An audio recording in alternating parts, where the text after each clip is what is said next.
Welcome to Music City Executive Airport in Gallatin, Tennessee. Just a short hop away from Nashville, it's time to turn it up to 11 for Music City STOL. The roar of bush planes will be music to this national STOL record-breaking crowd's ears. An epic warm-up for the first ever Rockin' STOL concert coming after Friday's practice. We're one stop away from the national championships, and this season's pilots definitely feel it. The gigantic aircraft of the Wilderness class continue to climb at full strength now that this year's builds are complete. Look for the reignition of seasons past rivalries. First place, Brandon Korn! Eddie Sanchez returns to continue to chip away at the lead that Matt Dorson has cultivated in the sport class, with David Curley navigating for a spot in the finals. In the unlimited class, Dan Reynolds fights to break his tie with dark horse Jared Garrettson and head into the finals with an edge. It's all that and more here in Tennessee. It's time to rock your wings, Nashville. Pre-flight is done, run-up is complete. National STOL's Music City STOL 2025 takes flight now. And what's up, app geeks and STOL freaks? My name's Ryan Dombrowski. And I'm Cam Walton. And we're here to bring you Music City STOL 2025. What an amazing weekend it is going to be, Cam. We had an amazing practice yesterday and an amazing concert last night. That was a lot of fun. Lots of amazingness. Yeah, stacked on stacks on stacks on stacks of amazingness. Just really, really good. So we were able to have Tyler Hubbard here last night. Yeah. Was anyone awesome in the crowd behind me here? Were you guys at the Tyler Hubbard concert last night? That was awesome. Yeah, it was absolutely. Really, really good. So we are gearing up for the third Music City STOL. Going to be a really exciting day today. Weather, look at that, severe clear out here. Yeah, you can't ask for better weather.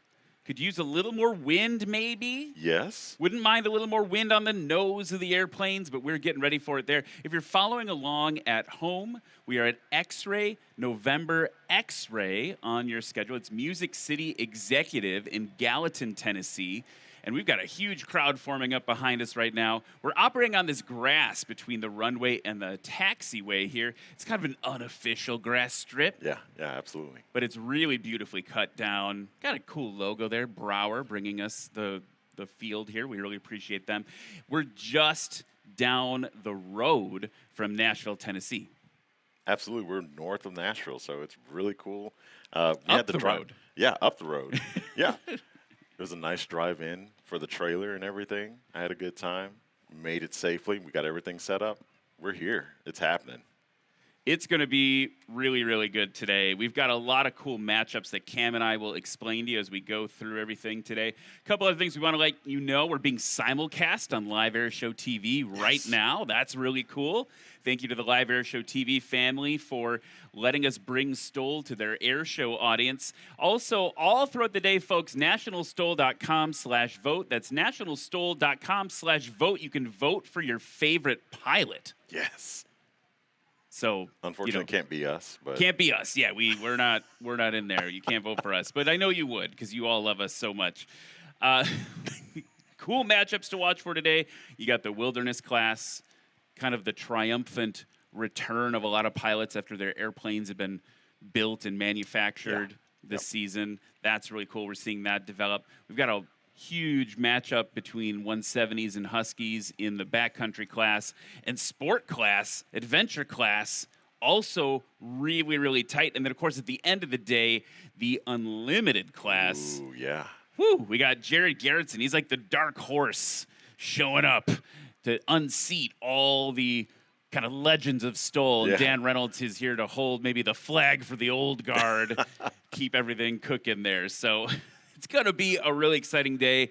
We are at the penultimate. Yes. Is that the right word for it? That is the right word. We are one away from championships, essentially. We have Lone Star next, and then championships right after that. So that's in just a couple weeks in Sulphur Springs, Texas. And I hope if you're catching the STOL bug today that you will join us in Texas, or maybe part of the worldwide audience we have online. So really excited to bring this to you.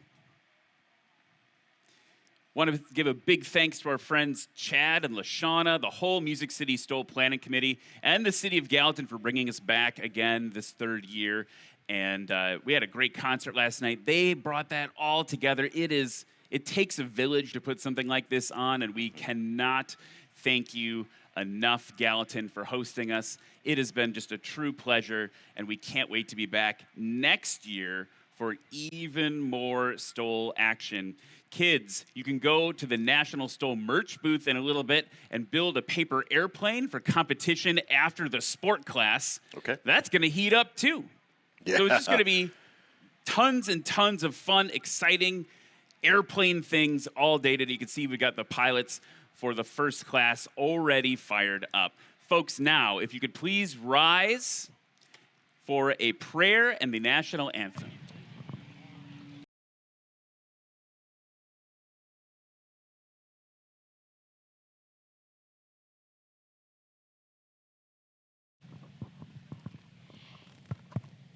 Dear Lord, thank you for today. Thank you for everything you do for us, Lord. Thank you for letting us be here today to watch this STOL competition. God, I pray for the pilots, Lord, you would give them peace and comfort, and you would just protect them and keep them safe while they're flying. Lord, thank you for everyone watching today, Lord. I pray you would just keep them safe as well. God, thank you for this beautiful day and this beautiful weather you have given us, Lord. I pray for anyone here who does not know you, Lord, you would just show yourself to them and they would come to know you, Lord. In Jesus' name, amen. Amen.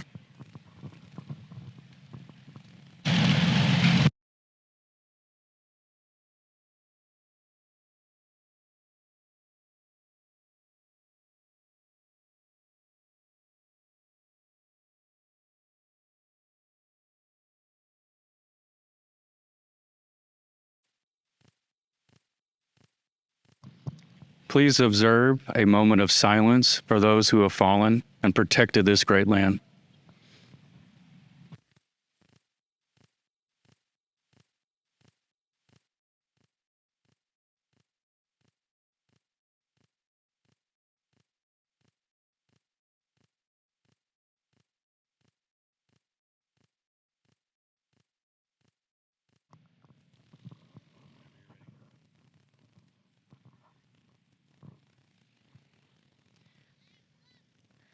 Oh, say, can you see by the dawn's early light what so proudly we hailed at the twilight's last gleaming, whose broad stripes and bright stars through the perilous fight o'er the ramparts we watched were so gallantly streaming, and the rocket's red glare, the bombs bursting in air, gave proof through the night that our flag was still there. Oh, say does that star-spangled banner yet wave o'er the land of the free and the home of the brave?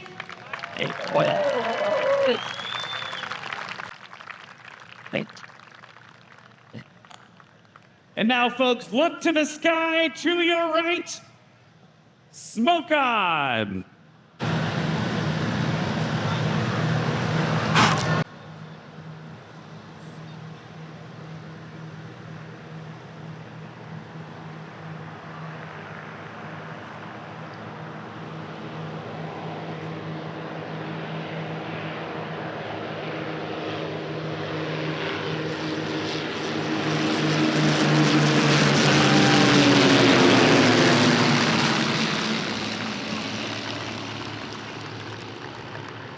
A big round of applause both for Maddie Carney and Ava Sherry. Maddie brought us that beautiful prayer, and Ava brought us the national anthem. Thank you so much to them.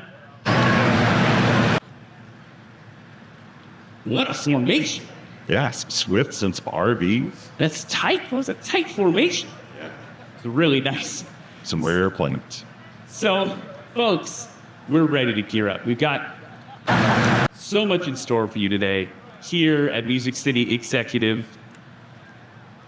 You might be wondering, what is this thing that we are doing in front of you? And so we've got a little video we can share with you now. Here's how National STOL works.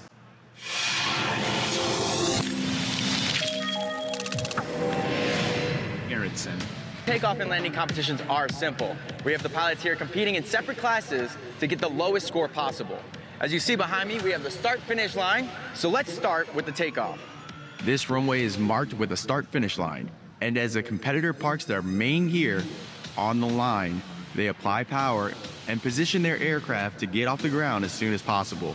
Once their main gear leaves the ground, a line judge will mark their takeoff score using the measuring line along the side. This score will be added to the pilot's landing score on this heat.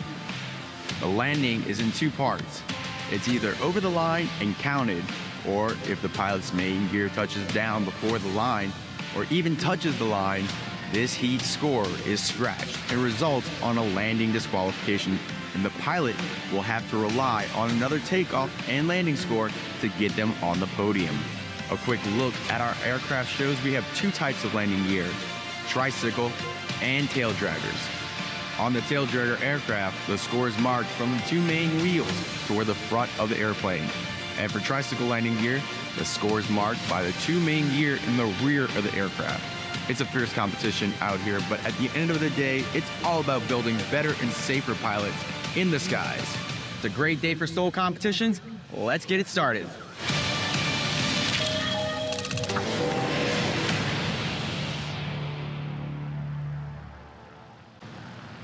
In the end, folks, what we're trying to do here is simulate a backcountry landing. Yes. So if Cam and I are hanging out, we want to go take our airplanes to a sandbar somewhere. We want to land in the middle of a river on a sandbar. Well, guess what? If you land a little too short, you get a little wet. Don't want that. That's what the scratch is all about. Yep. And if you land long, you get a little wet. You don't want to do that. So it's about landing short and safely. It's about being proficient in your airplane, and it's about showing literally just who is the best in the world. And folks, I don't think I'm being superfluous when I say, that's a big word for this early in the morning.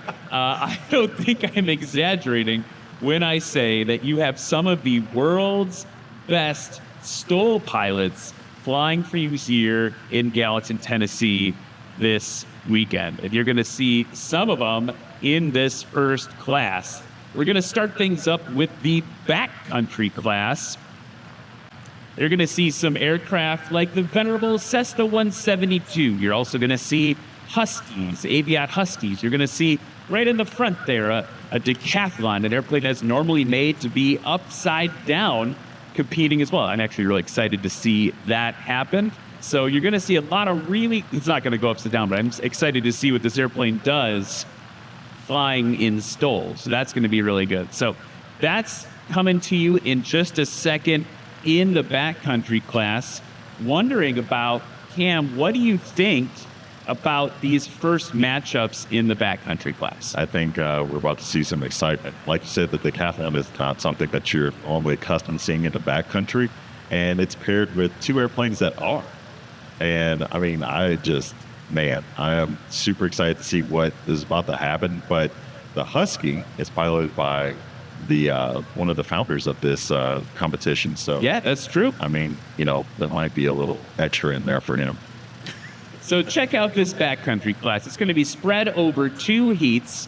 You've got Matt Peterson in a 1957 Cessna 172 from Ethel, Louisiana. Chad Hall, that's who Cam was just talking about, 2000 Aviat Husky from Gallatin, Tennessee. Anthony Lee in that 1979 Belanca Decathlon, also from Gallatin. Joel Dobson, another Tennessee boy in a 1956 Cessna 172. He'll be in the next heat. Jeff Harrell flying a 2016 Champion Scout from Oak Grove, Louisiana. Jerry Clemens coming all the way from Parsons, Kansas in his Aviat Husky. And Brad Crawford in a 2011 Aviat Husky A1C from Hot Springs, Arkansas. There's a nice piece of metal back there. Yeah, T6. You can buy rides in them. Want to go for a ride in a... the old Navy trainer. Yeah. Yeah. I guess it's the SNJ then. Yes, it does. Yeah, Cam is really good at identifying all these aircraft, and he corrected me yesterday on the SNJ versus T6. Same basic things, right? Basic thing. Just a little, it's like, who used it? Right. All right.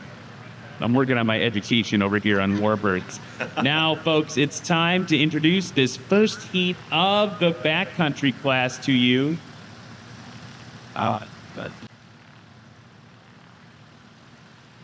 In race number 504, it's a 1979 Belanca Decathlon from Gallatin, Tennessee. Give it up for Anthony Lee. Anthony Lee is an owner and operator of Faithful Lee Aviation. He's an aviation enthusiast, commercial single-engine land pilot, and certified flight instructor and A&P mechanic with IA privileges.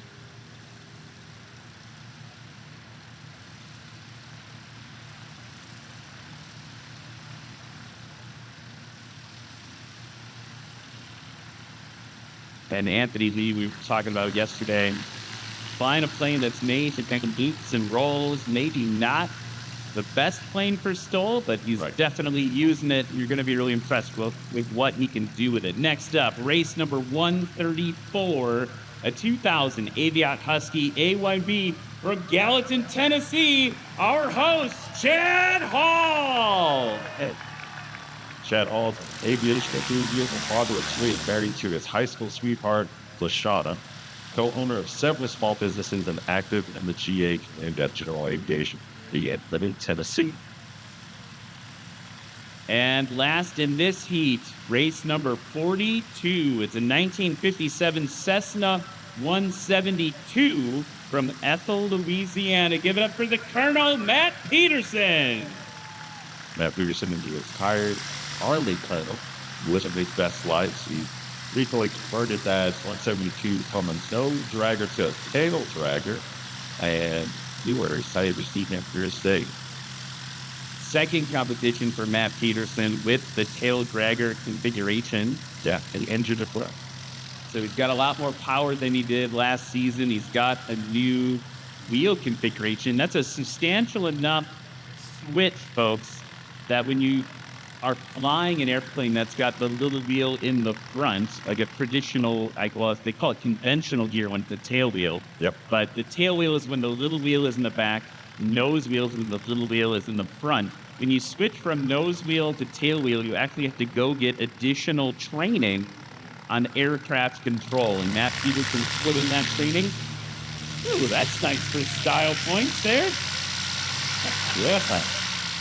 Chad Hall gave it a little extra gusto coming around there. I think he's excited about competing in front of all of you today. So here comes Matt Peterson, first on the line, the first takeoff of Music City STOL 2025. We also made those selfie pilots hard at that pilot. Well, you can't do that. You can't do the little pirouette.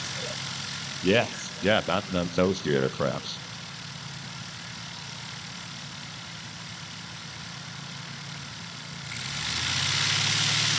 Let's go. Let's take off the 6 STOL 2025.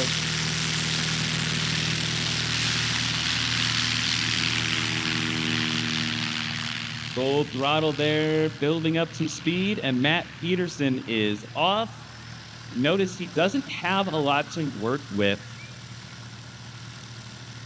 in terms of beneficial weather. So what we talk about in National STOL is we talk about kind of three key components. One is density altitude. That's the altitude the aircraft thinks it's flying at based on field elevation.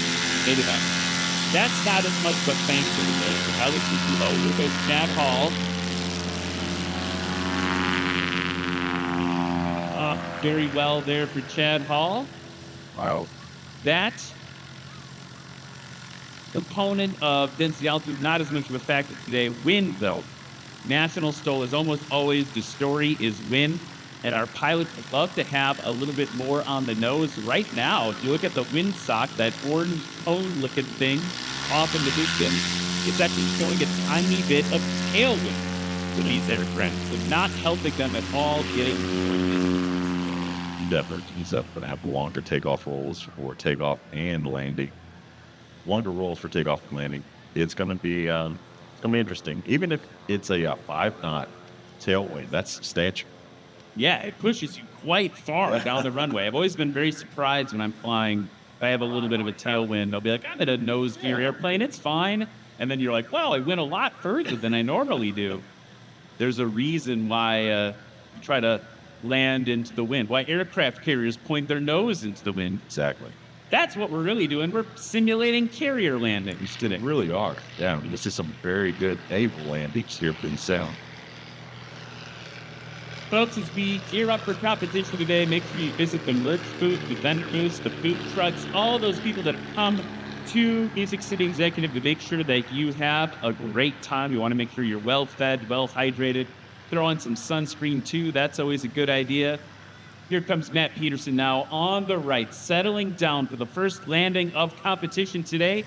Holding it off, a little bit of power. Not enough. Scratch. So that will be a scratch for Matt Peterson. What that means, folks, is that entire run, the takeoff and the landing, do not.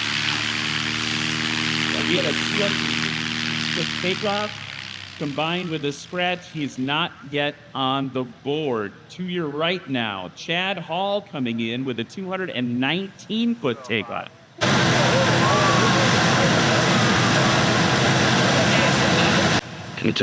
Nice and stabilized. He's got his flaps out. He's ready. He is on finals. See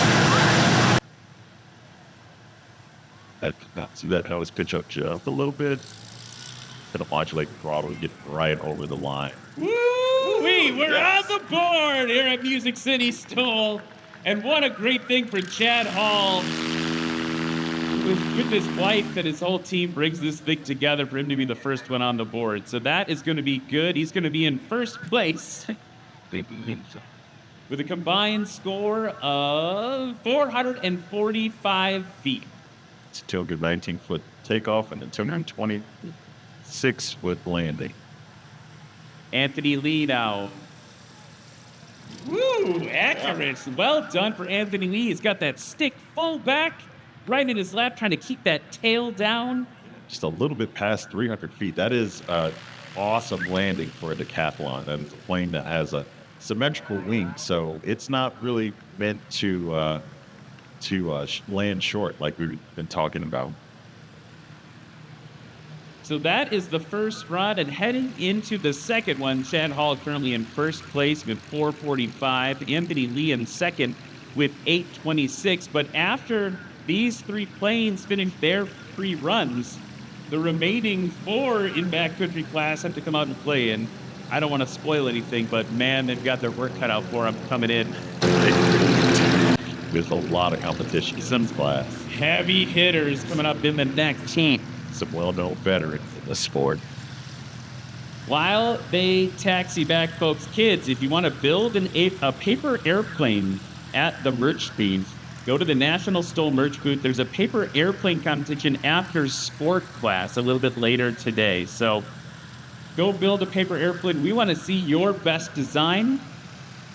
Again, that's at the National STOL merch booth. We only have one more event after this one. That's at the American Legend Aircraft Factory, basically, in Sulphur Springs, Texas, October 30th through November 1st. That's Lone Star STOL, which is immediately followed by the national finals right there over Halloween weekend. The schedule, you can register to fly, you can buy tickets, VIP section, and Legend Aircraft tours are already filling up. Here's Matt Peterson now, giving it full steam ahead. Pulling a bit early. Yeah, a little bit. Well, what meaning by that is the plane was not ready to fly, and he just wanting it to fly. 4 times pilots were pulled at the correct time, at the perfect time. You see the planes leave with ground and mains landing gear. Ladies and talk about even down the mid tires.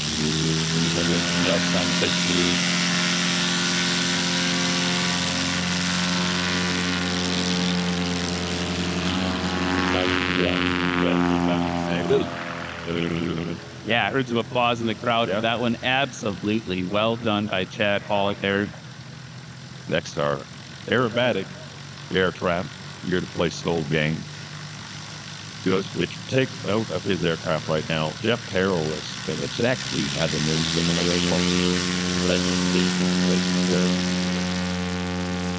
Anthony D. Not actually, you won't. So you see how the plane is settling down? I don't know if he touched from our vantage point, if he settled back down. If they settle back down, we have to measure from this where the wheels touch down, I guess where the wheels leave the ground again. Yep. And look at this, folks. While they're taking off and heading into the pattern, the pilots from our formation flight at the beginning of the show today are landing. They're all being recovered. Look at them. Beautiful planes. We got an RV-8. We got a Globe Swift up there. Yeah. Another RV type. And Matt Peterson is now to your right on final approach. He's got the airplane configured for landing. What that means, he's got the landing gear down and hot. They're always down and hot in that one. He's got the flaps down. The flaps are those inboard control surfaces. They provide extra lift and drag to help the plane descend at a more stable rate, more increased rate. Here he comes now. A little burst of power to get him over the line. Good over the line, touching down around 25 feet. Now he's going to get heavy on those brakes and get her stopped.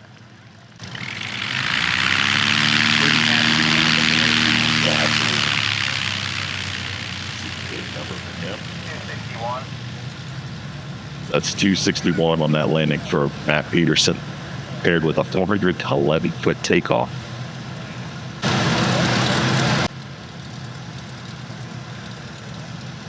Next up is Chad Hall off flying the Aviat Huskies.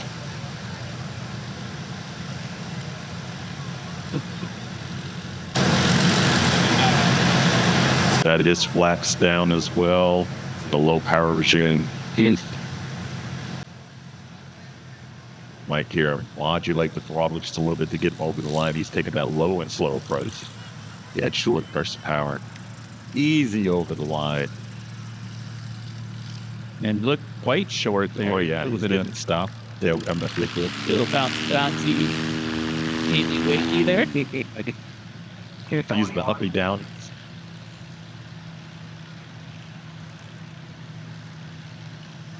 $221 for that landing for Chad Hall, paired with the 223-foot takeoff. And Lee coming in. Ooh, yeah, a lot of speed on that one, and now he's got to really work to get the brakes to do their job. And then you see again that elevator. That's the control surface at the back of the plane that controls pitch. The uppy downy. The uppy downy, exactly. He's got to use that to keep the tail down. You're going to see that more later as aircraft with even higher braking power come into play. That's a real balancing act that you see play out there. It's a little exciting sometimes.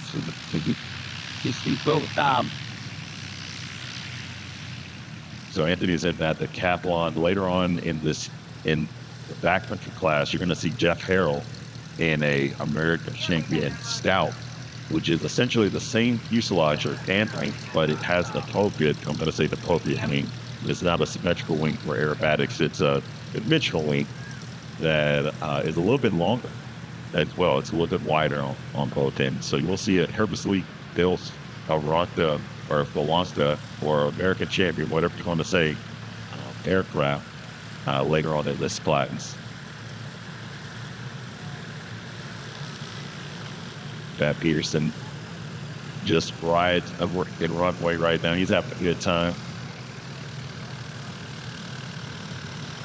He's also the founder of STOL, which is the season opener every year for National Goal.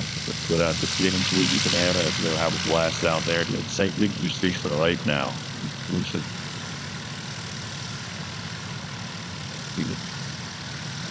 That's fine. Instead, line judge actually thought we should get Matt set up for a spectacular takeoff. But the Soviets, they want that ours as aircraft, so something like that. Sorry. Second class is up. That's a great story.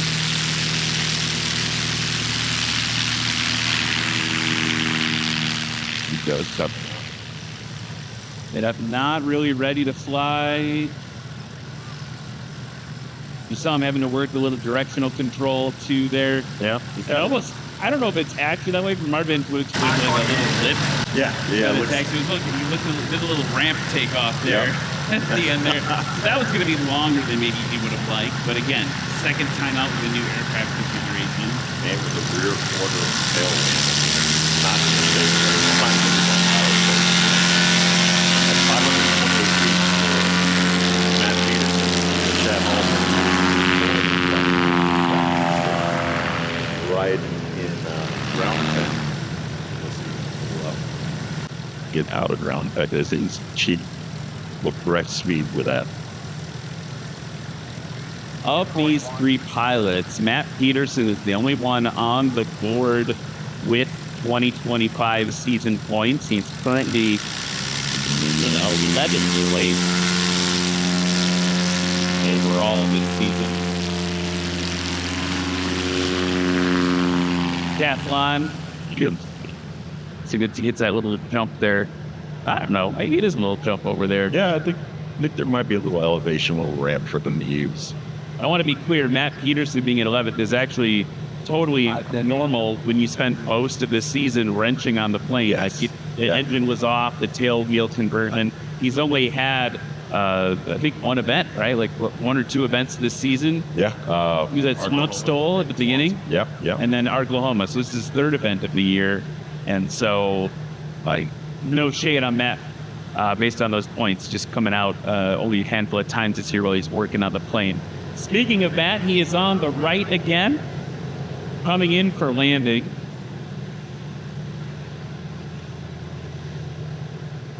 Yeah, there's something about the straight tail 172 that just Works for him. it just works. Yeah, I dig it. No, but this is land too. Probably marketing. Okay, here comes. Giving up about 50 feet before he touched the ground. Matt Peterson now working those brakes and getting her stuff. There we go, raising those flaps up. Dismounting from the race course. 291. 291 on that landing from Matt Peterson.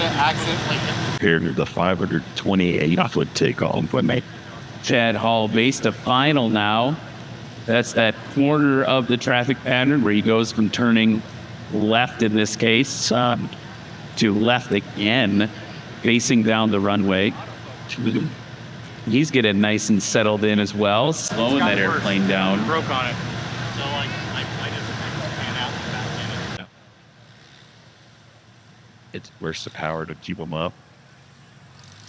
There's power to get them across the line. Touchdown right in front of the announcer stand here. Yeah.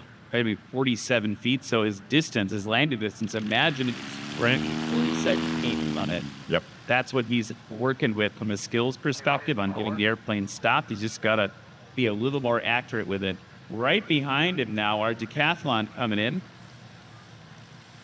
It is faster.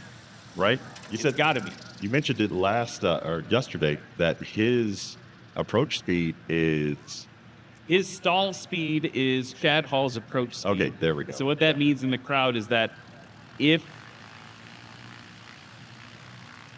the decathlon, piloted by Anthony Lee, were to try to fly as slow as the speed that Chad Hall can just come in at, Yeah. it would fall out of the sky. You cannot fly as slow because it is, again, an aerobatic plane. That last landing, by the way, was a scratch. So that's going to complete that first bit of competition here at National STOL. We're going to head to the second heat of the backcountry class. Well, we do. I want to talk about some other really exciting things for the national finals. Our friends over at Red Tag Art, a season sponsor, We'll be making custom trophies for all the annual award winners. Be sure to check out Red Tag Art at redtagart.com. They use Red Tag aircraft parts, which are no longer viable for use, and turn them into art items like pod openers made from valve covers or turbine coffee tables. Yeah. That's pretty cool. Kelsey Cornell running that operation over there. Sarasota Avionics providing Garmin prizes for our annual award winners. Really appreciate their help. They're one of the #1 avionics installing dealers in the United States. And then we've got our friends at Legendary Aviation Coffee and Flying House have gifts for our annual award winners, and the first place in each class gets a helmet shell from Lift Aviation. So a lot of great help there from all of our sponsors bringing this all to us. And as we see our DC-3, the flagship Detroit, on camera right now, get our backcountry competitors all lined up. Let's take a ride on that DC, bring up your gear. $100. $100. Best $100 you're ever going to spend. And get you a membership for the flagship Detroit. That means that you can fly that aircraft at any point in time if it's near you. After today, you can ferry it to an air show. They have enough room, just like I did. I ferried it once to Hot Springs from Shelbyville. It's a great time. Yeah. Let's continue the backcountry class now, folks. Right up in front of you in that black and white aircraft, that's race number 16, a 2011 Aviat Husky from Hot Springs, Arkansas. Give it up for Brad Crawford. Brad Crawford has been flying since he was a kid. Bush flying is his passion, and he has bought and rebuilt many airplanes, especially Husky.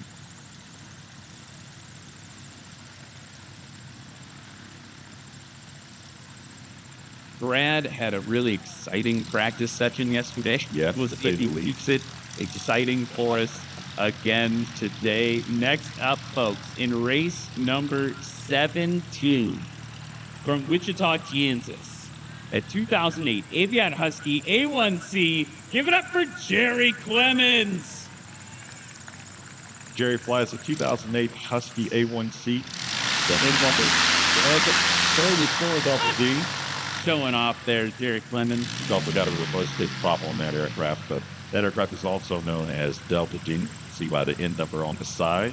It's equipped with a 200 horsepower engine, 31-inch bush tires, and sometimes an NT reverse distortion prop.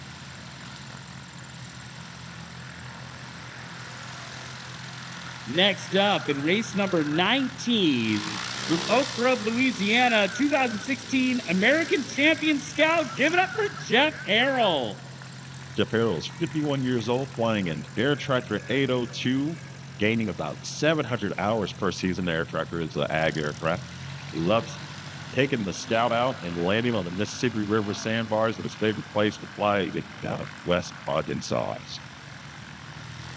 And also another one of your Tennessee boys, race number 7, a 1956 Cessna Super 172 tail dragger. Give it up for Joel Dobson. His third word, airplane after Mama and Dada. He's a former F-16 instructor pilot with the 79th Fighter Squadron Tigers.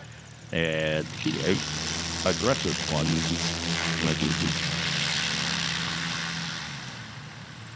And that is going to be the second heat of backcountry class, ready to kick it off.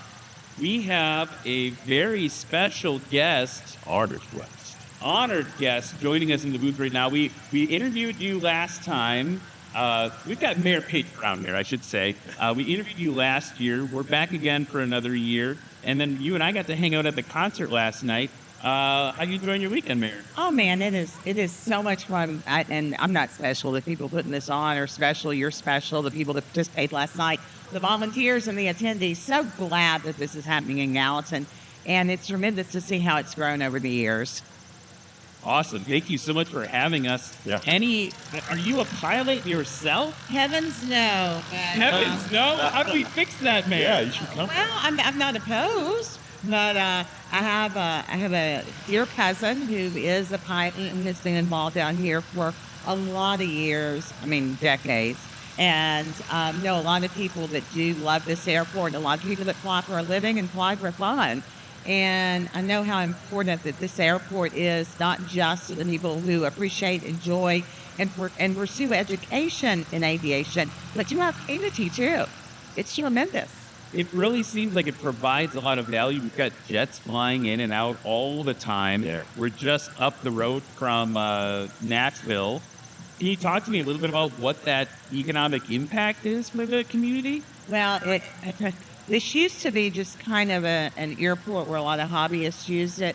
And over the years, it has become a very important part of our corporate base here in Gallatin and Sumner County, and even the greater Nashville area, because as the area has grown and the airports have become more and more congested, it's become a challenge to be able to get products and people in and out of the area in an expedient way. And so this airport has grown in importance, not just for our city, but for the entire region. I think we're really seeing it. We've heard about the impact the airport has on the music industry in greater Nashville. There's a lot of musicians using this airport for that. And then also, selfishly, we're having a great time. We had a great time last night as well.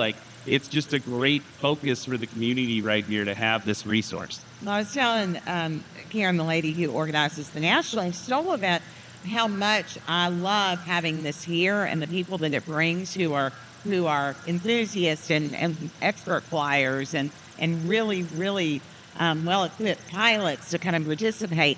But more than that, I appreciate the people who are so passionate and make this a great event. And that is people like Chad Hall, his entire team, Kevin McCutcheon, who spearheaded the concert last night, and then all of the volunteers that make this work. And then folks like yourselves who make it really entertaining for the crowd and help those of us who are quite clueless understand what is going on and who is successful and who is not. I would like to say that Cam and I are providing an adequate at best service. Yeah. Hey, it's huge to me, so. So now I got to ask, we're gearing up for this next class. You got to hang out a little bit last year, a little bit last night. Is there any airplane that's catching your eye? Can I hook you? Can I introduce you to somebody? Get you on a cool airplane? Something like that. By the way, we got the DC-3, which might also is very executive transport-like. That might be more your speed coming down the runway there. Oh, they're all quite lovely. I love the cool old planes. I enjoyed seeing. Yeah, I have not been on that yet. The people I know that have had the opportunity to go on that plane and fly in that plane speak so highly of the opportunity. And then what they do as an organization, I think, is really important too. So super cool. Is that the one I'm talking about? Yeah, on the screen there. Yeah. And so these planes actually got to see the formation from two different locations today, and I saw the one last night. And a lot of my friends fly in that formation. Oh, man. My cousin. So I love the old planes, and I don't know enough to truly appreciate what is a phenomenal plane and what isn't. But if it goes in the air and does what it's supposed to do, what an awesome plane it is. I love it. I was going to say, if it speaks to you, if it makes you feel something when it flies by, that's good enough a lot of times. Mayor Page Brown, everybody. Can I get a round of applause for the mayor coming out today, everybody? And I'd ask for a round of applause for all the people putting on the event today, because they have done the tremendous job. And welcome to Gallatin. Thank you so much, Mayor. So we are in a hold now for wake turbulence from the DC-3. It's not safe. So I'll help explain this. When a big airplane flies by, it actually makes these little mini tornadoes on the sides of the wings that can actually flip other planes over. And so we have to wait a little bit now that big plane flew by so that our little planes don't have any adverse effects. That's what we're doing right now. It's the quick hold before we kick off the backcountry class.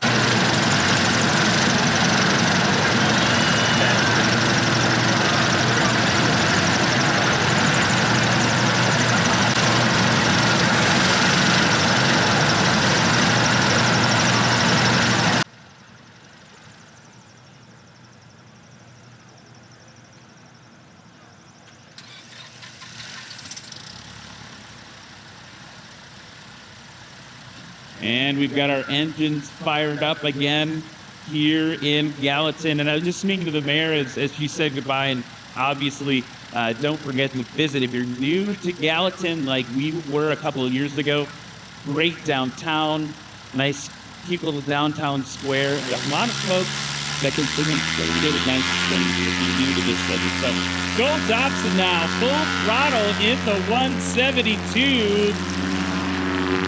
It's the most internet comments. Yes. Because people are like, that's not a 172, that's a 180. Au contraire, mon frere. You could convert it. Yes. You can convert it. So his aircraft, same aircraft as Feedism. So we've got that pairing. And now here it's pairing with Jeff Harold. His aircraft is very similarly set up to Anthony Lee's aircraft. It is all of the long guns, Scout, Denali, all of it. That same the long range STOL version of Anthony aircraft. Now, Jerry Clemens on the line. This is where it gets exciting, right? Jerry Clemens, currently second place in the 2025 championship season with 76 points. Tracking those laps, pulling back, not quite ready to fly. Of course, he's still experiencing that same tailwind that everyone else is. Next up, Brad Crawford, also in Aviat Husky. Brad Crawford currently in the lead, first place in the 2025 season standings with 98 points. So even after this event, there's a good chance that he would not take first. He'll still be in first, but Jerry Clemens will be close. So he's got to really work to defend his national title here in Gallatin. And that was a short takeoff for Brad Crawford. Oh, waving. He's also a bit of a showman. He knew that one was good. You saw the elevator and the rudder flip-flopping around there to make sure you knew that he knew that it was good. Oh.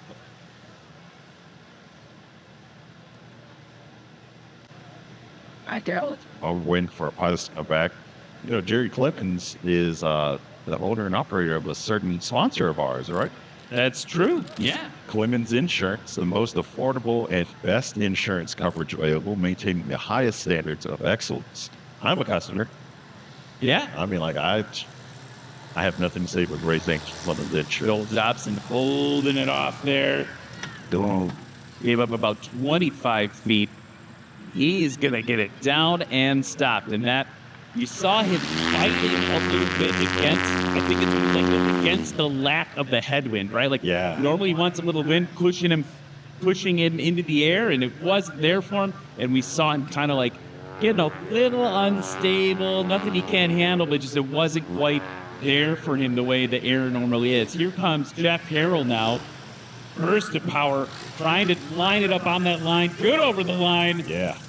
Just under 50 feet from touchdown. He's going to get down and stopped as well. 253-foot takeoff. A little bit longer than Joel Dobson's. He's got to get it dialed in. Yeah, this is just the first run of this heat. Oh, yeah, absolutely. All of them are going to get it dialed in, but I think Jeff Carroll has some expectations for him, his aircraft. Big.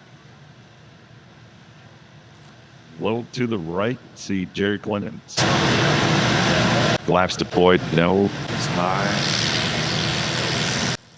He's going to give it a burst of power right now. You can do a little power, keep that nose up. That's why you hear him modulating your bottom. That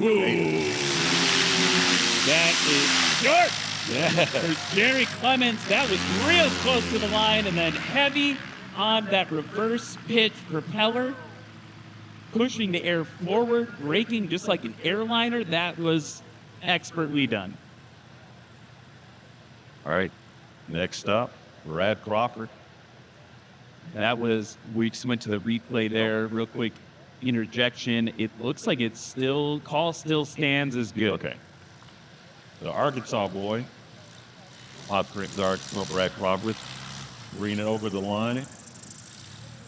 Tail coming up holding high. that tail down. He's looking for pennies. Woo! Yeah. Brad Crawford. Trying to mow the lawn a little bit on that one. Yep. Doing the replay here about it getting stopped.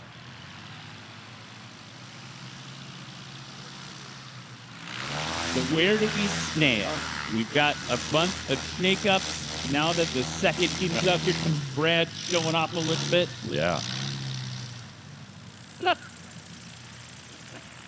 Okay, and maybe is what you would expect after watching those landings. Brad Crawford with a combined score of 373, but look at this. Only a foot behind him, Jerry Clemens with 374 combined. Joel Dobson's going to slide into third with 412, and that means that Chad Hall from the first heat is going to still be hanging on to fourth with 444.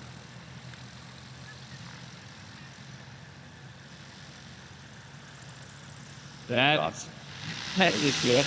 I'm sorry, I'm just getting pumped. It's like it's just the second heat of the show, and we're already getting some real dogfight going on. No. Literal dogfight.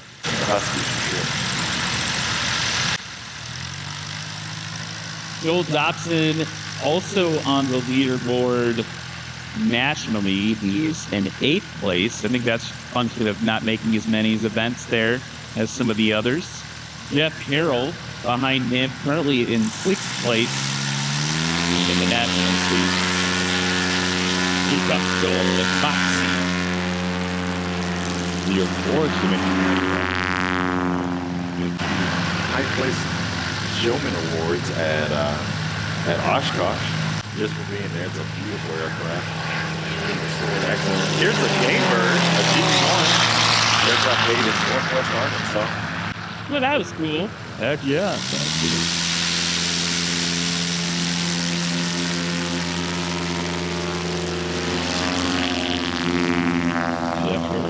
Go. Really challenging conditions for these pilots. I just want to circle back on that. Right now, I think they have a left quartering tailwind. It's super light. Yeah. Look at even the feather flags, they're quite light, are not flopping around very much. It's basically wind's calm. Look at how the slopes of the geese are just moving away that quickly. Yeah. So you're seeing a lot of pilots pull a little early still. They're used to having a little more lift over those wings.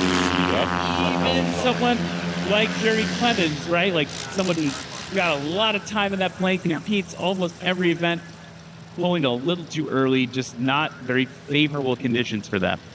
218 for Jerry Clemens. Brad Crawford on the line. Holding that tail up.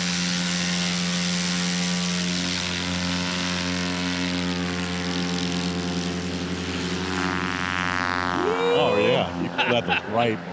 He is working it. That was excellent. 184. 184 on that takeoff for Brad Crawford.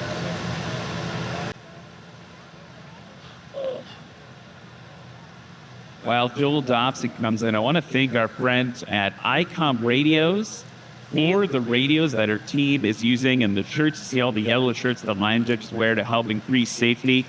That's all provided by ICOM, another sponsor of National STOL. Joel Dobson holding it off. Good.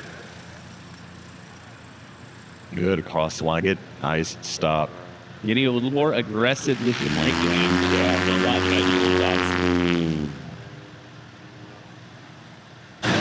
173. Watch.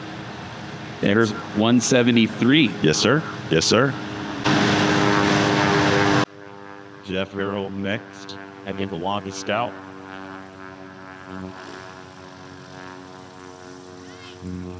That was quite accurate, but a little bit of a bucket Bronco ride. Yeah.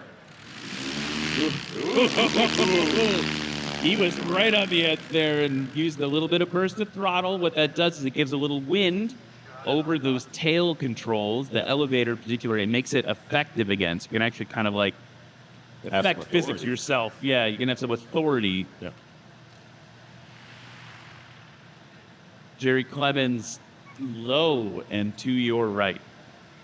Love the low and slow approach. I think that's the most appropriate. Especially when we've got, well, I guess I don't know, a little bit of wind on the nose would make this a little more assured. Yes. It's a more highly technical approach right now without the wind. Absolutely. Ooh, okay.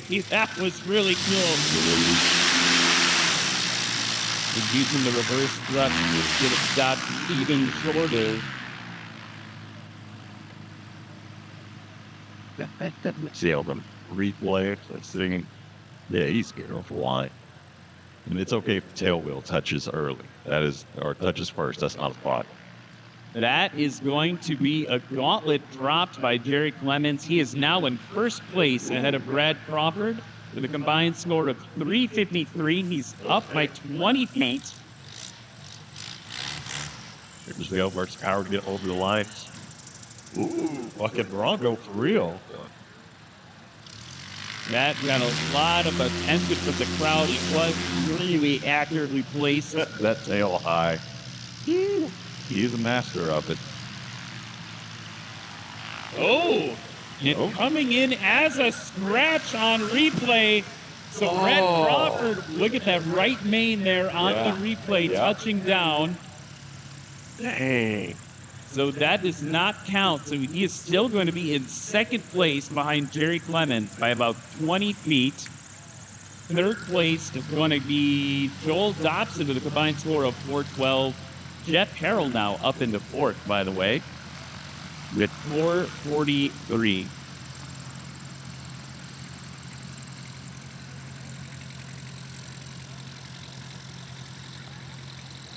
And they're going to taxi back to the final heat of the backcountry class here at Music City STOL.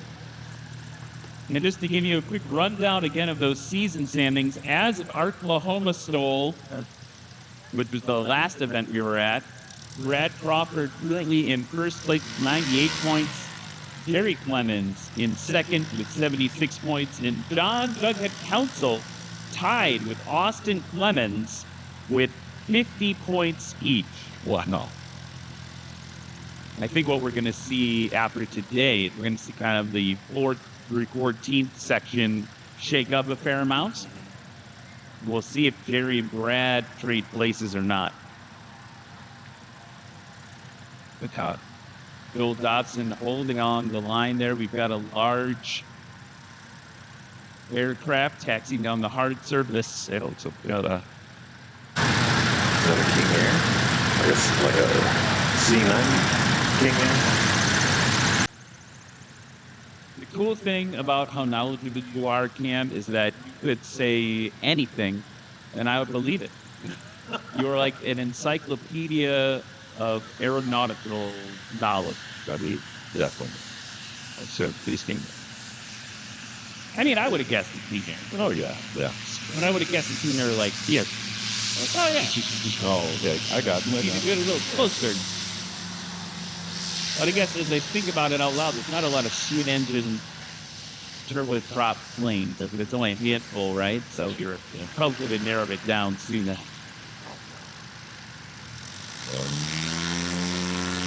right, Joel Dobson. Introducing some power into that off aircraft, Moxie.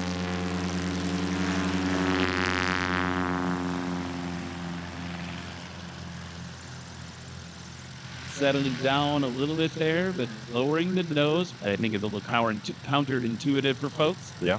Regain some flying speed, and there he goes, just climbing for it up into the crosswind. Jeff Harrell on the line now, number 19. Well, you got enough plot colors, though. Timed it better that time. Yeah. Nice rotation. Mates left the rail. They were touched. You're tell you what, that is excellent timing. Like ready to fly. No, Peterson just taxiing by on the hard surface. Going to visit the family in Florida. They're from Louisiana, but they take from the Florida right down. That's puzzle.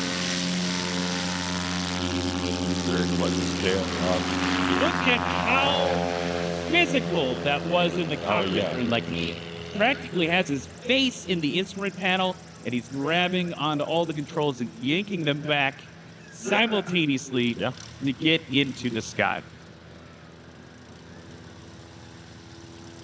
Brad Crawford trying to descend. He's going to break off the fake, and 9 seconds. Bill's going to break off the go.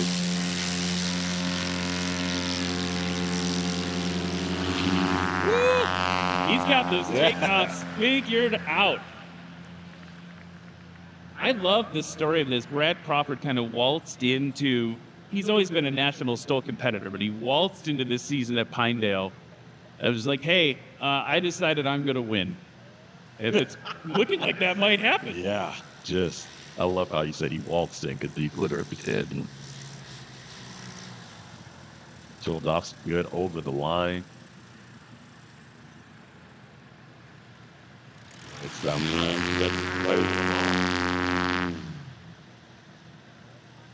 185. 185 on that landing for Joel Dobson. Prior F-16 fighter pilot. So that is going to be Joel Dobson's best run of competition. That's going to maintain third place for him with 395. Jeff Harrell now coming in, kind of eating it over the line, as the kids say. Now he's got to get it stopped right on the edge, folding it like that. I know there's a fair amount more the tail can go up, but it's just something about seeing it any more than horizontal. And I'm like, I don't know. But he's got to, we actually do this, tail dragger instructors do this a lot. They'll actually like lift your tail, like have you be in the cockpit and lift the tail of the aircraft, oftentimes all the way over their head. That's what happened to you?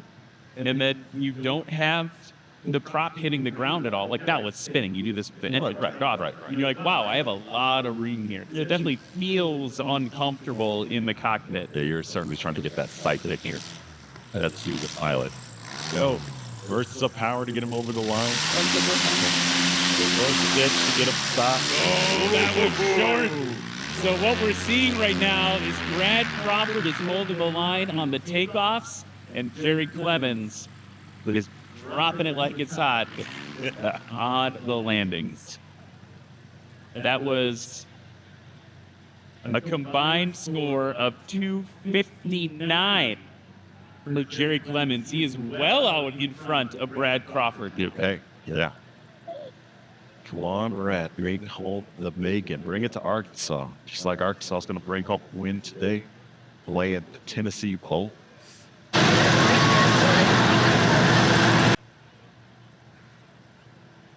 And to get that dig in, I guess nobody in the crowd behind the Tennessee Bowl. Yeah. Oh, yeah, they didn't seem to mind at all. Here's Brad Crawford now holding it off. Go Hawks. Oh, I think he maybe did it. Yeah!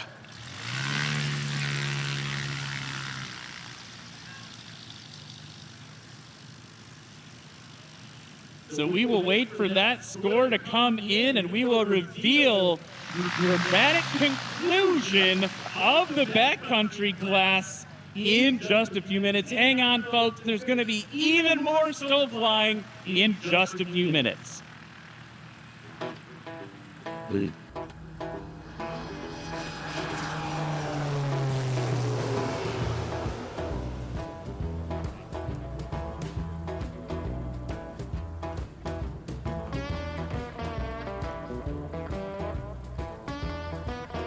Special thanks to our annual sponsors: Legend Aircraft, Clemens Insurance, Behringer Aero, Sarasota Avionics, Lift Aviation USA, Flying Eyes Optics, Red Tag Art, Legendary Aviation Coffee Company, iFly EFB by Adventure Pilot, ICOM Radios, Tundra Tailwheel, Fly Orca.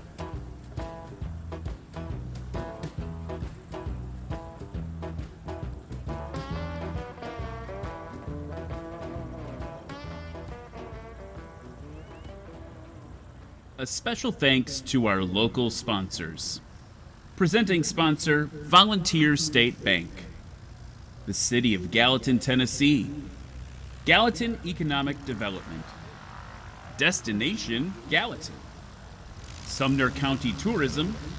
Brower Material Handling Systems. Flight Solutions. Jet Access. Property Pilots. Botero Carts. And Charlie's Golf Carts.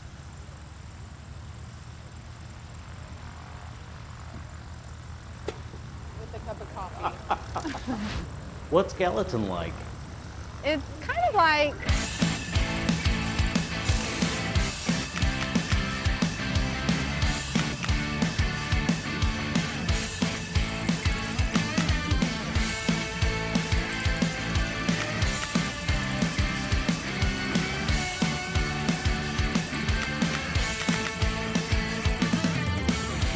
and it's close to Nashville.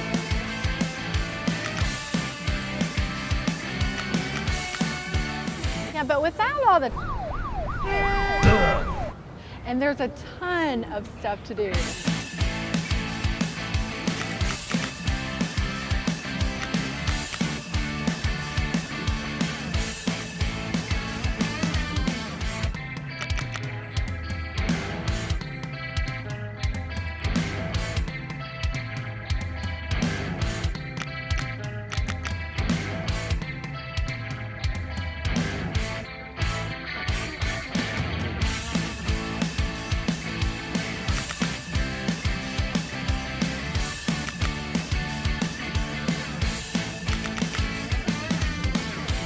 Wow.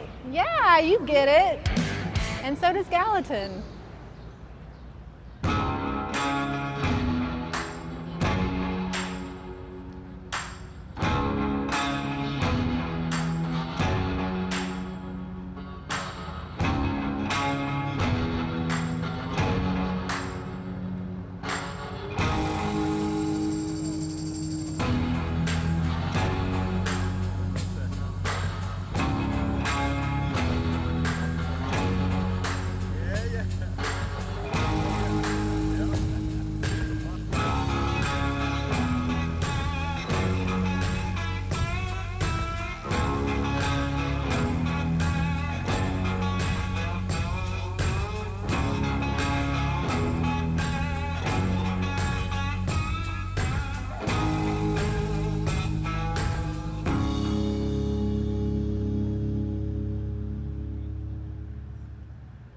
We are friends. Welcome back, folks, to Lexi's up here trying to figure out who won. No, you don't get special treatment, Lexi, just because you're the headline judge. Okay, how about that backcountry class, folks? Got a bunch of great pilots here. Come on up here, guys. Talk about this. Here we go. Third place with a combined score of 360. Jeff Harrell.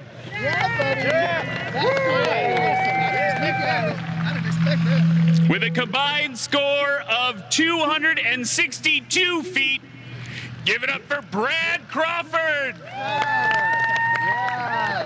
And by only 3 feet. With a combined score of 259. Give it up for Jerry Clemens. Jerry, congratulations.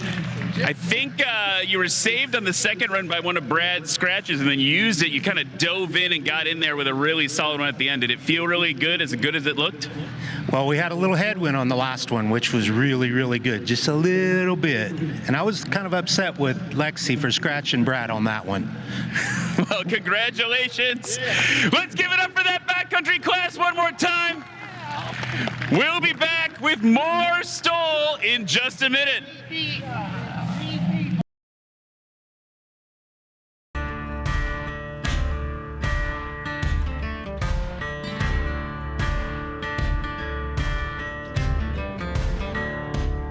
It's a kind of a different experience buying a Legend Cub because you're buying from the owners of the company. You're going to meet everybody that's going to work with you ahead of time. They're experts at every little facet of it. You pretty much can do as much of the aircraft as you're capable, and then they'll kind of hold your hand through the rest of it. So I couldn't recommend it higher than truly a wonderful experience. You show up and you watch how all the fuselages are all TIG welded, and their processes are second to none. They build by far the nicest airplane, lightest componentry, great styling. Ron, their painter, is spectacular. It's not like any other buying experience. You are truly buying into a family. A lot of longtime employees. I'm friends with a lot of the guys that helped build my airplane. Legend Cub owners typically buy an airplane and never sell that airplane. You won't find very many of them used for sale on the market. I think you get a slightly different owner with a Legend Cub. It's not just an airplane to them. It's a piece of art. It's a piece of them. It's custom designed and built for them. Any option you want is available. Hard to get much better than this.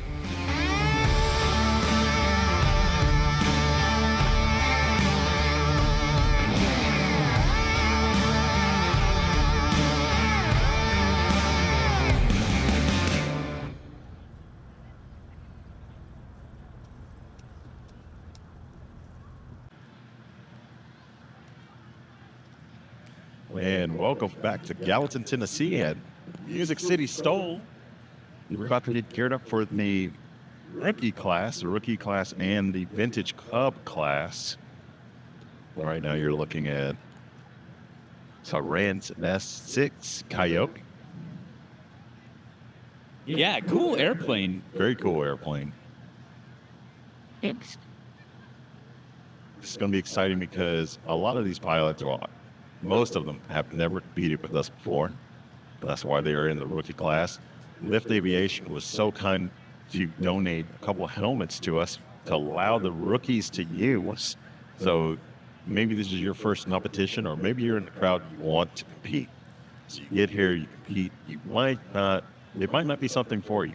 It's not always for everyone, but Lift Aviation gives you the opportunity to show up, and as helmets are required, they let you use that helmet so you can see, get a feel for everything, see how you like it. If you love it, then you can purchase your own helmet, and then you'll be ready to compete with us at National. So, always thanking Lift Aviation for their kindness, allowing us to use their helmets essentially for free. Yeah, and they're good. I mean, they're legit good helmets. Yeah, and they look so cool. It is such a good thing. Now you're looking at a somewhat rare craft. This is a J4. This is a side-by-side Cub. Maybe a custom seeing J3s, the classic yellow Cub. That is a tandem seat aircraft. Yeah, so that's going to be the vintage Cub class for you, Carl Rose. Yep. In that 1940 Piper J4. This is a class that was kind of new this year because we wanted to give these vintage aircraft a place to compete. And then behind him will be the rookie class, Scott Swope, in a 1998 Cessna 172. And Luke Lee flying that 2011 Rand's S6ES. And the rookies from Tennessee. I think, is everyone from Tennessee? It's like everyone. It's a complete Tennessee heat, folks. How you like that?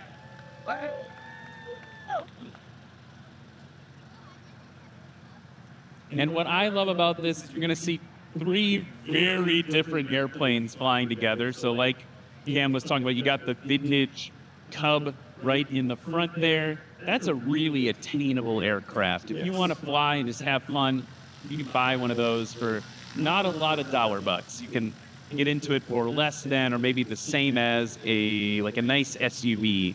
I think it's a lot more attainable than people think it is. Absolutely. So here we go, folks. In the vintage Cup class, race number 154, race number 154, a 1940 Piper J4A from West Orland, Tennessee. Give it up for Carl Rose. Carl Airpock Rose represents Turning Point Aviation Flight School at Lafayette, however it is, Tennessee. He had 3 Flight 7. That airport, see, that's familiar.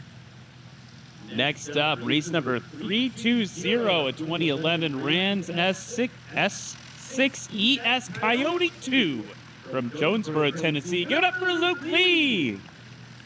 Good Lee. Most of his flight time is in aerobatic aircraft, including Pitts S1S and Danzel S330s. He started flying the Rams S6ES Coyote 2 in July of last year.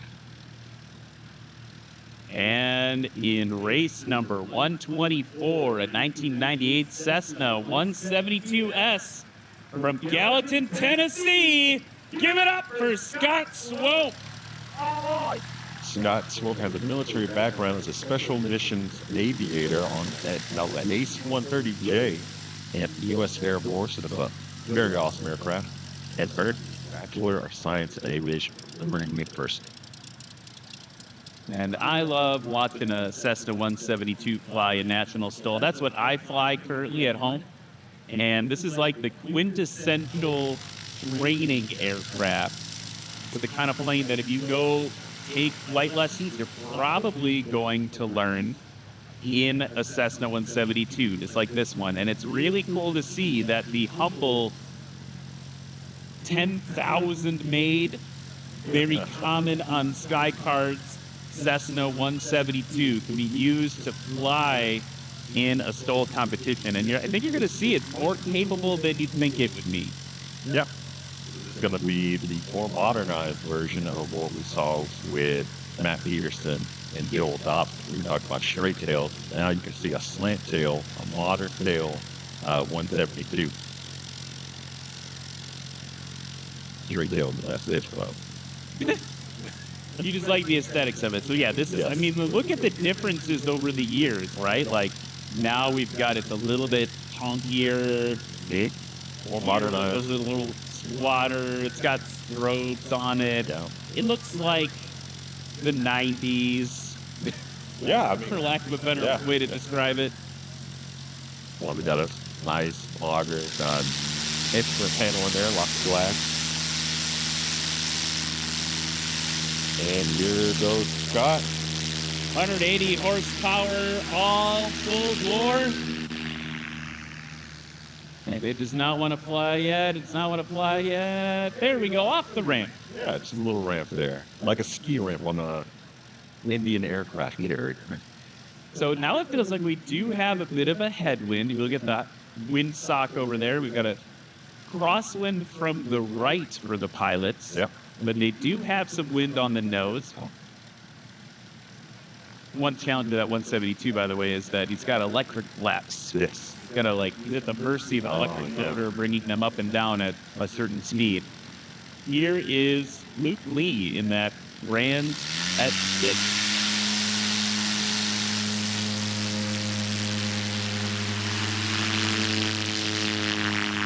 Well done. Yeah. Luke Lee.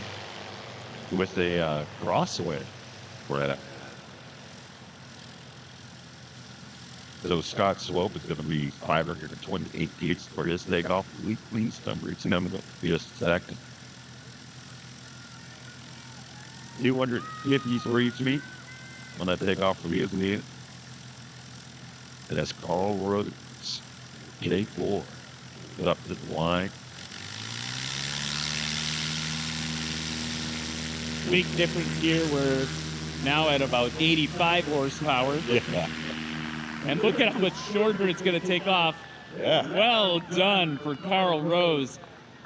A lot lighter, that airplane, I should say as well. Like, you've got that airplane weighs 750 pounds. Scott Swope's dealing with an aircraft that has almost 1,000 pounds more. Yep. But it's got 100 more horsepower, right? So not totally apples to apples here. That's why it's the vintage cup class versus the rookie class. But yeah, 268 feet for that takeoff for Carl Air Pompey. We're out. Scott Swope, all right. Final. This is the last leg of a rectangle that we use to land aircraft on. So we take off here on the departure leg, turn left. For the crosswind leg, turn left again. For the downwind leg, turn left another time. for the base leg, and now you're on the final leg after you turn left one more time. Oh, good. Yes, held it off. There we go. Yeah, I mean, today we're just doing airplane NASCAR. Yeah. Turning left.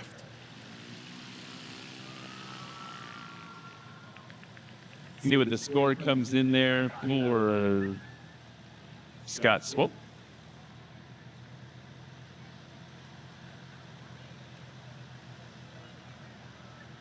.357 on that landing curve at the 528-foot takeoff. For this first run, it's going to be combined total of 885. Luke Lee coming in with a 253-foot takeoff. This rookie class is great because it gives you a lower pressure way to get into the sport.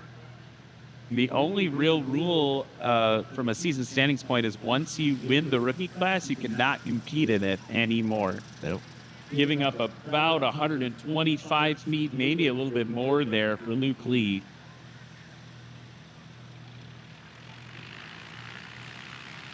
You can see him working to keep the airplane straight. You got to keep those feet nice and happy. I think he did a pretty good job of it. Just heavy on the brakes at the end there. Just think if he would have landed 125 feet, like closer to the line. You would have had a sub 150 foot score. Yeah, that was 260 feet. So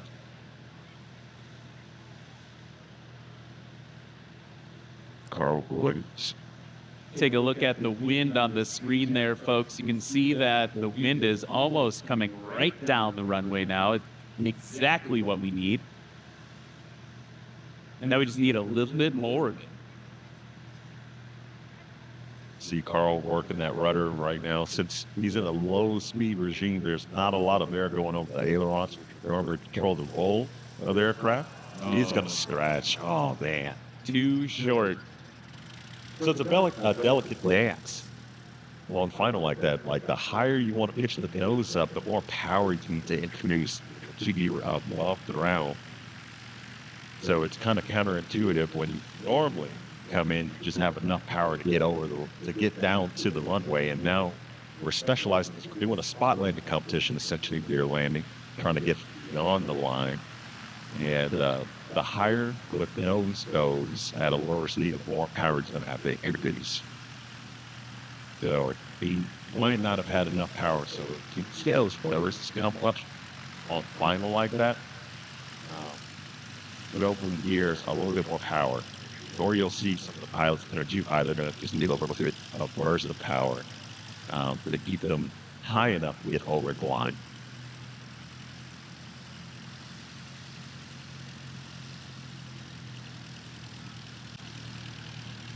Really past in front of him. At the Coyote, you can see so this is a tube and fabric airplane. You can see all the tubes through the fabric in the sunlight. Yeah, I mean, it's a light covering. Yes. It looks like vortex, I mean, with how you can see through there, but it could be in the fabric system. Everybody tried. I'm looking for 2 rookie. Yeah, well done there, boys. Oh, yeah. I want to say hi to a couple of people in the internet chat. If you want to join the internet chat, just load up National STOL on Facebook or YouTube. Just say hi to us in the booth. Ask a question. Scott, quote, on Mighty Wings. Yeah, I want to get Patty Baker out there, way out there. And that one was a lot better this time. Yes. It was a lot cleaner. He got off the ground more decisively. You could see him now off in the distance there, keeping that nose down to build up some speed and climb out. Yeah. Look at the Coyotes to life. Look at that tail high up already. That's what it is.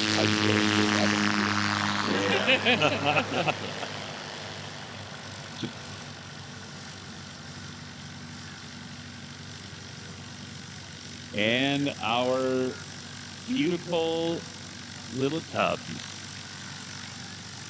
Carl Rose at the controls.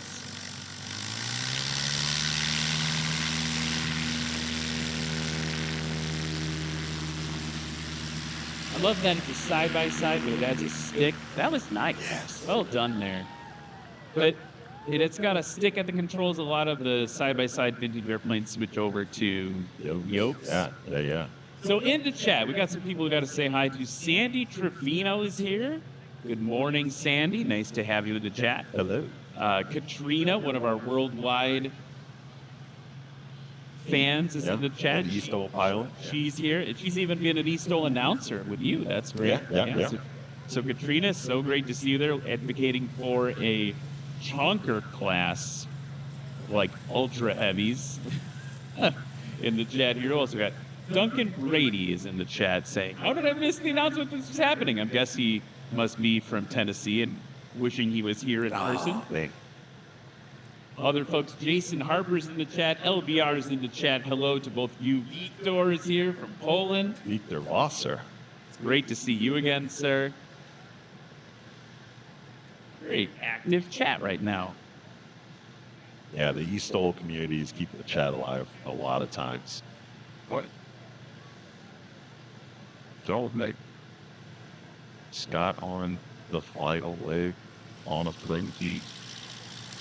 Pulling it off. Oh, too short. man. I was just about to say, yeah, that nose is coming up. It's going to need to introduce just a little bit more power. And you can see that the Sriracha.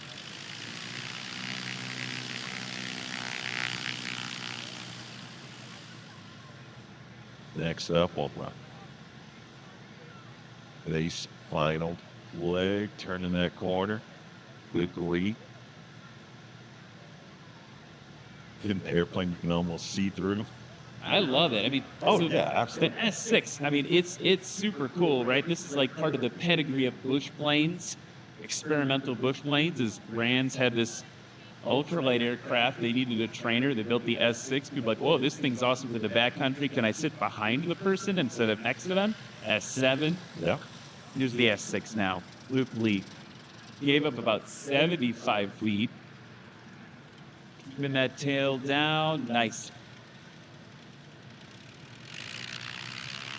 So then you saw the Rans S7 as part of the competitive STOL circuit for years, right? Pat McIntyre doing S7 miracles in an S7, honestly. Now Tanner, his son, doing it. Gets a game bird, passes line.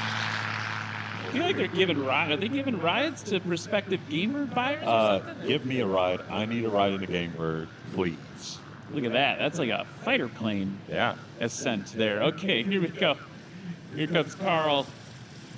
Go high. A little wind. Oh, yeah. Oh, there we go. What's Lexi saying? No, it's a scratch. I don't believe it.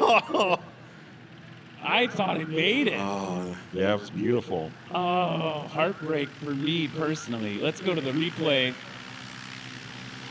Oh, it's very clearly a scratch. Okay. Dang. Very clearly. Sorry, Lexi, to have ever doubted you. Yeah, looks like Carl's family's out here. Of course, fans for Carl. Man. While they taxi back, we want to talk about another one of our sponsors, our friends over at Fly Orca. Orca was created to help you achieve your aviation goals. You connect with the community, discover training opportunities, and share your journey from tracking your improvements over time and reflecting on your progress to striving alongside your buddies, finding trusted instructors, and all that. And you can celebrate your aviation journey with your familia and friends. Definitely. Fly Orca is here to keep your aviation fire burning strong. That's a cool app. It is a really cool app. Yeah, I've been the commercial using the app. Ooh. Yeah. Sitting next to a celebrity. Oh, yes. So time for the third and final run of the rookie class and the vintage Cub class. Right now, Luke Lee out in front with a combined score of 456. Scott Swope looking to get on the board again after that first run with 885.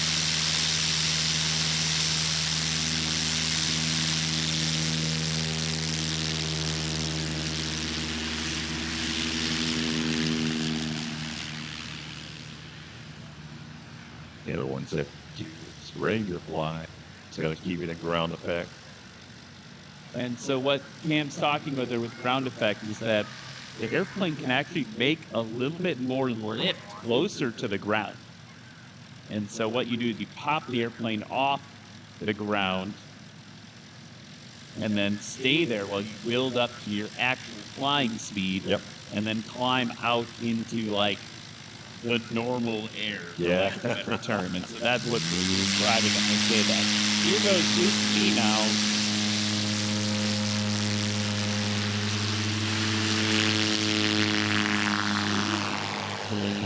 Right here. About 25 feet before 300, so it's sub 300 foot takeoff. Big list. All roads on the line right now. The airplane that's kind of making me a little jealous.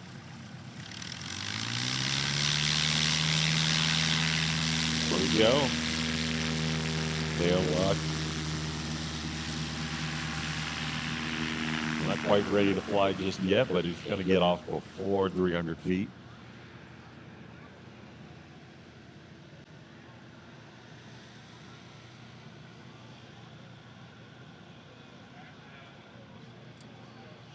Here's a reminder for all the kids in the crowd, make sure that you're building your paper airplane at the National STOL merch booth. We have our paper airplane competition slowly approaching. Show us your might and their ingenuity with the paper airplane here to build. Darn Scott on the base leg to make his main turn for firing.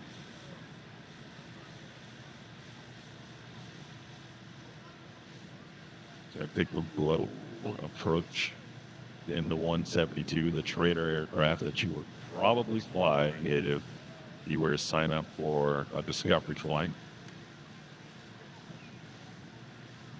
The rest of your curriculum for your pilot license.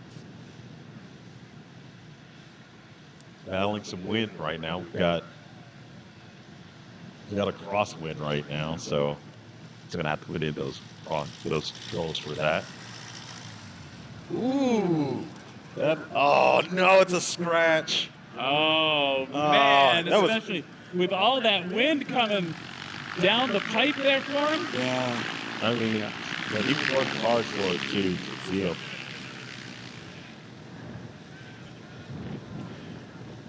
know. All right, you can see in the replay, yeah, the line, tires touching right on the line. Deformation a little bit before that.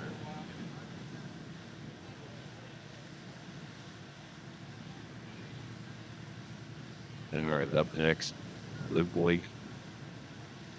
Yeah, Coyote 2. So I think covering on his aircraft, because we can see the tubes through it, I think it's Vortex. Use a plastic covering. The normal fabric that you're going to use is nylon, which is also plastic technically, but this is essentially a sheet of plastic that is glued over the frame of the aircraft, where traditionally we have like nylon fabric. That's the skin of deep after aircraft. He's good over the line. Gonna lose a little directional control, but that's all right. He's gonna get a warning for that. Not exactly what we want to see him, but he's feeling a little embarrassed by that there. Got it stopped, but yeah, that'll be a warning from race control at minimum. It's pretty dramatic. You never like to have to do a 360 to taxi off the runway, but also rookie class. Yep. Figuring it out. That's part of what we're doing here. Get a little bit more aggressive on the braking. His tail was coming up. Felt it safe to give it some right rudder, right braking as well. Hit Carl Gross on final. He's going to lose a little bit of wind. And that's okay. He's high enough to just chop the throttle and get it over the line. Nice little bounce. He's going to step on those brakes hard. All right, yeah. Sub 300 feet once again. Carl doing an excellent job with the side-by-side J forward cut. Get up. Especially for this, which got aircraft. Yeah. So that is going to wrap up the rookie and the vintage cup class. And folks, as they taxi back, you got to give them a big round of applause. They can hear you in the cockpit of these airplanes, especially when you got the doors off. Yeah. It takes a lot. It takes a lot of bravery to come on out and do your first competition in front of a big crowd like the ones we have here at Music City. So we're going to take a quick break, and we'll be back with more STOL action. Man, Music City STOL Camp, it's just heating up. Oh, yeah, this is so exciting.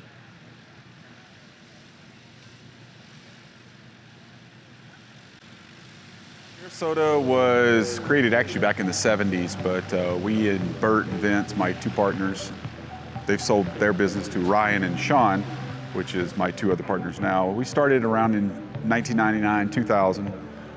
Just had one little spot in this hangar, and we've built it up from there. So we've been here for 23 years now. So, and then we have 5 facilities now here in the state of Florida. First starts in Tampa, Sarasota. Venice here is our main headquarters, and we have Punta Gorda and then Fort Lauderdale, Lantana. Then we have partners in Brazil, South Africa, Greece, Tullahoma, Tennessee, all over the world. We're the largest Garmin dealer in the world. So that's probably what we've been known for. So we do more installs on aircraft, general aviation, anything really under 10,000 pounds than anybody else in the world. So, and we've been that for quite a few years now.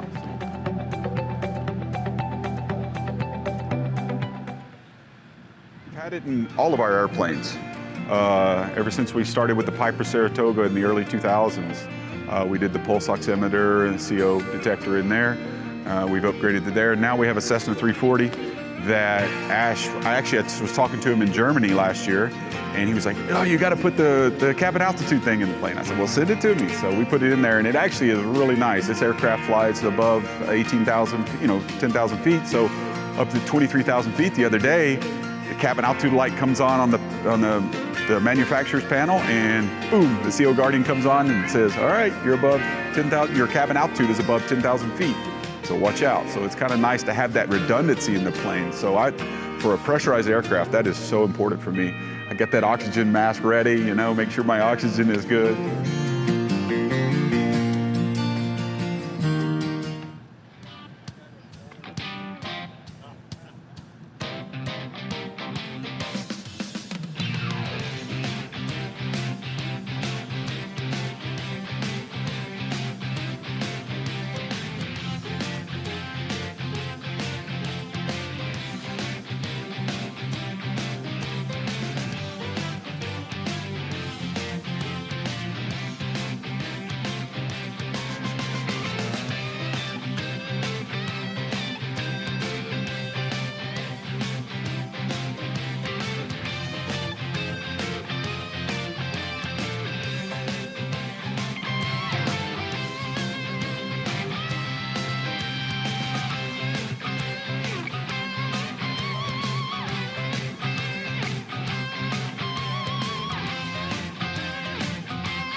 And we are back here in Music City Executive Airport, Gallatin, Tennessee. I want to give a big round of applause from the crowd. A round of applause from the crowd for our Vintage Cup class and our Rookie class. It takes a lot of gusto to get out in front of everybody. Look at this huge crowd. You guys, there's a lot of you out there. First, in the Vintage Cup class, let's hear it for Carl Rose. Combined score of 522. What? In the Vintage Cup class, yep. And then in the Rookie class, in second place, a combined score of 885 goes to Scott Swope. And first place, a combined score of 413, Luke Lee. That's your Rookie class and your Vintage Cup class. Wait, you had a big reaction before. You said what? Did you not think you had one on the board? Well, that last one was a controlled crash. Well, it looked good to us. Yeah, it's fine. Yeah, we're in there. And then, Luke, yeah, man. You're hanging out a little bit at the end there, too. How was it? Sounds good. I'm glad I'm here. Glad to be a Tennessean. Love it. All right, let's hear it for the rookie class and the Vintage Cup class. Now, they're new here. You got to get each other a little wet there. They're like, I don't know. It's not that hot. Oh, me? No, not me. All right, we'll be back with more in a minute.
Basically, every time I do an install, I go in and I download all of the latest manuals to make sure that everything's interconnected correctly.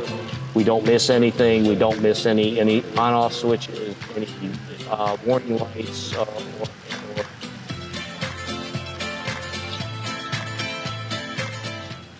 You said that the most common position for the CEO Guardian's over there on the right side? Yeah, it would be generally somewhere in this area.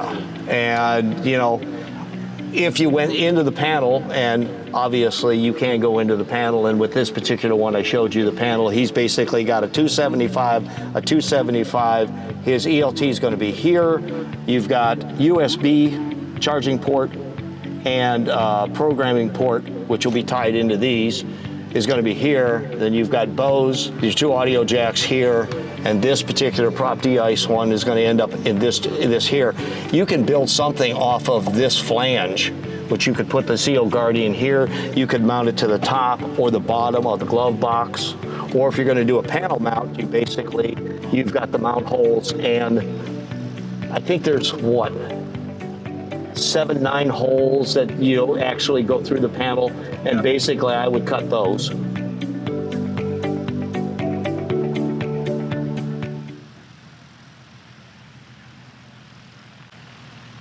And folks, we are back in Gallatin, Tennessee at Music City Executive Airport, getting geared up for the Cub class. So all these aircraft you're about to see are pretty closely similarly rated. Variance in some engines, not very much in the horsepower though, but these are all aircraft based off of the quintessential Super Cub. That is a quintessential backcountry aircraft. So like right now in the front you'll see that very iridescent aircraft named Blue Tranquility. And part of this class, we've got race number 222 Ryan Melendez in the 54 Super Cub, race number 108 Dave Warren in the 67 Super Cub, race 828 Foster Carney in the 57 Super Cub. These are all Super Cubs, I'm just going to keep going. 68 Nick Ardillo, 219 Lee Boyd. Lee Boyd, another Tennessee boy. Yeah. We got, look at this spread too. We got as far west as San Diego, California, and 2 Tennessee pilots, and then Nick Ardillo bringing it up from Texas. It's a pretty diverse crowd.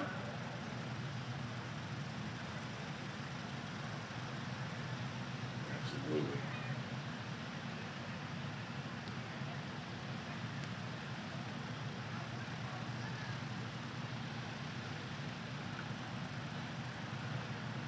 So we'll get them started for you in just a second here.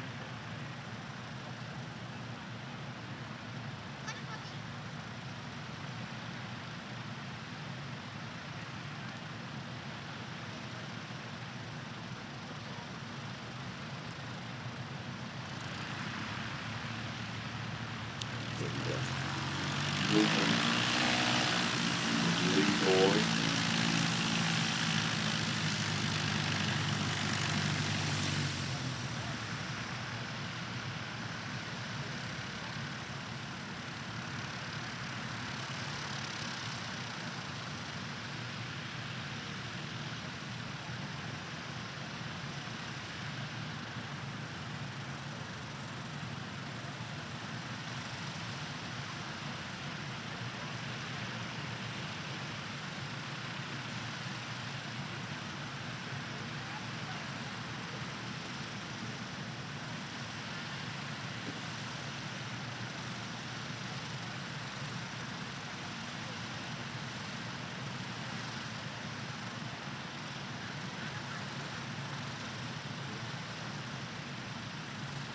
the way from Appleton, Tennessee, Lee Boyd. Let's hear it for Lee Boyd, folks. He's coming all the way from Appleton, Tennessee, and he is going to put on a show for you today.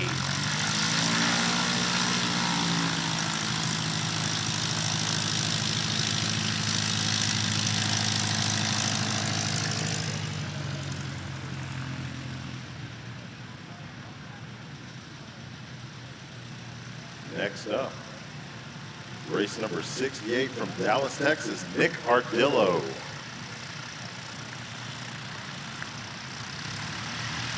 Ardillo is a prior KC-135 instructor pilot for the Air National Guard. He's flying a 2014 Carbon Cub SS with active aero upgrades.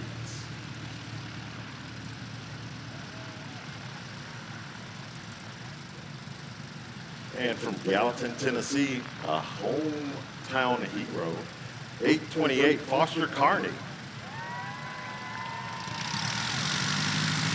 Foster was inspired to start flying 11 years ago by his dad, Jeff Carney. He fell in love with the Super Cub while doing mission work in Alaska.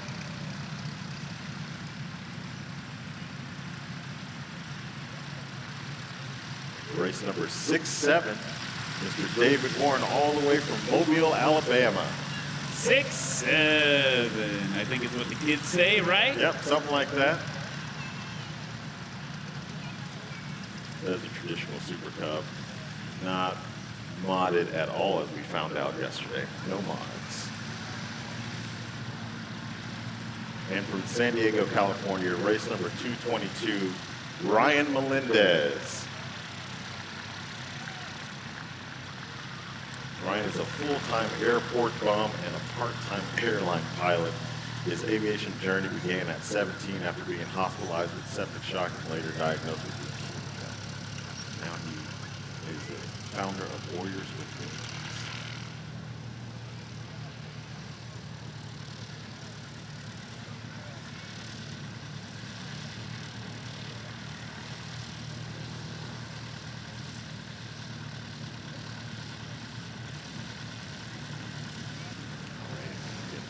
Is taxied up to the line.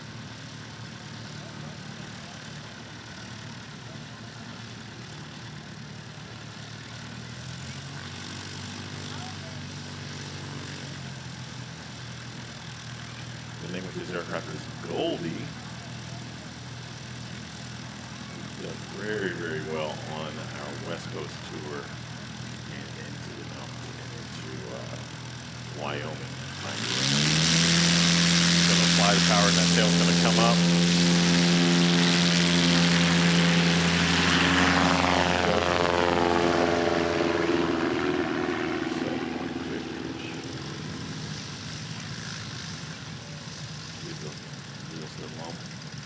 We have David Warren taxiing up the line all the way from Mobile, Alabama. Ryan Melendez with 124 feet on that takeoff.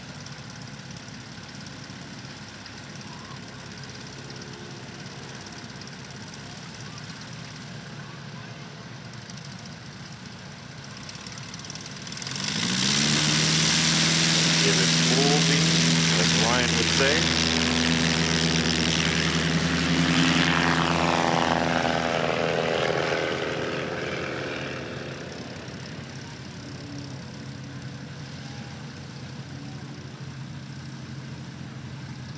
The takeoff for David Warren is 138 feet.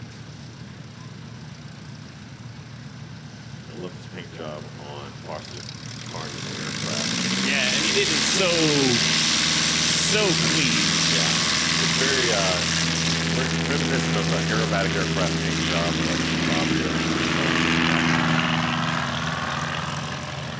And also want to make sure we recognize again, not only is Foster Carney flying, but his family's been helping us out today. Maddie Carney again is giving us that invocation at the front. Yeah, that's what sounds. Mrs. Foster also donated his trailer for us after our trailer fire.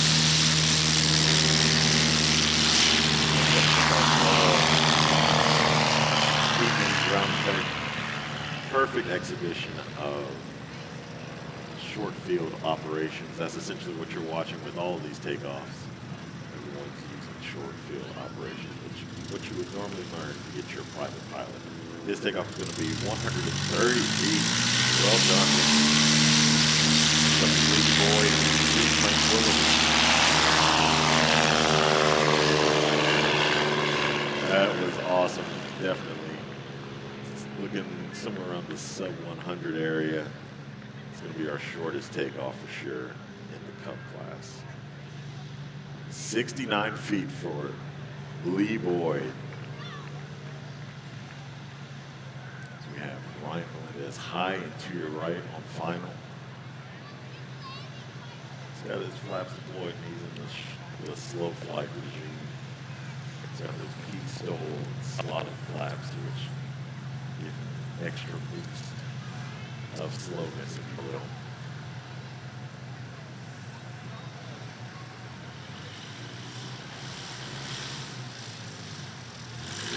Holding it up. Oh, I think it might have been good. Lexi says too close to call.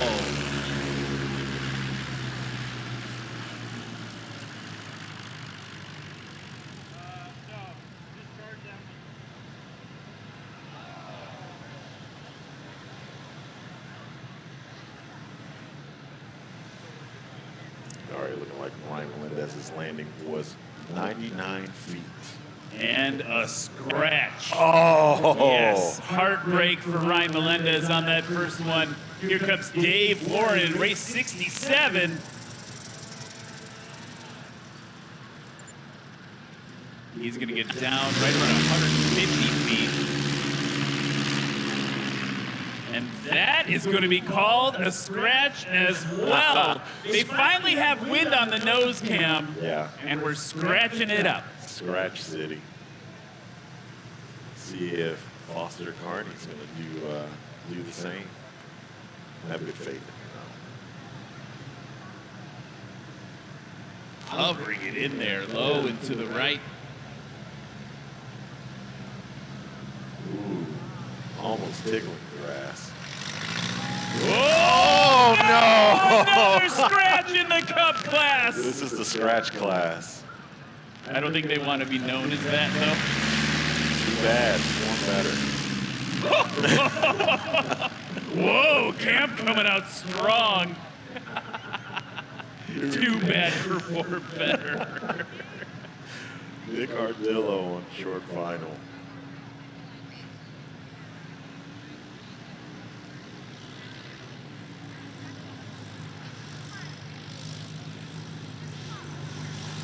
Higher than everyone else. He's just like, I am not going to scratch.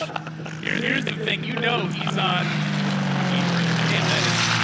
Okay, so Nick Ardillo's like on downwind watching this, and you know he's watching the scratches and going, oh, I think I need to get one on the board. Yeah, absolutely. So right now, Nick Ardillo on the board, 130 feet takeoff, 165 foot landing, 295 feet wide. Only one on board. Boy, bringing in super slow. Ooh, was it? Oh no! Another scratch in the Cup class. That means, folks, that Nick Ardillo is the only competitor to be on the board so far, and particularly that hurts for Lee Boyd, because that was a 69-foot takeoff, our first sub 100-foot takeoff of the day, and it's been thrown away. It's been thrown away. He can do it again. He did it can. once, he'll do it again. But like now, the wind. Where'd the wind go, Cam? It's gone. You maybe only had one shot at that. Yeah, that's true. Eminem wrote a whole song about that. It's true. Yeah, so the wind not seeming to. He's been flying around. Can't make every event because he's a professional pilot. He's got to work things to do. Yeah. So he's been one of the up-and-comers this season. We've really enjoyed watching him. He's one to watch. I think the other one to watch today is Dave Warren. Foster Carney, like, wild card. Great performer. Yeah, absolutely.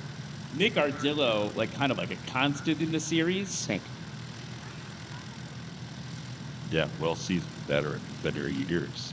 If we look at the season standings right now, Lee Boyd out in front with 118 points. Ryan Melendez, this pilot right here, second place with 8 points. And that is going to be, I believe, the second sub-100 takeoff of the competition. Let's see if I'm right.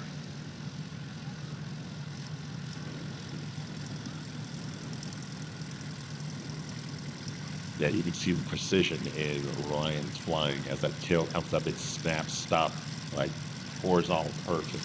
That's an 82-foot takeoff for Ryan Melendez. So David Warren doing the same thing.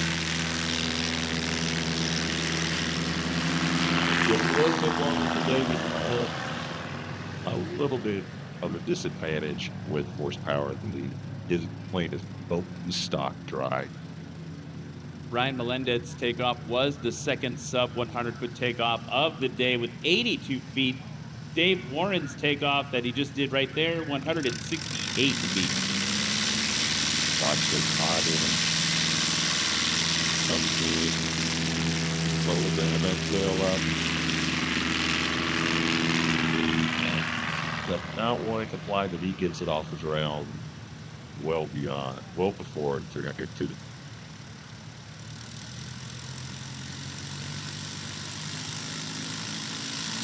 Looks like they're on the line. Ready to go. That came out of the Johnson bar to the flat. That was well done by Nick Ardillo. Perfect execution.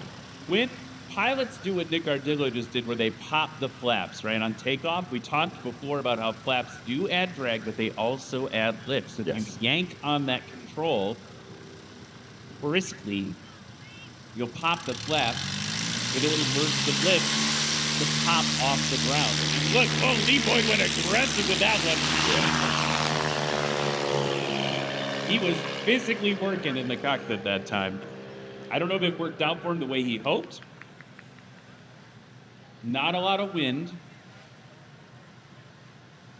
And now we're starting to kind of get a breeze. It's still going to be a crosswind for our pilots coming in.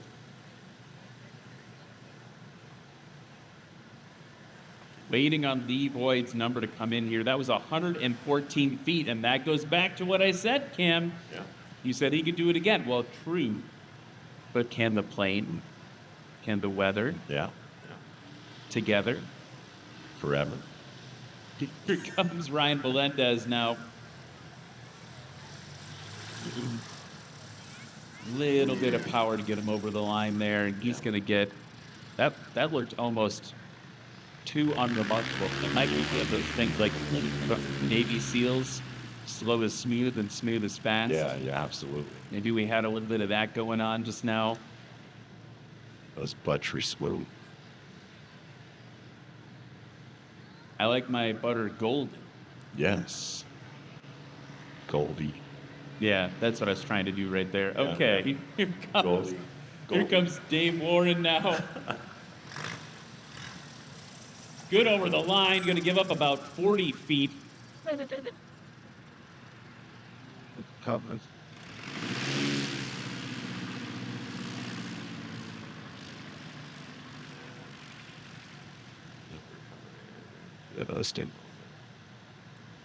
So 121 for Ryan Melendez on that landing, and 180 for David Warren. It's going to put Ryan in first place. Boswick Curry over the line. Let's go. That was weirdly smooth, too. Yeah. So we did have a shakeup, right? We had a huge shakeup. Ryan Melendez now up in first. Luke Ardillo sliding down to second. Dave Warren also on the board now in third. We'll see where Foster Carney slots in. Good over the line as well there. And that leaves Nick Ardillo and Lee Boyd to round out this run. Foster Carney's going to slide into 4th place with a combined score of 504. Here comes Nick Ardillo.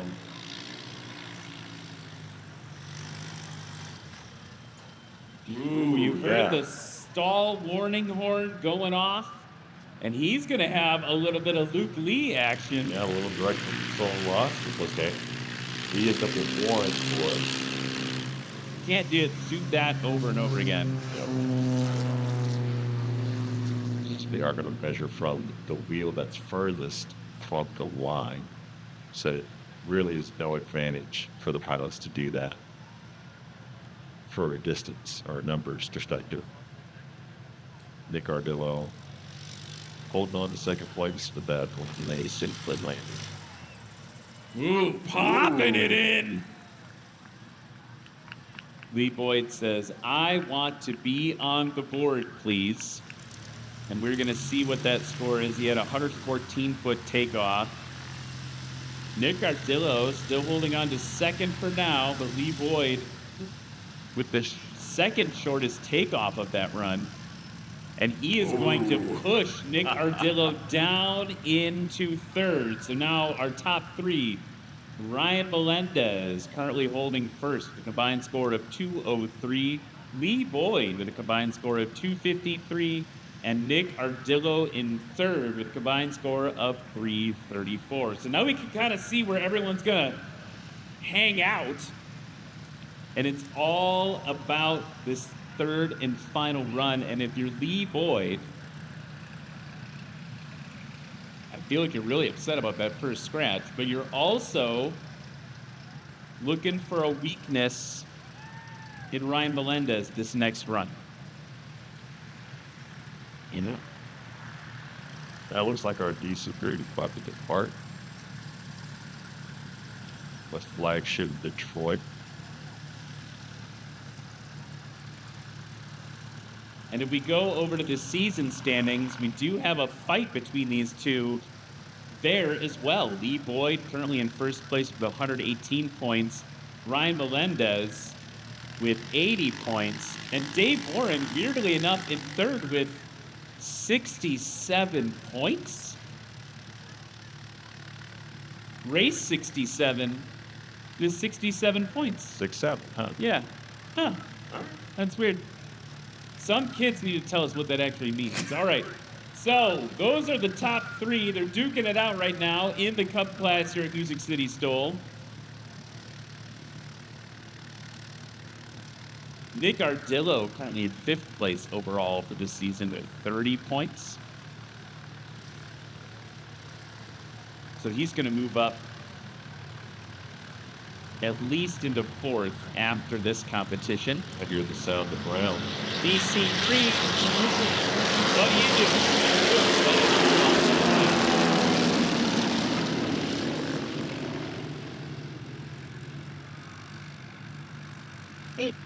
It's such an awesome airplane. Like, if you get a chance, if you're on site right now, get a chance to fly in that airplane. It is a privilege. But it was to make all your aviation greats jealous. Here we go. Bonnie Melendez at the goals. He's slowly creeping up to the lines.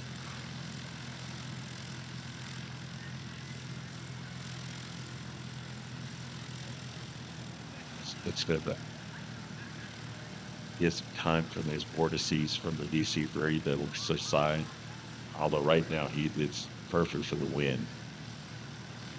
Vortices could fold the airplane over, so we don't want him to do that. He doesn't want to do that as well, so we know that. But hopefully this breeze, he's looking like it's straight down the pipe, even though the wind side is indicating a slight cross.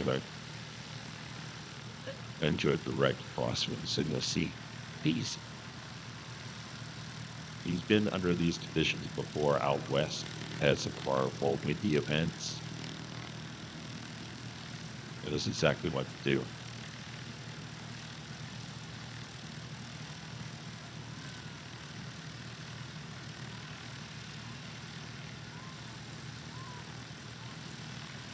So we're just waiting, I believe, on the wake turbulence of the DC breed. We don't want that Super Cub to roll. It's not like the Decathlon. Yeah, yeah, no. It's not by any means. While we wait here, folks, let's talk about some of our friends of National STOL, legendary aviation coffee companies, where aviation passion flirts shamelessly with seduction of coffee roasting. A premier air-roasted, small batch, single-origin, specialty grade, direct trade with a promise of never bitter, always better, bougie coffee. Join this caffeinated joyride and let's elevate your coffee experience to new altitudes. Because life's too short for bitter dumpster fire brews. Man. Use coupon code STOL10 for 10% off your order. Ryan Melendez.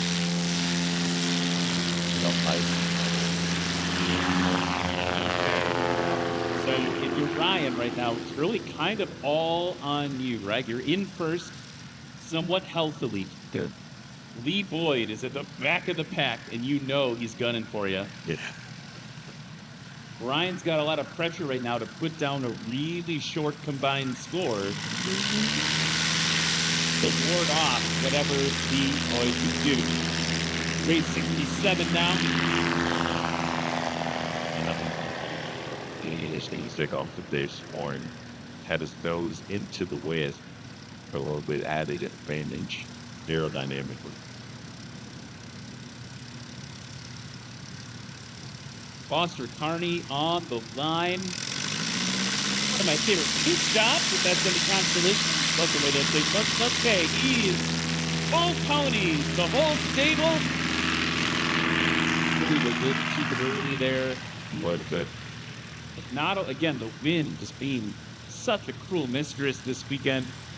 Now we're over to a right crosswind. It's just not giving us maybe what we want. Not at all. Jake Arcillo.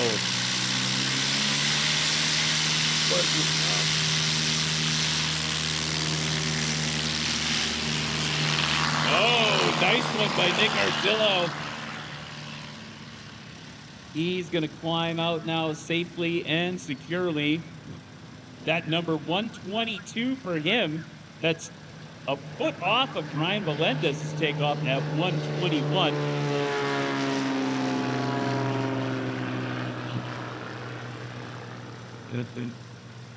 Lee Boyd holding on to second. Sails from a nice time, pulling immediately. Oh, that right main came off around 75 feet. With the left main hung. Stuck. It's stuck to the ground. It's stuck on.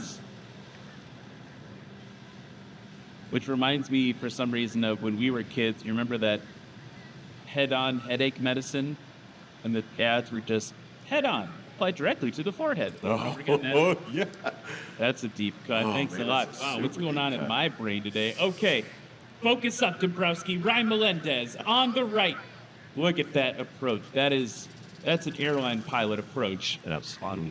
Very stable. He's got a little bit of wind. Oh man, maybe it's like a knot or two. Like it is nearly winds calm, right? Yeah, yeah. So he is flying on the edge right now. He's going to need to be ready to fly higher if needed, but I guess the wind is going to hold out for.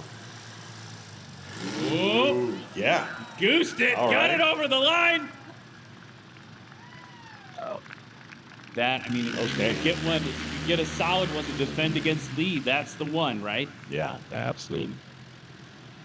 I think his second run is still going to be the best defensively. Yes, that was 248 combined. Okay. So Ryan Melendez bringing 203 to the fight against Lee Boyd. Here comes Dave Waring, currently in fourth place. Working that rudder back and forth, keeping her straight. He's plopping in well over the line. What a strong finish to the class. That feels more like with the Dave Waring we saw Hamilton stole. Yeah, outstanding. Foster Carney now. Descending down to the grass. A little bit faster looking than the others. Good over the line. Yeah. A lot of energy to dissipate here. He's got his own place.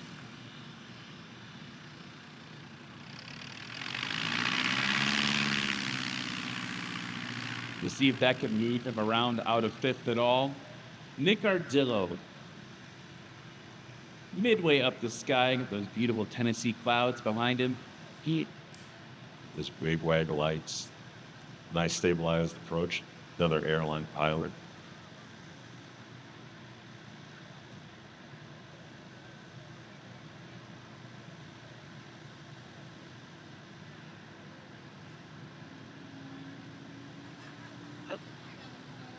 Here, modulate the throttle, keep it that is high. With enough altitude so it doesn't need it. Another bump the power, another bump the power. Oh, too close to call for Lexi on the line. Let's go to the replay.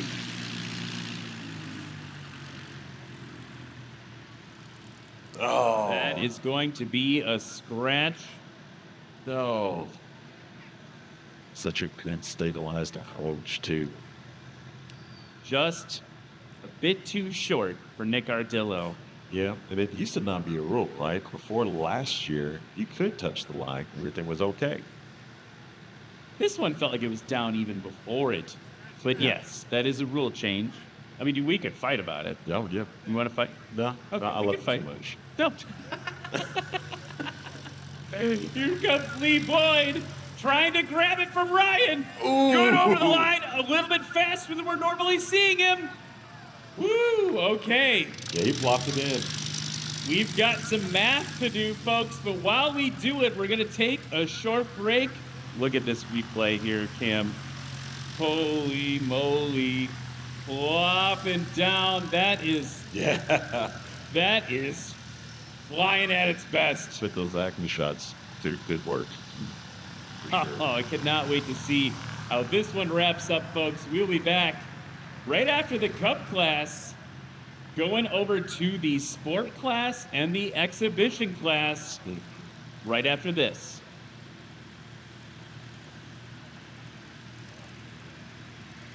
Keep going.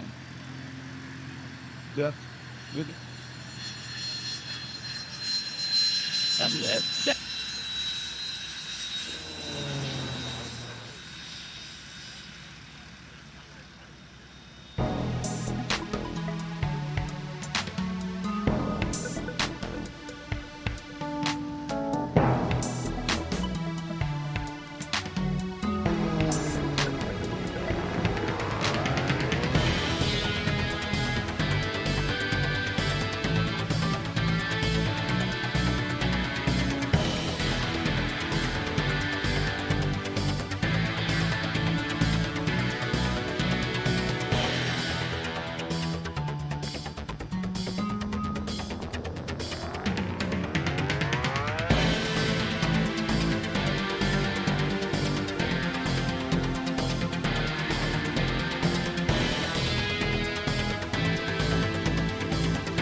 A special thanks to our local sponsors.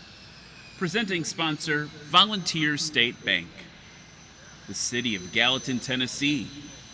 Gallatin Economic Development. Destination, Gallatin. Sumner County Tourism. Brower Material Handling Systems. Flight Solutions. Jet Access. Property Pilots. Botero Carts. And Charlie's Golf Carts.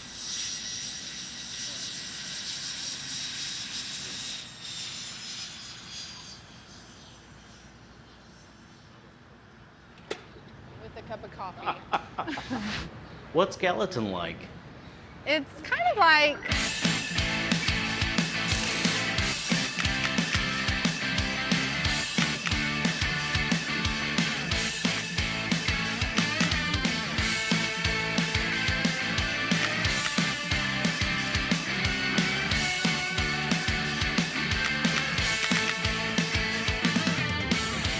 and it's close to Nashville.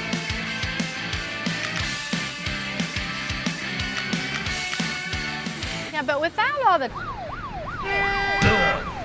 and there's a ton of stuff to do.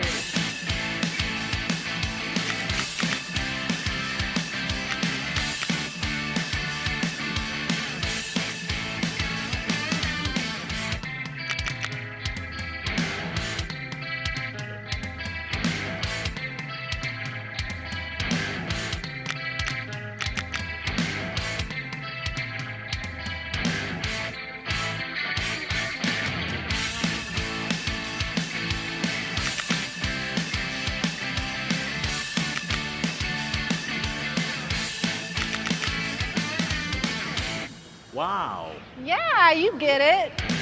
And so does Gallatin. And welcome back, folks, to Music City STOL 2025, part of the National STOL Series here at Music City Executive Airport.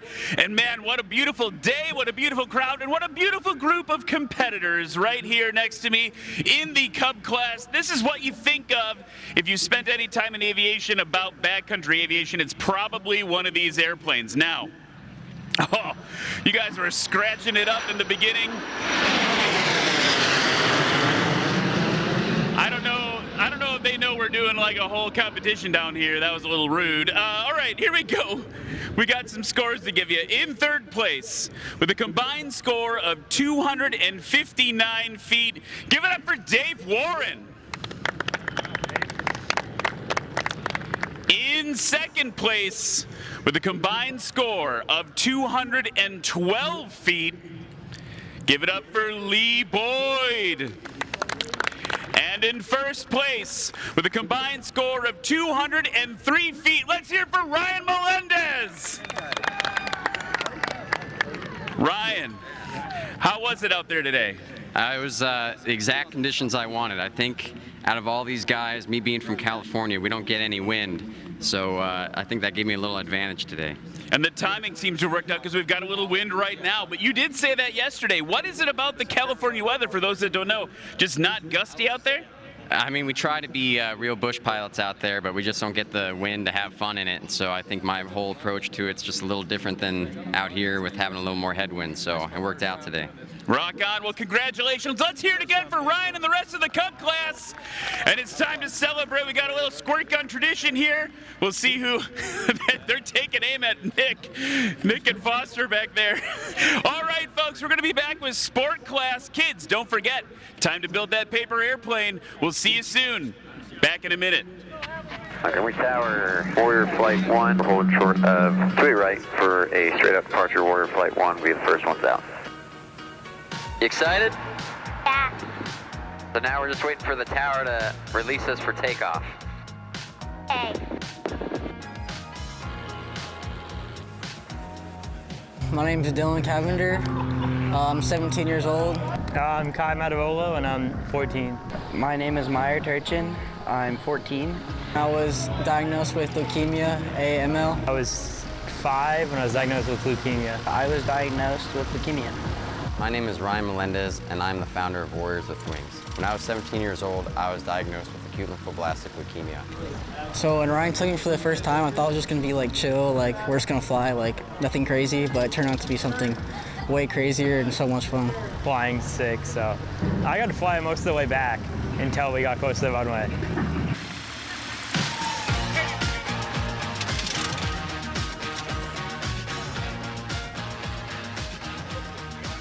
Eventually, I'd definitely be interested in getting a pilot's license or something like that. Maybe not for like a job, but just to have for fun. You just see everything. It's sick because everything's so small, but like you're only at we were at 1,400 about like max, so you can still see everything because when you're in an airliner or stuff, you're really high up, you can't see much. All right, do it yourself. Pull back. Pull back, hard, hard, hard, hard, hard. Keep pulling. Push forward hard. Whee! Pretty good.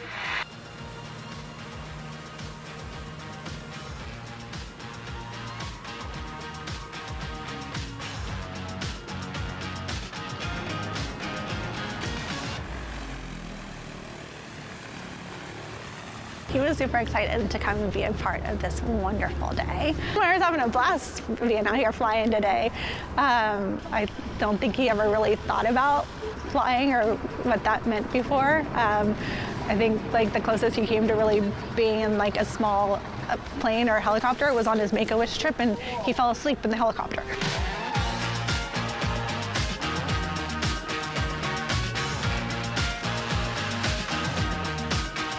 Everyone's gonna get their first logbook. So there you go. And then we're gonna fill out all the airplanes you flew, and we'll get you signed off since we're all CFIs. So, and then we'll get you guys all T-shirts once we get some of those made. They'll sign you off for the airplanes they flew you in. You need to get your pilot's license, 40 hours of flight instruction, or 40 hours of flight time total. Some of that has to be with us, and then at some point you guys, once we feel like you can fly the airplane yourself, we set you free and you go off and do some hours by yourself. It's just that easy. It's just that easy. Couple more days like this, you go fly an airplane Yeah. by yourself, you're good to go. You're almost there. All right, perfect. I'll steal the pen.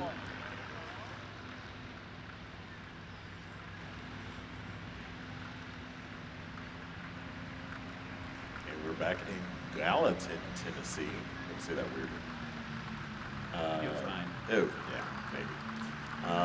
Getting geared up for just a sport class, looks like. All those souped up modded aircraft. Most of these aircraft experimental, if not all of them. You see Eddie Sanchez's aircraft out in front.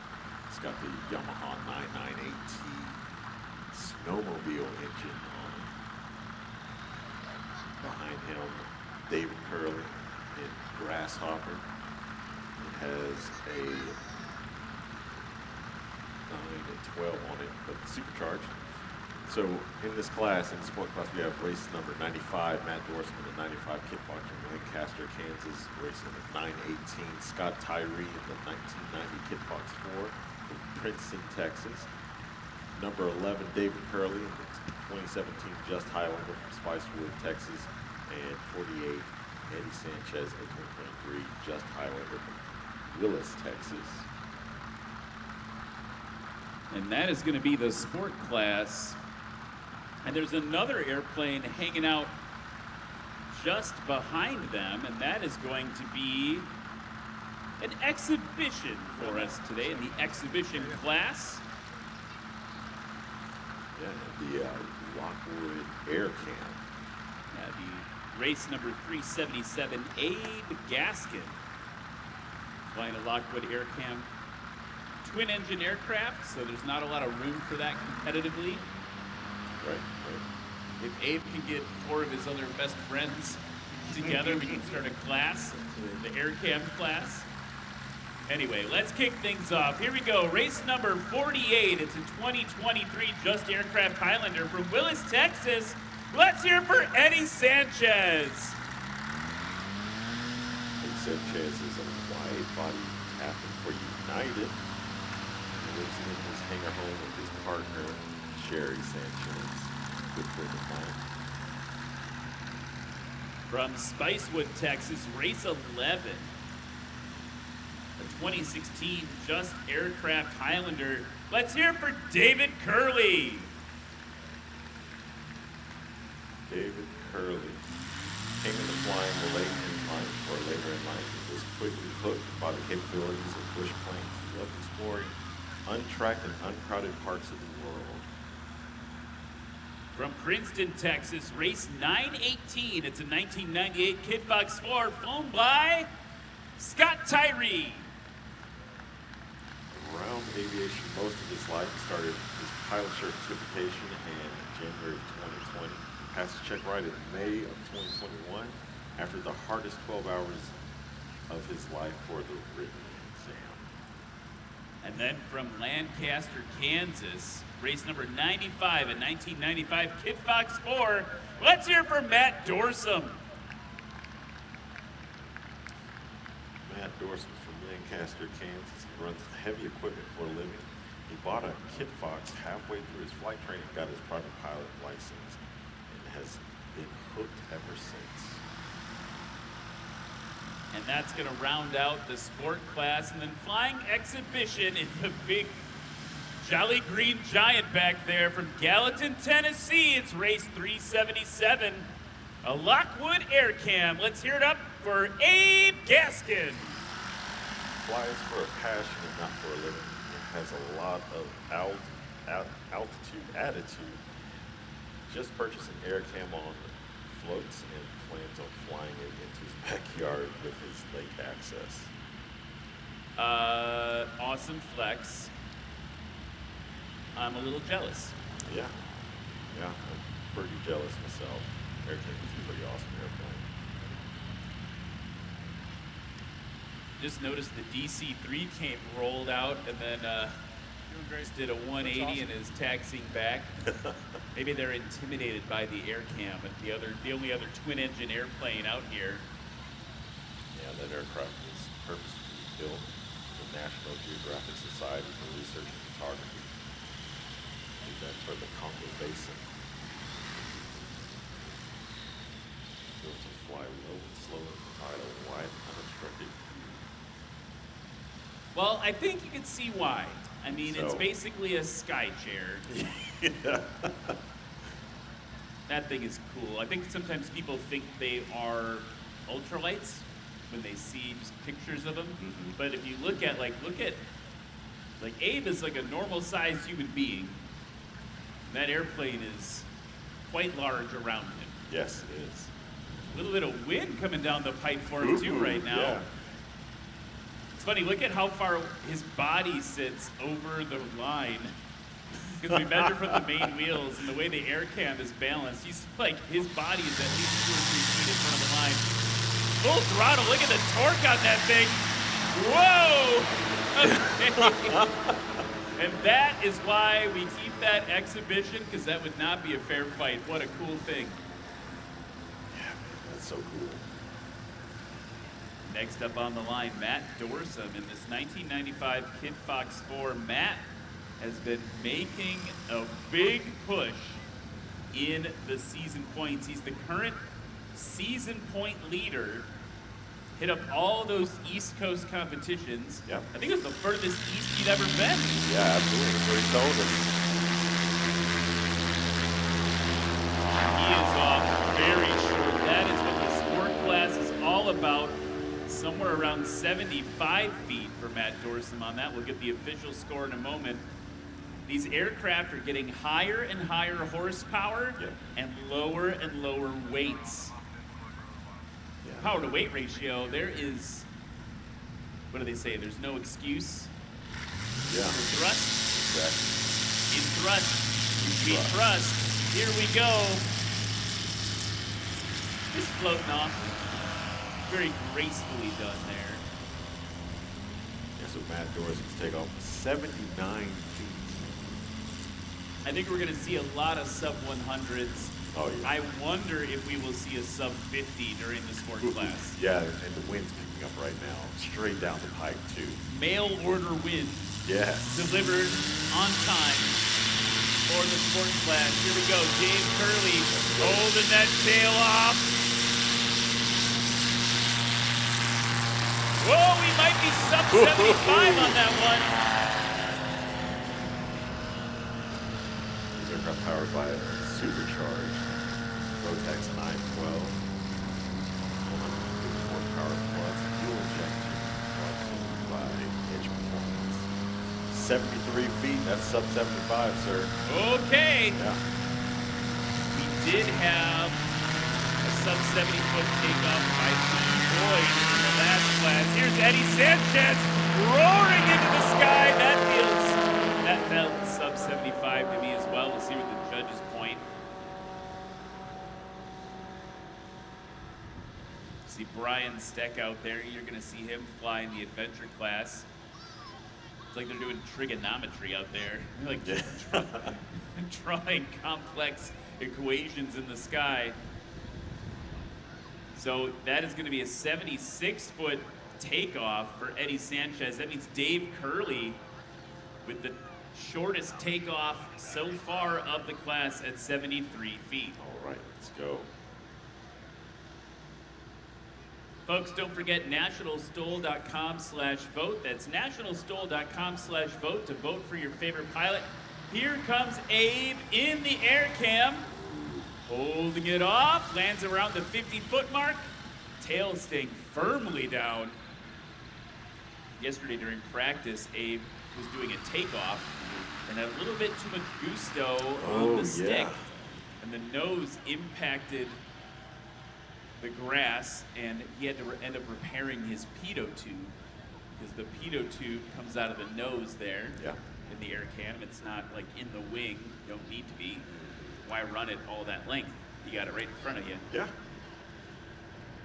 Kind of like an F-16. Like an F-16. Yeah, exactly. Exactly the same. Okay, let's check out what's going on here. We've Gotta got go around. Matt Dorsum coming in low. Scott Tyree up above, going around. This got too close. Dorsum dropping it in. Yeah. Sliding to a stop. I love the sport class, man. That's so cool. So Scott Tyree's going to make another left traffic pattern. He'll slide in behind Eddie Sanchez. Also, to get a little bit of jet action come into play. Ooh, I hear it.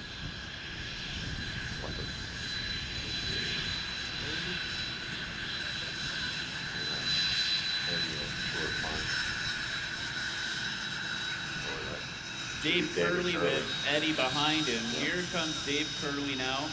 Look at the gear just hanging down like that. That's super cool. Holding it off with all that power. Good over the line. Right main touching down. Getting it stopped pretty perfectly.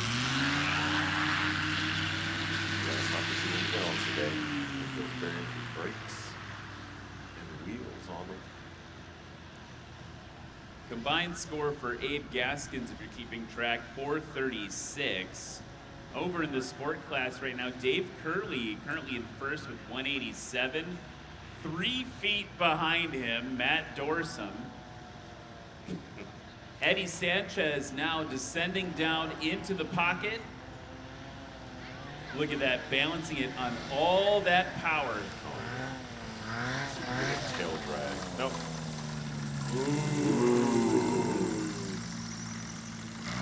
Just over 100 feet. And look at the way that Eddie balances the aircraft out. Braking action versus tail downforce. Yeah. Very expertly done there. That will be surprisingly the longest combined score so far. This is tight, you guys. We have Dave Curley with 187. Right. Matt Dorsum with 190. Eddie Sanchez with 193. Scott Tyree scratching way down. Hundreds of feet too short. I don't know if the wind dropped out on him there as we were talking about scores, but so that'll be a scratch for him. Oh, we have a prop that's not moving. Yeah, he's engine out. He's unbuckled. See what's going on with him in just a moment.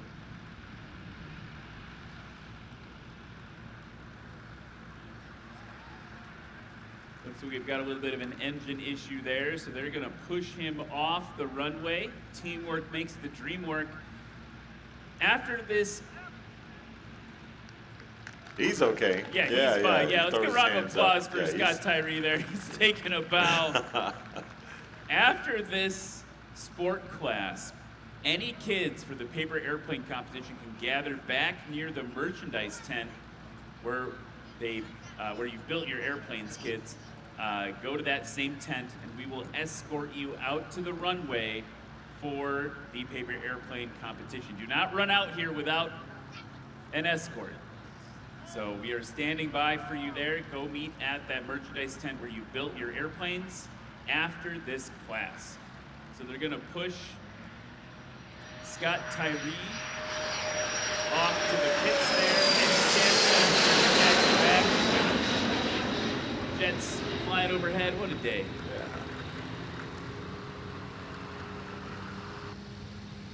Welcome this breeze, because it is feeling really good right now. So we'll see what the conversation is around Scott Tyree. I think he was just low over the grass, doing that low approach style, and it looks like he maybe just had an engine failure that low. Which would make sense if he's like behind the power curve, you're at a relatively high throttle setting. If something would maybe break, it would break there. I don't know. Like it doesn't feel super standard, but we'll get a read on it for you. In the meantime, the rest of the competitors are going to continue to taxi back. You got Eddie Sanchez in front of him, Dave Curley in front of him, Matt Dorsum, and then Abe out in front. Lawn chair in the sky. Reminds me a little bit of a Breezy, which is a home-built design where it's a single engine and there's no even fuselage. You're just sitting on like steel tubes in the sky. Yeah. This feels a little better than that.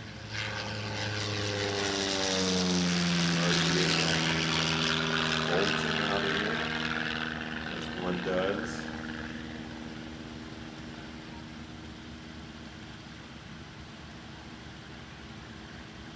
So the spread between these three pilots right now in the sport class is really exciting. Here's Dave Gaskin. Okay. Ooh, yeah. We may be sub 100 feet there. Maybe just a little bit more, maybe 125. Yeah, he just looks like he has unlimited power. I mean, he's got 2 engines, why not? If I'm not mistaken, the air can actually take off with one engine. That's pretty awesome. That's a cool party thing, right? Yeah. Matt Dorsum on the roll, and Mad Dog, well, leaping into the sky. Don't feel like we have as much wind as we did during the last run. His previous takeoff was 79 feet.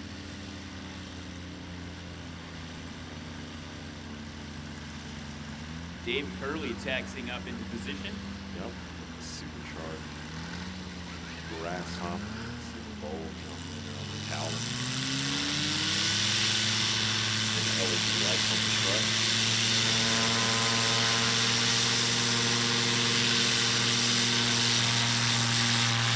A little bit of penny looking there. Yeah. And climbing up and then pushing that nose down right away. He's going to climb out. That thing climbs out so well. This plane climbs out too. By the way, this plane's for sale. Yeah, Double World is for sale. So if you're looking for one of the most fire-breathing aircraft in National STOL, you choose to be a hotshot STOL pilot. Here's Eddie Sanchez. Woo! Whoa, there we go. Definitely sub 75.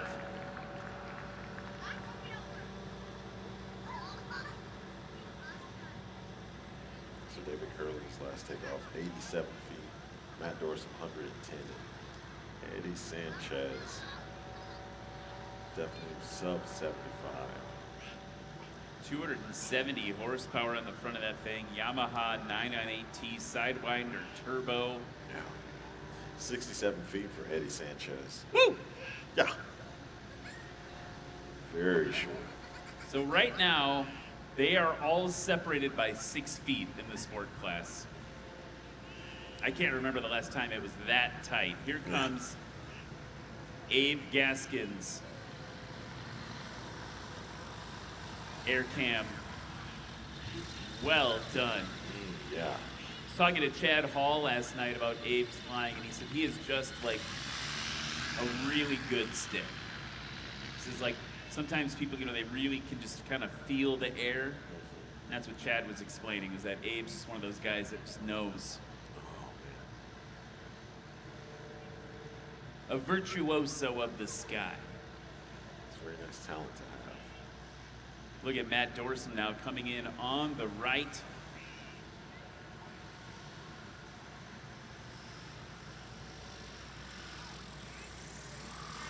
Ooh, yeah. Okay, Okay, good.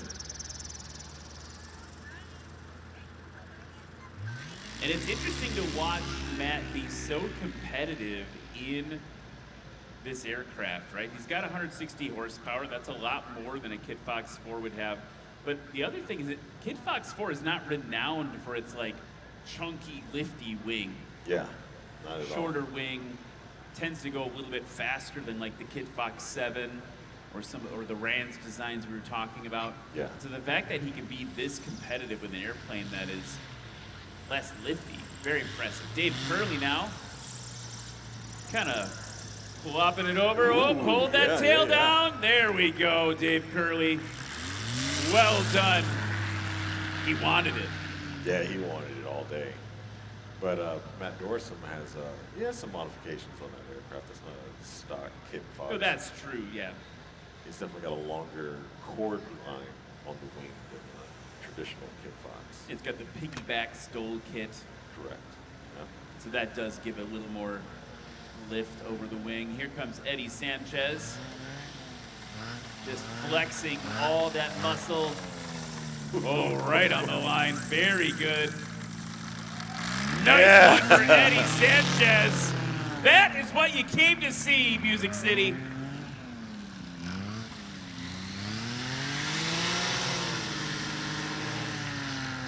Yeah, it's absolutely awesome. It just sounds so mean. Yeah, it really does. I mean, that's 270 horsepower on an aircraft that fully loaded with persons, gas, gear, all the stuff you can cram in it. The max weight is 1,320 pounds. It's a nice power to weight ratio on that beast. So let's take a look now at where we're at after the second run. Eddie Sanchez has shortened it up a bit. He is now in first place with a combined score of 164. Let's go. Dave Curley improved by a foot, down to 186, with a slightly longer takeoff, but a shorter landing. And Matt Dorsum continues to be in third place, but that run was not shorter than his first one. His shortest is still his best at 190 feet. We've gone from 6 feet separating everybody to a bit more than that. Eddie out front by 22 feet. Love that you can see Abe working in the cockpit too. Yeah. He's improved a massive amount between run 1 and run 2. Okay. Down to 286 from 436.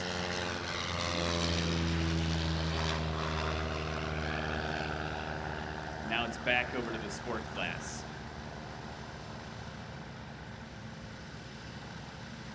So kids, remember, it's your last chance to build one of those paper airplanes with the paper airplane competition. Here's Matt Dorsum.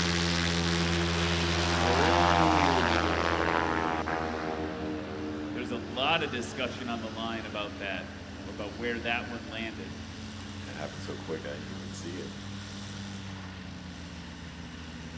Dave Curley, ready to go. So his aircraft has folding wings. That's cool. You can put it in a trailer and drive it around. Yeah, same with that aircraft. Trailers across the country.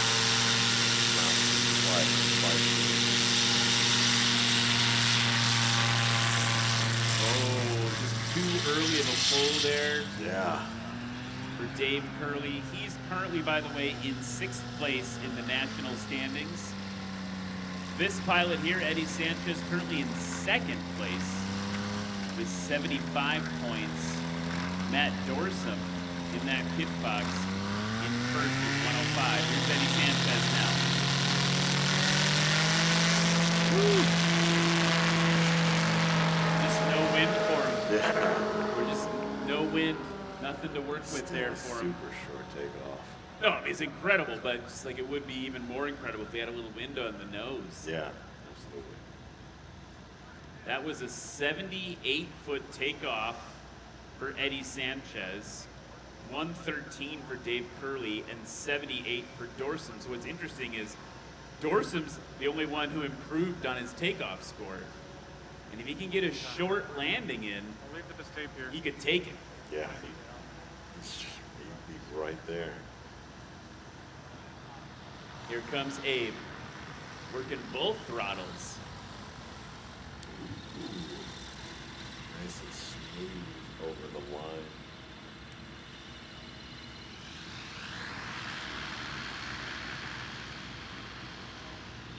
That's such a cool play. While Matt Dorsum comes in, I want to remind folks that there's a lot of ways you can support the local community here. One of those things you can do is obviously, take a ride in that DC-3. All that money goes towards a good cause. The Commemorative Air Force is here with 2 aircraft. You can give them a look. Give yourself a little taste of warbird action. Here's Matt Dorsum dropping it in, but it's, I think, going to be too long to make a difference. Kind of felt like he had to add a little power to get over the line there, and it just pushed him a little too fast. Talking to race control right now, but our friend Scott Tyree, he is out of the running. Looking for a report from him on that. Obviously, he's okay, but all we know so far is that on the radio, he said, "I have a problem." So that's not very specific, but obviously he had more things going on in the cockpit. Okay. Very Houston-y. Gallatin, I have a problem. Okay, Dave Curley. Ooh, okay, yeah. Right on the line. Oh, Lexi's calling a scratch for Dave Curley.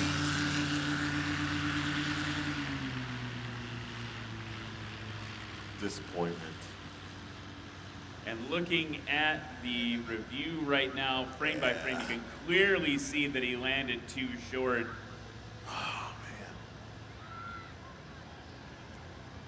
Which leaves Eddie Sanchez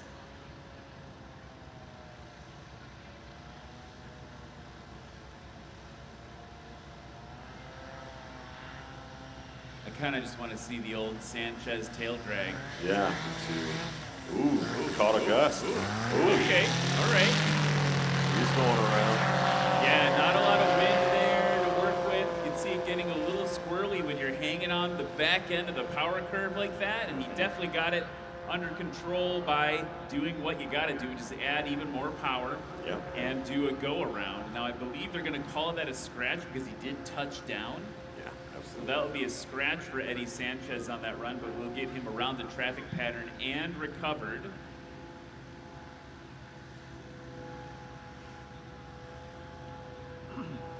So after this, Cam, we're going to take a little break from the big airplanes, and we're going to shift to very small airplanes. We're going to have this paper airplane competition with the kids here in Gallatin. We'll see who can take home the medal for the longest paper airplane flight. Very exciting to see. That is always exciting to see. New addition to National STOL. Eddie Sanchez is already back around, by the way. And I'm sure he's still going to try.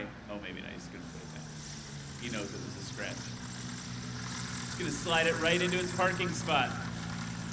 What an exciting class that was. Yeah, that was super At one exciting. point, separated by only 6 feet. Yeah.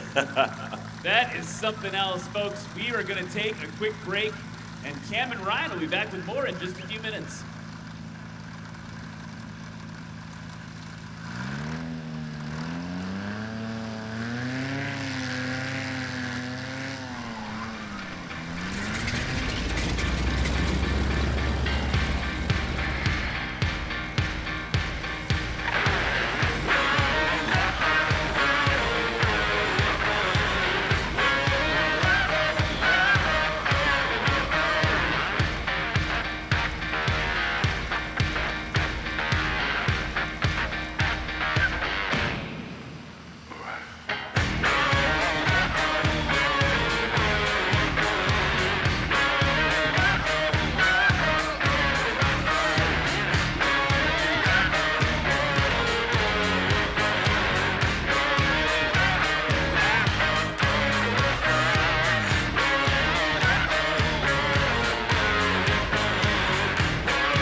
head gasket went out, and also there was a bunch of stuff plugging up the radiator, so lines couldn't fully circulate. So that was why that was happening. It was pressurizing my system. I wound up kind of making the decision to pull it, so I just went and got one and put it in.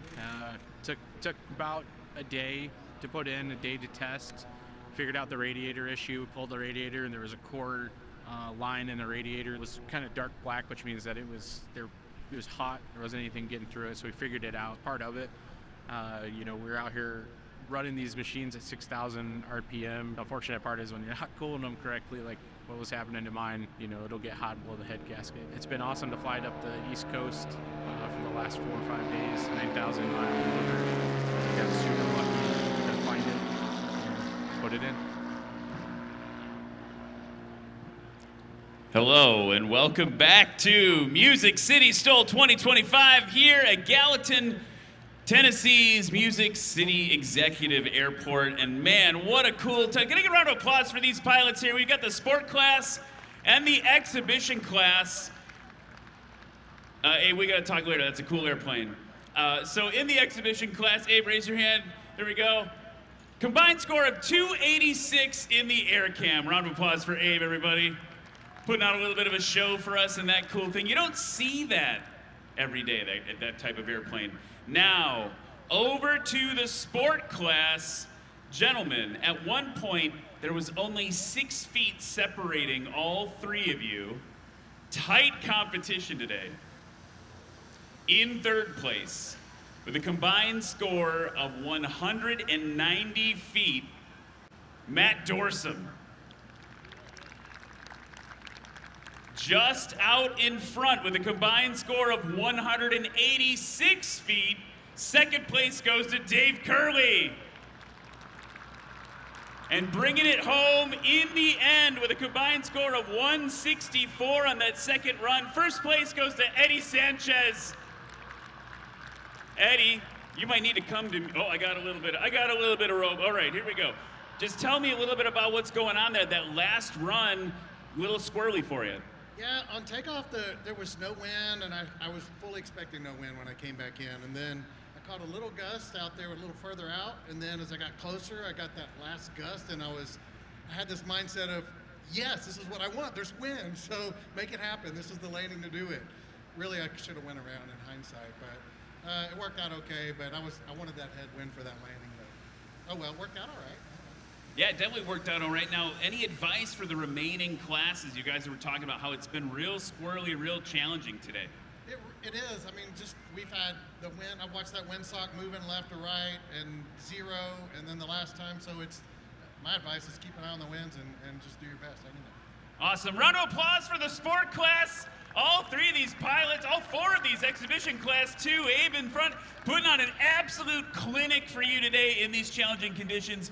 We're gonna take a quick break, and then it's time for our paper airplane competition. So hold tight, we're gonna get the kids out and you're gonna have a little fun.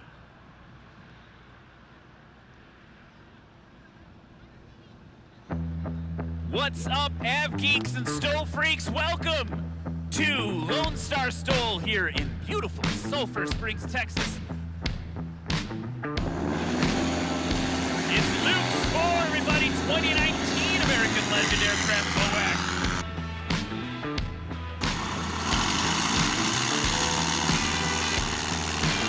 A round of applause for Chuck Olmstead. In the gray and orange MOAC, Ryan Shirley, everybody.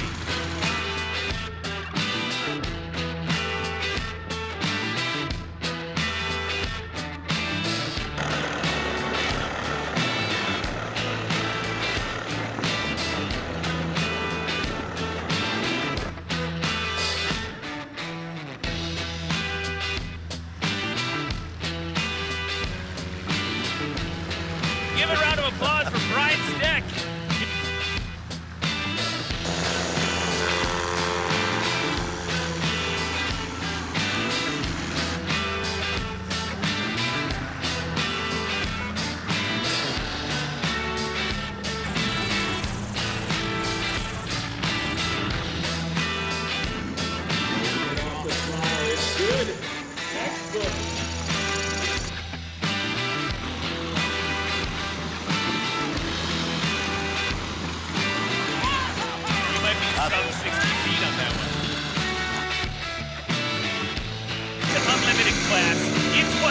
waiting for.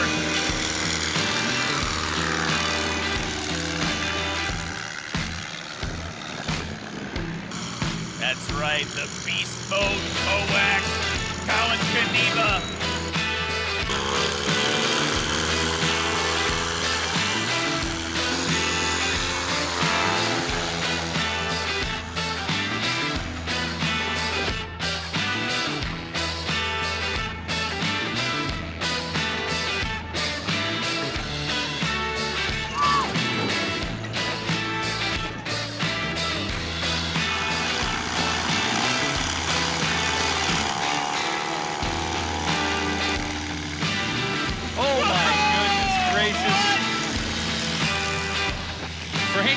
Showing that he deserves to belong here.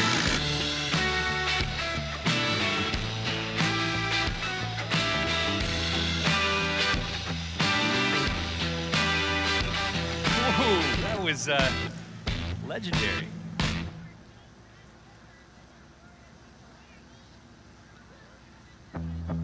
What's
And welcome back to Music City STOL. Now for something completely different. I don't even know how, are there like 50 of you under 7-year-olds right in front of me? Can I get a round of applause for these kids? Holy cow. So, kids, the rules are really simple. We're gonna count down, and when we count down, we'll go 3, 2, 1, throw. On throw, you throw it. The rule is just whoever gets the furthest wins. Miss Karen here will figure out who won, and then you'll come say hi to everybody if you won, okay? And then we've got some prizes for the folks that competed right over here as well. While you are exiting, you'll do that, okay? So here we go, first run. 3, 2, 1, throw! Oh, we got some good ones. Go find your airplane. Don't move it, just stand by it. There we go. That one over there should be the winner. The one that flew We're sorting it out here. We're sorting out. In. This one back here. Do you have first place there, Karen? All right, we're sorting it out. The melee. This is amazing. All these awesome designs.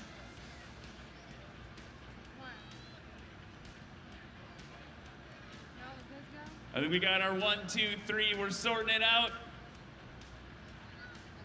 Okay, come here, first, second, third place.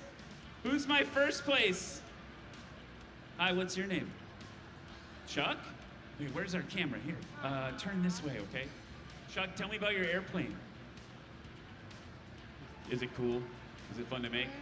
That works for me. All right, in second place? Are you second place? Third place, second place. What's your name? One step closer. No. Henry, tell me about your airplane.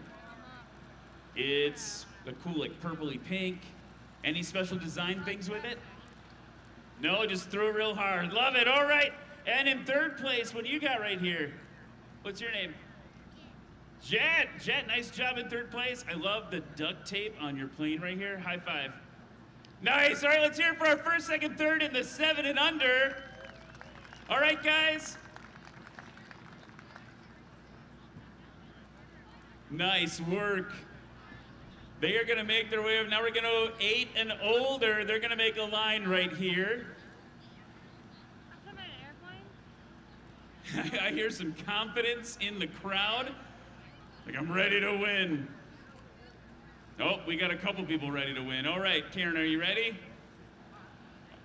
All right, here we go. Throw it as far as you can. In 3, 2, 1, throw! Woo, we got some good ones. They're trying to take out the judge. Look at that blue one. Go find your plane and stand by it. We got some good competition going on today in the paper airplane competition. All right, who was our first place? Were you first place? Come on over, dude. Come on right here. We're gonna look for where is my friend Brennan there is with the camera so the folks at home can see it. What's your name? And tell me about your airplane. It was cool. Did you do anything special with it? No, it looks like a pretty cool design though. High five, nice work. All right, where's my second place? What's up? All right, what's your name for everybody at home? Calvin, tell me about your airplane. It's very long and sleek. It's very narrow. Anything else you did with it? Oh, you drew on some cool designs that probably added a couple feet of distance, I think, right? High five. Nice job. In third place? Jackson. Hey, Jackson, anything you want to share about your airplane? No, it just threw it real hard, right?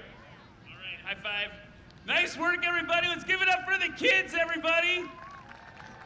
Nice job, everybody. High five. Whoa, that thing looks cool. It's like an F-15, right?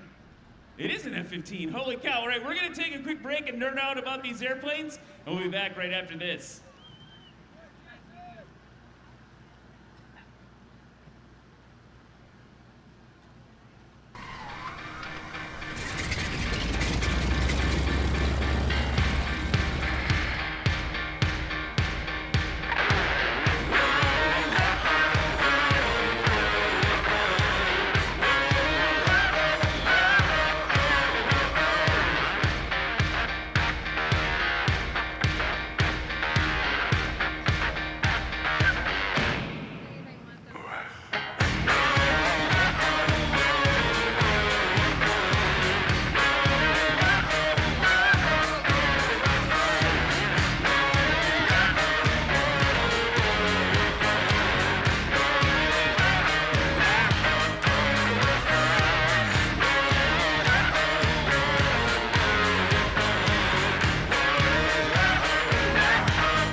Good. Hi. And welcome back to Music City STOL, folks. Just get geared up for our next class upcoming. Yeah, so we've got, Cam, some of my favorite classes coming up because we've got like the heaviest airplanes now coming out to compete. So we've got the touring class, which is going to be like your certificated heavies, like the Cessna 180s, the 182s, things like that, Mauls. Then we've got the wilderness class coming up, and that is going to be your experimental heavies. Yeah, the big experimental big boys. Yeah, that's right. The big experimental. I forgot we called it that back in Oklahoma. That class is new this year, and you'll see why. These airplanes, these two classes back to back used to be competing against each other, and it was just no contest for the touring airplanes, for the ones that had to adhere to the FAA certification rules. Just absolutely not fair. So they made a new class called the wilderness class, and we're going to see that. Then after the wilderness class, things get even, like literally, dudettes, it is about to be just like nonstop action, right? The wilderness class is going to be absolutely insane. Adventure class, filled with a lot of the heaviest hitters from some of the other classes in previous years. You're going to see a lot of aircraft called the Badlands Traveler just doing insane things. Yeah. And then we're going into the unlimited class, where you're going to see a mashup to bring it home from all the classes with people just running what they brung. So let's take a look at the touring class lineup. First, you got Jeff Abrams, number 65 in a 1965 Piper Cherokee. James Abbott in a 1959 Cessna 182 Bravo from Gallatin, Tennessee, race number 59.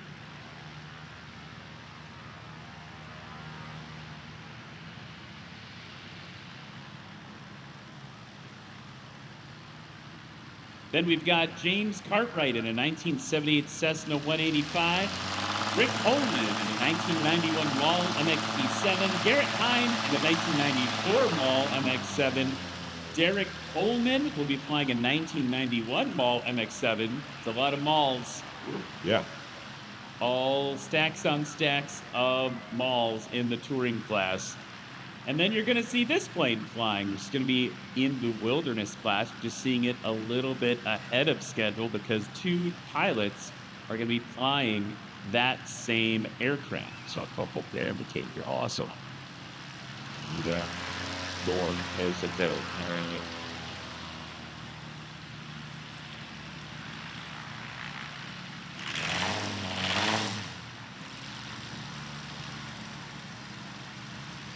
So in this aircraft, I can see him in the cockpit now. Check it out. It's race number 603 from Manhattan, Kansas. Flying to 2024 Backcountry Super Cup Loss. Give it up for Jared Garrettson. Jared Garrettson completes his second season competition in national goal. YSL straight to get him the experimental backcountry airplane. Spellers Road, saying if he can fit in it, he can fly it. Next up, from Cresswell, Oregon, race number 45 at 1991 Maul MXT-7 180. Give it up for Rick Holman. Rick also good. And it's still got Trice athlete. It's also got a skeleton sitting in the right hand seat. Like DJ shared that aircraft. Skeleton steak and speed war. They told me yesterday, they're like, the funny thing is we're not like spooky people. It just happened. All right, next up from Nashville, Tennessee, race number 728, a 1978 Cessna A185 Foxtrot Skywagon. Give it up for James Hoss Cartwright. James started his career in aviation, studying aeronautical engineering at college. He worked full-time at the local airport during school at STOL in 1994. He's got a lot of airplanes, by the way. He owns a 1946 Globe Swift, a 1975 Beach Baron, and this 1978 185 that he calls Fat Girl, with a PH. All right, next up, also from Gallatin, Tennessee, race number 59, 1959 Cessna 182B, piloted by James Abbott. James was hired military helicopter flight pilot. 25 years of uniform service, and the last 8 years been a part-time instructor and soldier. Literally flies every helicopter. I think he's probably flown every single helicopter ever made, except for maybe some of the real vintage ones. All right, next up, bringing up the rear, from Ocala, Florida, an airplane called Piperzilla. It's a 1965 Piper Cherokee 180, race number 65. Give it up for Jeff Abrams. This is hired after it's flying 3 airlines over 35 years. The last 25 years that you can get. His career highlights was flying Ewart Meeple, Francis Jim Carter, Marie Osmond, Peter Frampton, and Howard E. So it was pilot flight. So that is going to be the touring class with a little bit of wilderness class mixed in at the end. I think it's really important when you watch Jared Garrettson fly the Backcountry Super Cup boss, know that he is not competing against these other airplanes. They're that different in performance, but it is the closest we can group them together. He's going to be taking off much shorter than some of the other airplanes. So kind of fun for him to mix it up with us here. But first, you're going to see a clinic, a master class on pilot control in this Piper Cherokee that Jeff Abrams is flying. Jeff Abrams, again, as Cam mentioned, like a very accomplished transport pilot. And he's going to do things in this Cherokee 180 that honestly just shouldn't be able to do. Yeah, seriously. By reputation. Right? Yeah. Robbie, this from an airplane that we both trained in at some point was by the pilot career, but not what I was doing at full 180. So touring class underway at Music City STOL's 2025, dropping those flaps off quite short. He's got a little bit of wind. Again, the conditions today are a little challenging. It was 2 ways great, but takeoff for Jeff Abrams up the line home, Jim. Well, James is up next. That's right. So now we're switching to something a little beefier, right? This 182. It's like the Cessna 172 you saw earlier, but swallowing up a little bit more horsepower, size inside. James is going to give it the old 1-2, and that was excellently timed by James Abbott. Expert, ex-beat in the military helicopter pilot. I was going to say, very helicopter-like. This is probably going to win the award for the prettiest airplane of the competition. The Voyage is pretty now. The Voyage is pretty. But the classic line, that's 185.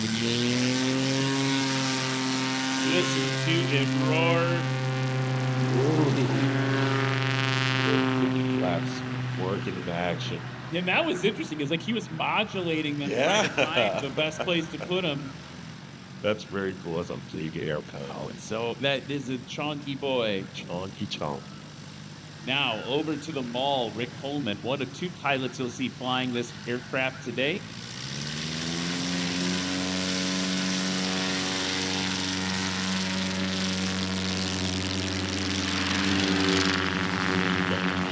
Okay, you can see why it's got a reputation as one of the quintessential kitchen sink STOL airplanes. Now, over to Jared Garrettson in the wilderness class from Wamego, Kansas. This airplane, 330 horsepower on the front, flaps for days.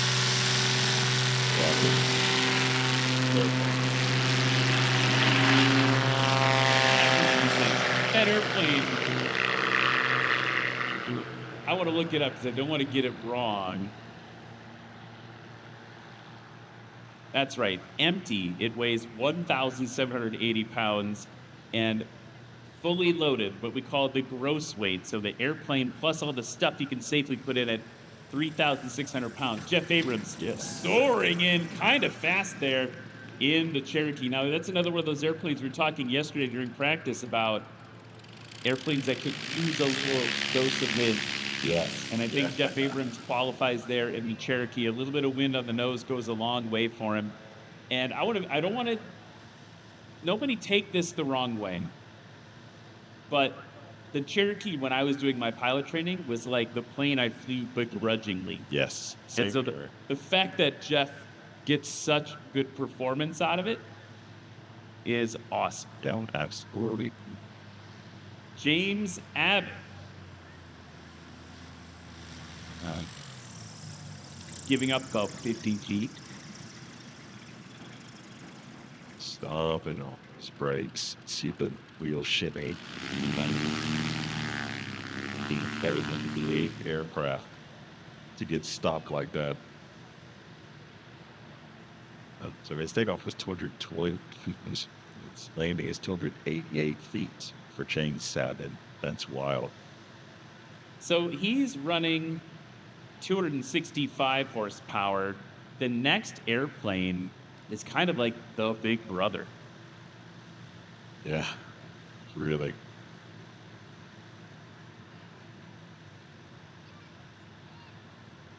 It's fun.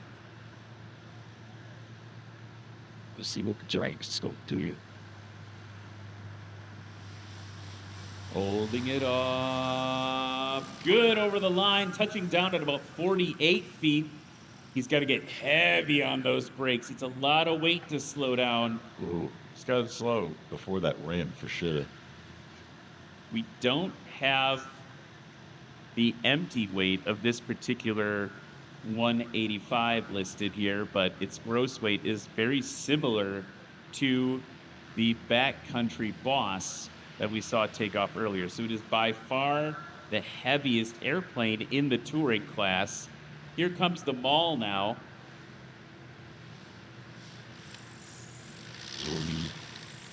Little burst of power to get over the line. Flopping it in, but was it good? No! A scratch for Rick Holman. It's Theodore's fault. You heard him give that little burst of power to try to get it over the line. It was not enough. But now, look, low and to your right. Cam and I could probably do a Shakespearean sonnet in the time we have before Jerry Garrettson gets over here in the Boss. Look, it is even squirrely for him, working through the wind. All the flap hanging out of that airplane as he comes in. This airplane, that traditional configuration, right? The tail wheel orientation of the gear, small wheel in the back. There's some advantages and disadvantages to that. Yeah, absolutely. Especially getting into those backcountry strips. Using all 330 horses. Yep. Good over the line. And he gave it, he goosed it a little bit. Yeah, you can see it throw the stick down. That's funny.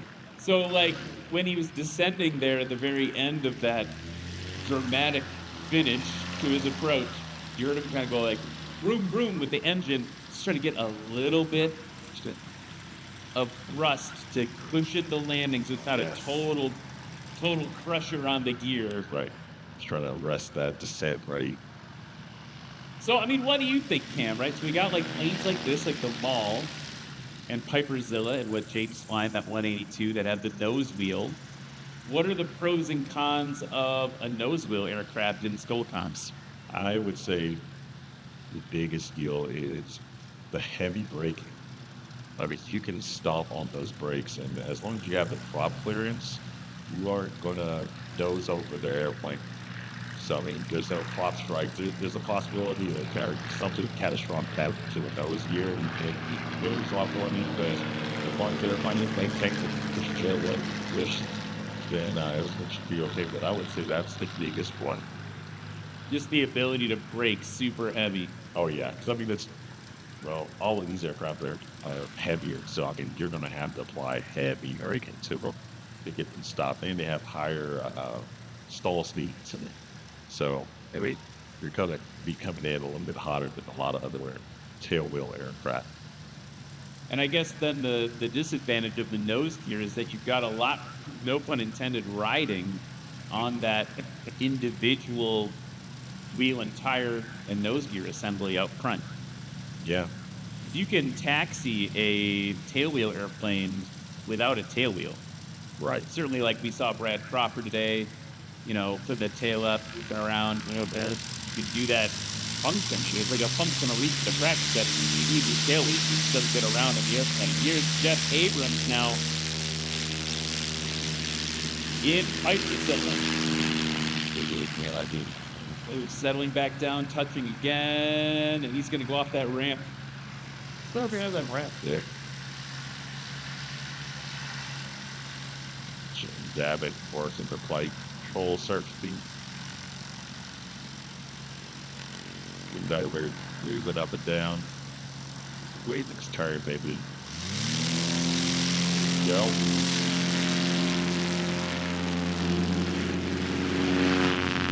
Well, oh yes! Yeah. I was like, it's gonna settle back down, but well done.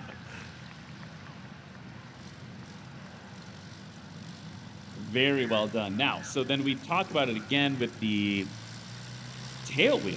Yeah. I mean, the disadvantage is the brake rate. Yeah, you can stop all those things a little bit too heavy, and being in a situation where you're getting assistance from other people. What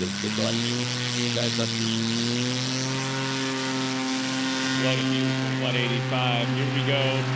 Oh, that right lane's already light. The whole aircraft's already light. I thought he could have got off shorter. Yeah. I think it could have come off the ground a little bit sooner. He was easing it in.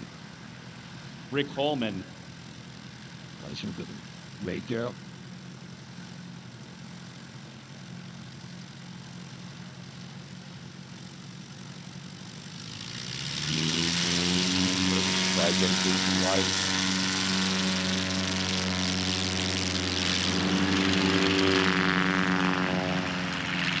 That is a masterclass in tail wheel takeoffs. And part of the disadvantage too of nose wheel takeoffs. Part of the disadvantage is like if you look at the way Jarrett's sitting right now, like the plane is already in like flying position, right? It sits with an inherent angle of attack against the wind. It's already technically generating lift right now with a head.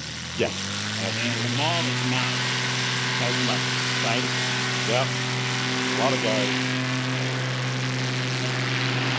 Okay. All right, we're at that 125 range. Plane that you can sleep in the back. Yeah. Yeah, a lot of people will go into calculations about how big their main landing gear are compared to the tail wheel. Like you can choose like a 10-inch tail wheel or an 8-inch or a 6-inch, depending on the angle of how it sits on the grass. So that's where you're advocating taking on. Here we go.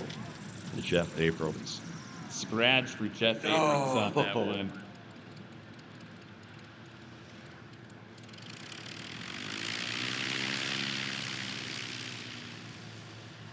It's like he's got another run at this. So we're in an interesting position right now because we don't have everyone on the board, and of course we've got another mixed heat of wilderness and touring. And so right now, Jeff Abrams holding second place with the DQ on that last one with a combined score of 558. This gentleman here, James Abbott, going to be giving up some footage there. Actually, not too bad, just short of 50 feet. And look at how he's protecting that nose wheel by making sure as much weight is off it as possible by keeping that yoke pulled back into 182. The yoke is like a steering wheel for airplanes. James right now in first place with a combined score of 508. That was his first run. James Cartwright in the 185 is way off and to the right. He chose the long, stabilized approach. He's in third place with a combined score of 1,215. It looks like he didn't stop on the last one, is what I'm inferring from that. Okay. Rick Holman not on the board because of the scratch last time.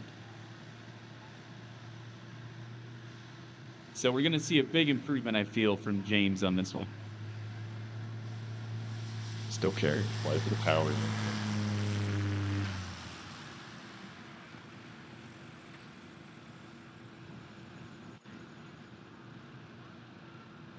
Yeah, I mean, we got to pull the power a bit sooner. Yeah, that's what I feel like.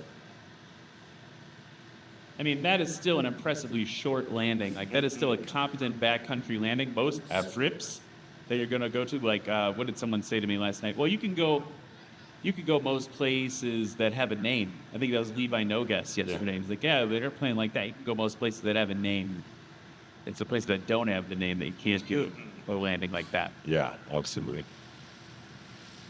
Rick Holdman hoping to get it over the line. Oh, woof. Double X.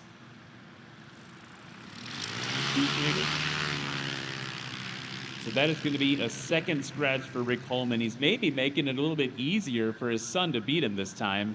You got to get a third run that is good and on the board for him. Also needs some wind.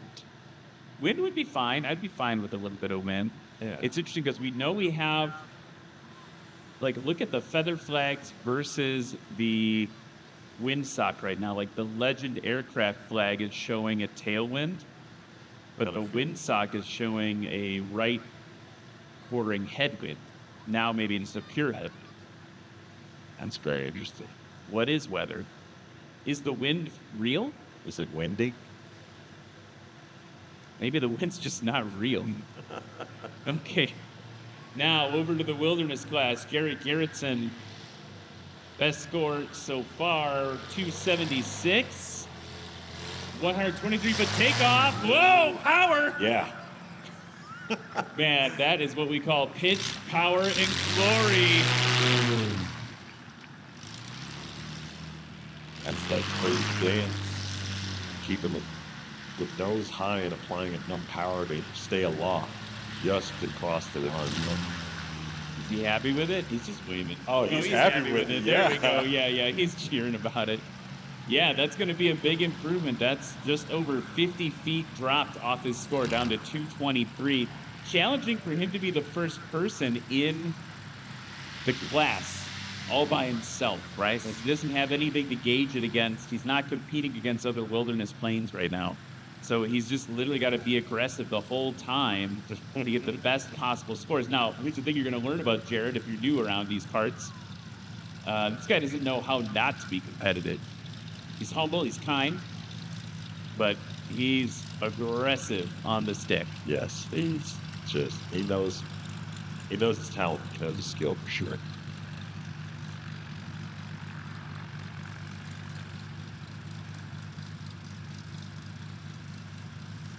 While they taxi back, I'm going to talk about our friends Behringer Aero. The company Behringer Aero has been manufacturing wheels and brakes in the same spirit of quality and performance for 30 years.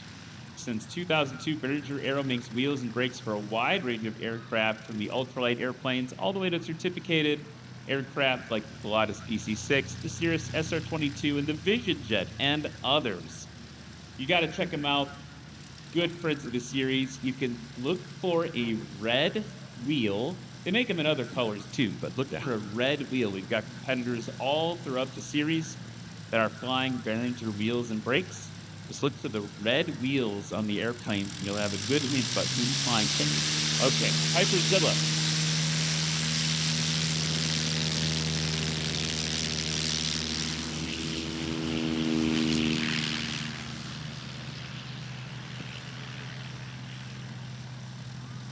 That, I think, was the best takeoff of Jeff Abrams, yeah? It looked very good. I heard 333, so it'd be his second best as far as feet goes, but remember the takeoff. That was great.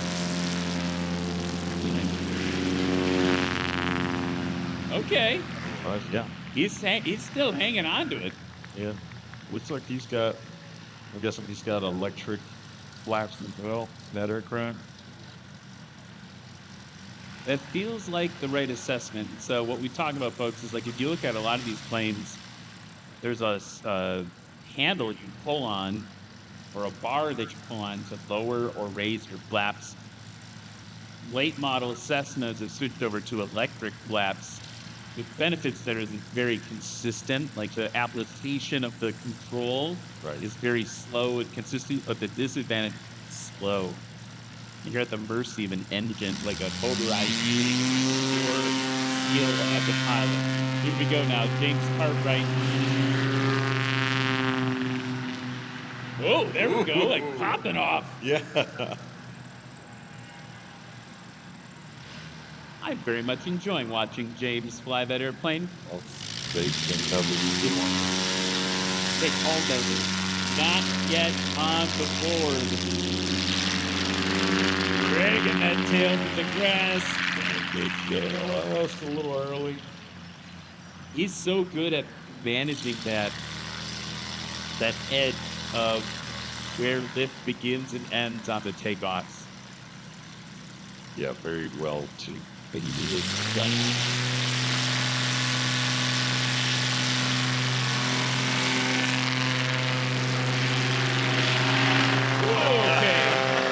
would venture to guess he could have pulled earlier. That was really solid by Jared Garrettson.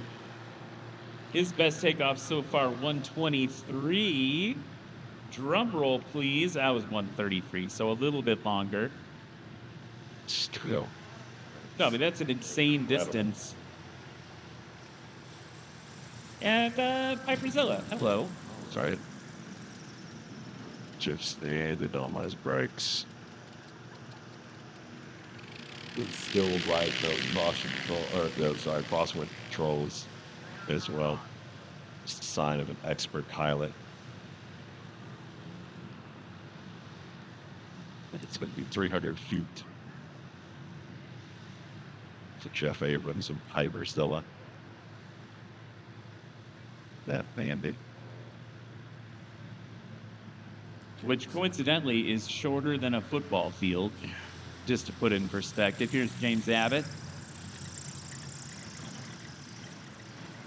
I wouldn't stand him on the brakes because he was wheel a shimmy.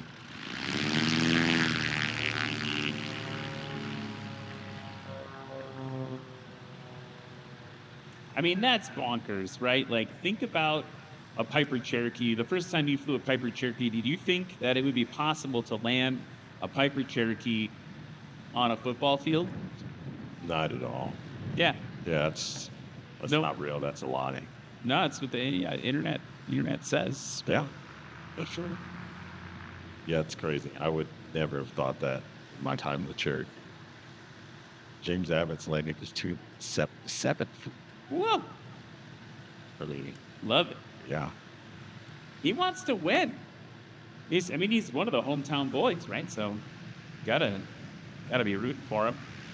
He's still holding first place with 587. It's not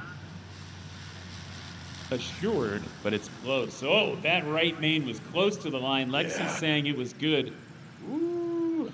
And look at that. Look at that shortest distance from him on landing. That was a 312-foot takeoff. Okay. And I heard 304 on the radio.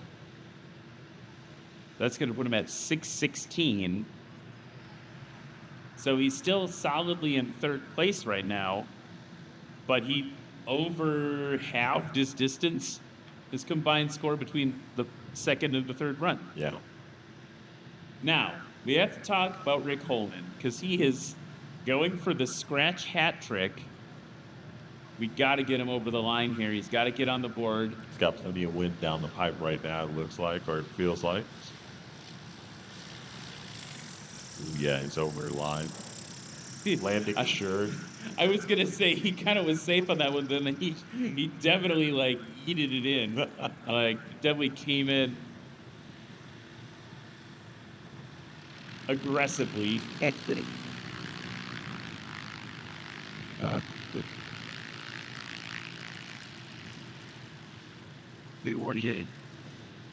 And now that is going to shake things up.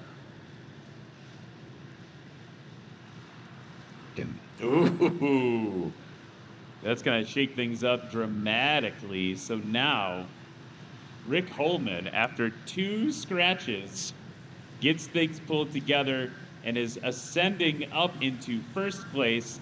That's going to move James Abbott down into second and Jeff Abrams into third.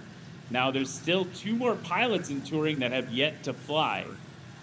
So it's still kind of anyone's game in terms of Garrett Hine and Derek Holman. Meanwhile, look at Jared Garrettson. If you watch the camera view, it doesn't even look like it's really moving. Is that AI? It is. It might be AI. I think maybe we're all AI right now. What is happening? It's the Matrix. Look at this, holding it off with all horsepower. It is good over the line. I want to see the replay of that. Yes. That was something else. Was that bullseye accuracy? It was. Holy cow! Just a few feet, a few inches. I'm so excited I can't even talk. A few inches beyond the line there. Look at that belly hanging out. Just give it a little rub. It's just a puppy that wants a belly rub. Boom! Slamming those wheels down. What a landing by Jared Garrettson. And there's more to see in the wilderness class shortly. Oh man, both of these classes are so exciting. Yeah. We've got the touring class, Rick Holman bringing it home the last little bit, and then we've got Jared Garrettson's like, look, I know you guys are flying after me. I just want to know, I just want you to know, I'm gonna make it super hard for you. Yeah, it's what's super hard for you. As always, come at me. That's kind of his deal. Yeah, yeah. Come at me, bro. Basically, I'm gonna fly your plane better than you. That too. We didn't even talk about that. That's not even his plane. Like he borrows everybody's planes and then beats them with it. Yeah. It's a flex, man. It really is. Oh, man. If you're just joining us, I hope that you are enjoying Music City STOL 2025. My name's Ryan Nebrowski. I'm joined by Cam Walton. We're here at Music City Executive Airport in Gallatin, Tennessee.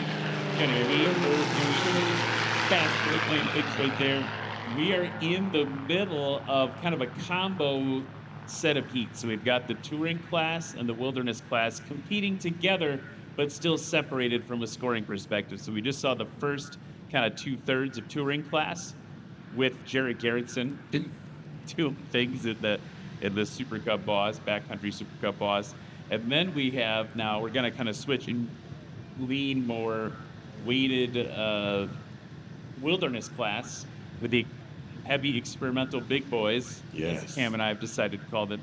And we are going to see that, but still with two pilots from the touring class kind of rounding that out. So it's still kind of anyone's match in both of those classes. Yeah, it is. It's going to be a dogfight. Another dogfight again after we had the Huskies. Bark, bark, bark. That is what's happening right now.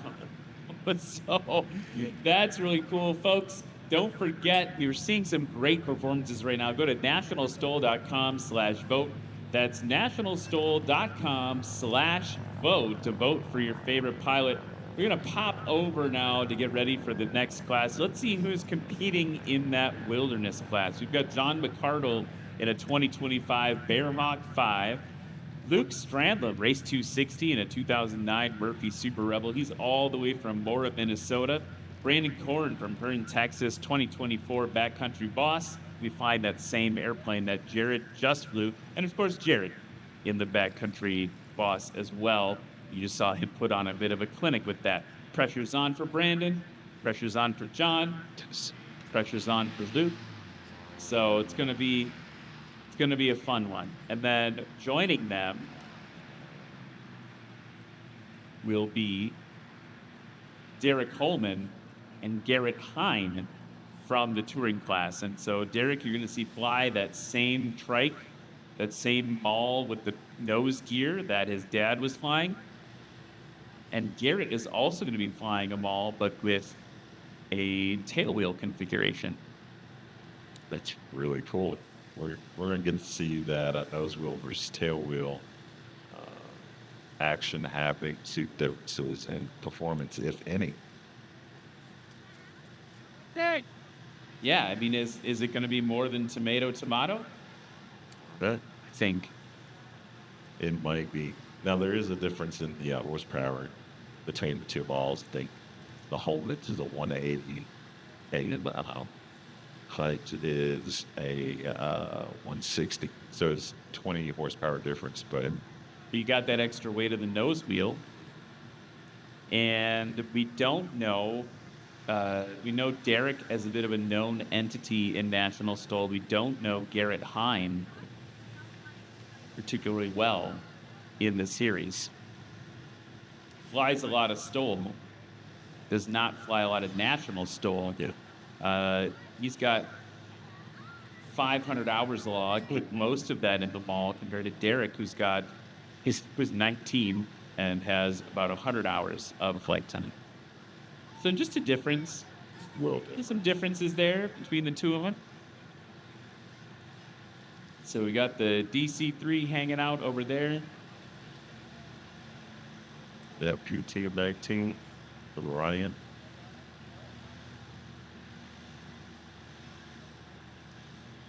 This classic U.S. Army Air Tour colors. Preceding the U.S. Air Force.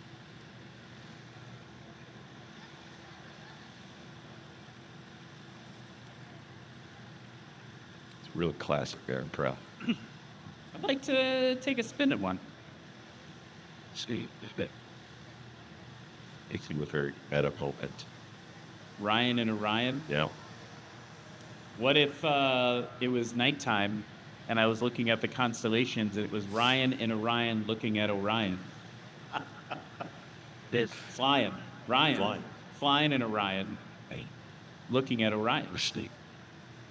Huh? Yeah, dude. Yeah. I'm here all day, folks. I'm here for it. Absolutely. Yeah, look at the crowd. Awesome crowd here at Music City. So in between these classes here, folks, while the wilderness class gets sorted out, we need to make sure that you go visit all those great food vendors and other vendors that are here at Music City STOL for your enjoyment. Make sure that you contribute back to the local economy here at Gallatin. Absolutely. Don't forget to go to nationalstol.com/vote. Vote for your favorite pilot today. They get a nice award tonight just for being the most popular, winning homecoming court. We should give out a crown for that. Yeah. And then, if you're out here in the crowd, don't forget to apply sunscreen. It is very sunny right now. And if you haven't applied it, probably already getting sunburn, but it's still good to sunburn. And whether you're at home or in the crowd, make sure you're getting taking water and stay hydrated, using the good nutrition and the coast. You're mostly water, folks. Exactly. All right, here we go. From Gause, Texas, race number 30, the 2024 Backcountry Super Cup Boss, this time flown by Brandon Horn. Brandon Horn, the third generation owner of Ford Collision Center, established in 1948.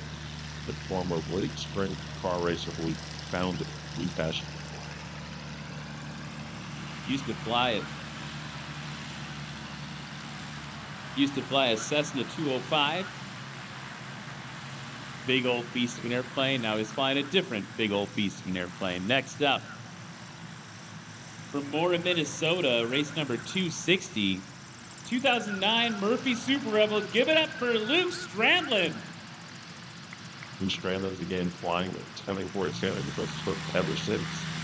Until Civica 2, the police field, ESR-22. Lucky Boosted, from Savage down to Super Rebel. Hey, talk about this Lynn Savage with that guy. That's a rare airplane. I'd always flew one of those. That's awesome. Another beast of a plane flown by a beast of a man from Omaha, Nebraska. Race number 10, a 2025 Bearhawk 5. Give it up for John McCardle. John's been a pilot for 3 years, so 450 hours of flight time. Grew up playing football and earned a scholarship to play in 3rd state. He also played professionally for just 3 years. No kidding. That's pretty cool. Now, back to the touring class from Panama City, Florida. Race number 940. It's a 1994 Mall MX-7. Give it up for Garrett Hine. Garrett's been flying for 4 years and has had his license 3. I have a 500 hours log. It's getting 90% flight time to the cow. And the white, green, and black mall is also back from Cresswell, Oregon. Race number 345. It's that 1991 Mall MXT7, this time flown by Derek Holman. His name is Derek Holmes, and he goes by EJ. He's 19 years old with around 100 hours of flight time as a college student at Southern Utah University. His goal is ending up in the airline.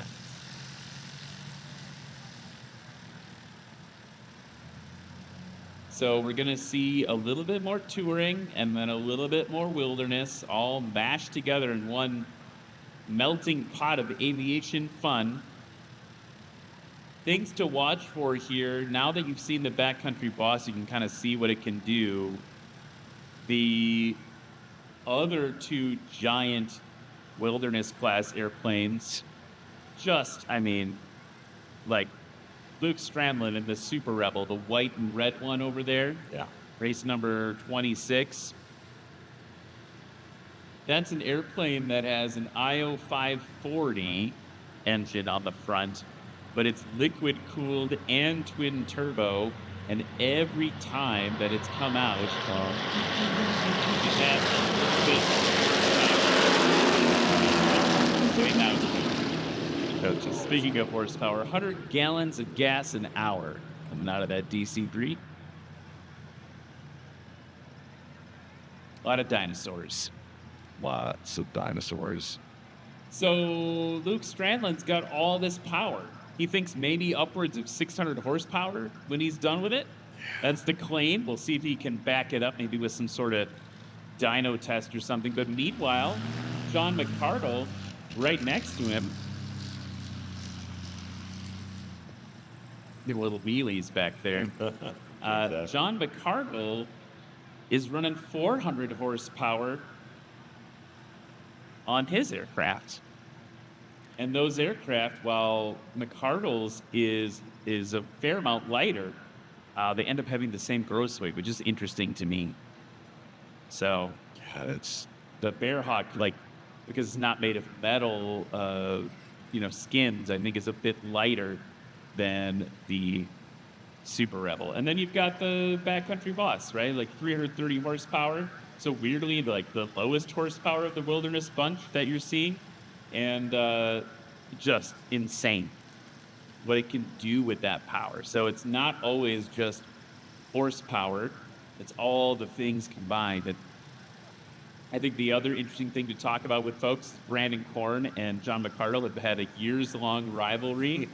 They're really good-natured about it. They are really fun to see fly against each other, but they both were in the touring class, and they both built very big, expensive experimental planes for backcountry flying, and now they're back at it again at fighting each other on the runway. So both touring prior champions. So we're that's true. So just waiting on the wake turbulence, that safety bit. Actually, I wonder if that's the wind or the wake turbulence we just felt go through the. Yeah. Was that the wake of the DC-3 that just came through the tent here? Or is that a little bit of wind? Might be a little. Maybe, let's just say it's a little bit of both. It's cooler. It feels cooler if it's the DC-3 that gives a little hello on the wind. Yes. Kiss vibe created off to the DC-3. Very poetic. While we wait for them to get started, folks, I want to say thanks to our friends at iFly EFB. The most complete EFB app for Android, iOS, and Windows that has all the advanced features pilots want and the most intuitive flight planning and navigation solution on the market. The iFly EFB team brings together the perfect balance of technology and real-world flight experience. You should fly your freedom. It's different up here. Check out iFly EFB. I think that Android, iOS, and Windows thing is the critical differentiator. Game changer. Being able to hit all three platforms, let alone just even two. A lot of stuff is supposed to be iPhone. Right. And then you're at the mercy of Apple's iOS updates. Dude. Sorry, Apple, it's true. Yeah. Sometimes you're messing with my navigation, bro. Messing with the calls. I experienced that this weekend. Looks like we're ready to be underway. See, the DC-3 has made healthy progress on its flight plan out there. And DJ Holman taxiing up to the line at the Family Mall.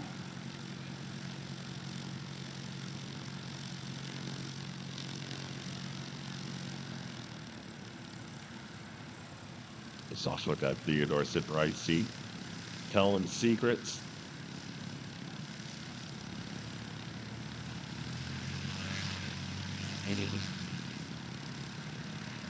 Gonna see how it's checked. Maybe just lower yourself, wine power, wait.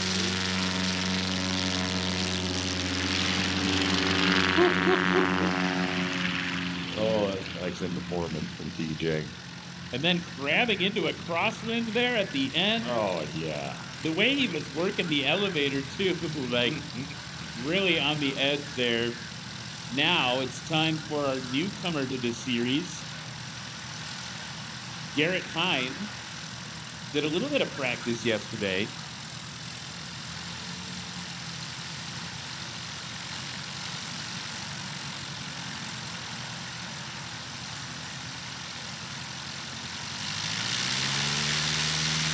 Here we go. Switching down, usually punches at 400 find settled back down. So that's something he's got to improve on for the next run, but he's feeling out those winds. Right now, the wind, a crosswind from the pilot's right.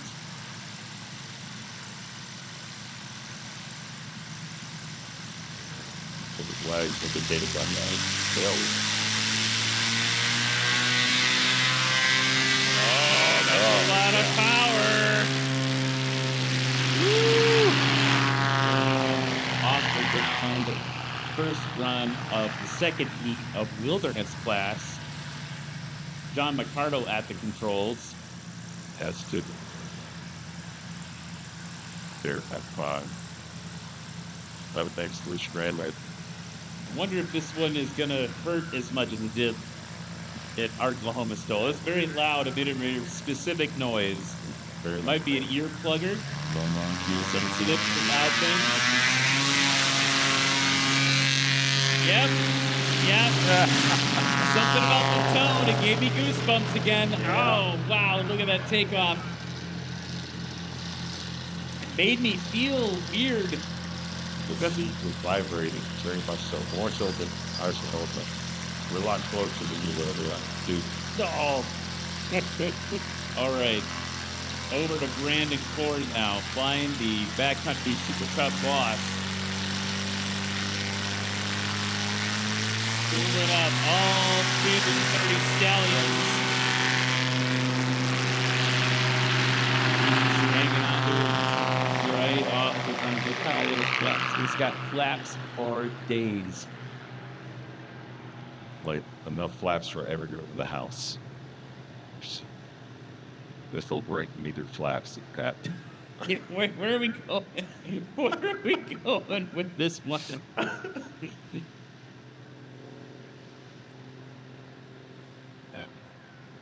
Katrina in the chat saying, I think I'm deaf. Wop, wop, wop, wop, wop. Okay, DJ Holman, too short. Like father, like son for them on the first runs.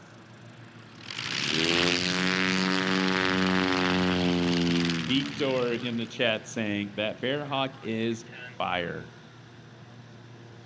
Bikes. Husky that's not competing with us come in. It's true. Hello to Angela Douglas, Joyce Bjork, Russ Keith, A.A. Ron, Katrina's still here, Ben Ramler, Cedric P., Eric Taylor. You're all in the chat. Hello, and thank you for watching from all over the world.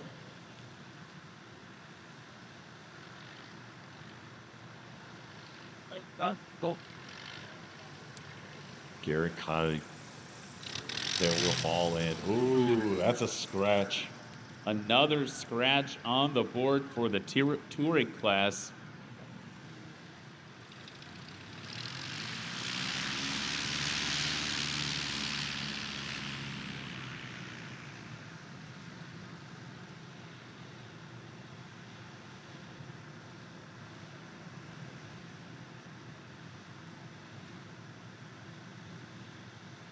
John McCardle using every knot of wind that he has right now. See him kind of repositioning on approach here. Now settling down, a little bit of power to keep it over the line. Very accurate, sub 25-foot touchdown. And think about how big that airplane is and how short it stops. Yeah, that's a massive airplane gets stopped sub 200 feet.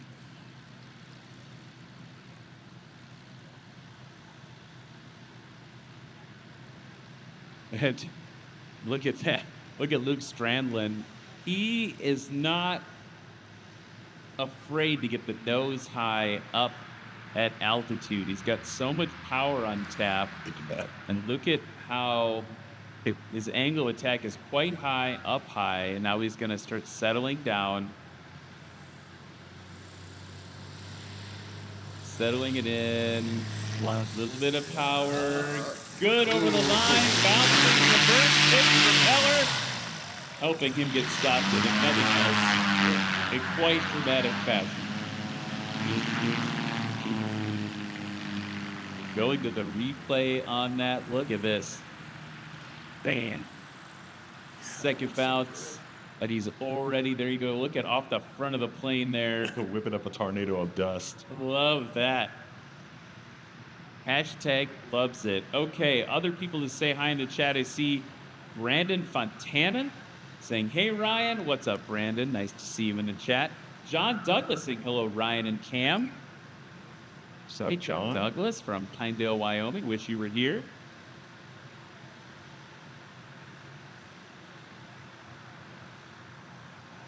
So AA Ron asking in the chat, can you go into any detail on the complex wind conditions during final? Lots of pilots struggling, has to be good and interesting reason.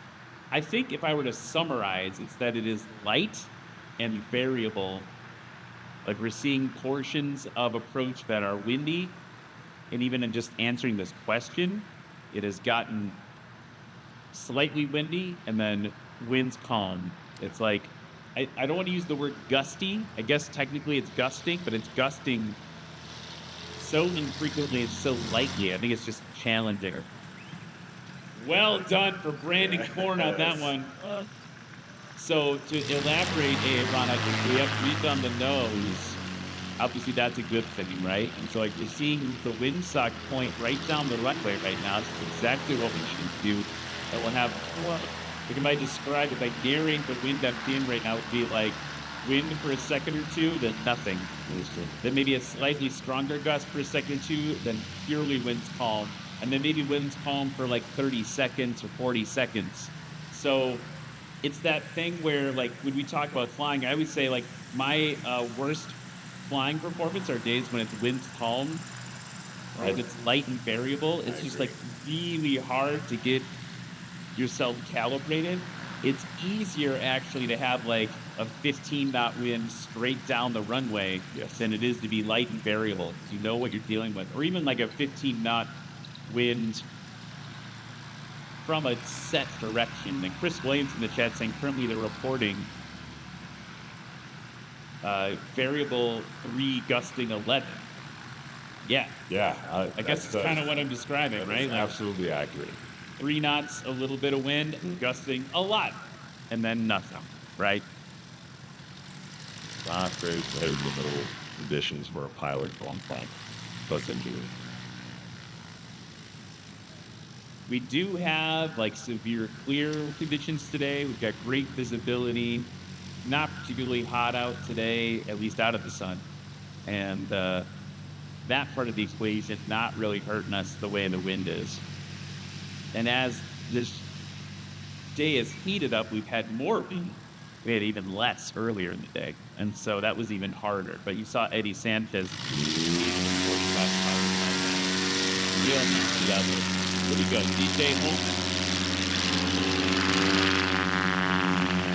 So, yeah, he is just there. The Holmans, something about the way they fly that thing, like right on the edge of settling and not settling. Really good at it. They're very good friends in ground attack. Yes.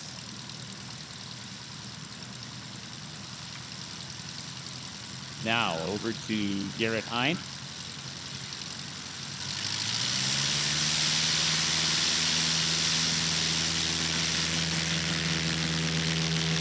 Currently on the board, third place. Oh, see, that's going to be a hard one to judge. It looks like the main wheels popped off the ground. They were only off the ground by like an inch or two. That's hard to judge.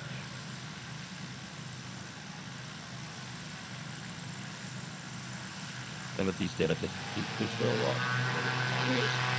get more speed out. Yeah, it's the hair, right? So that's what it is. What about haunted? Over at the wilderness class, Don McCardle.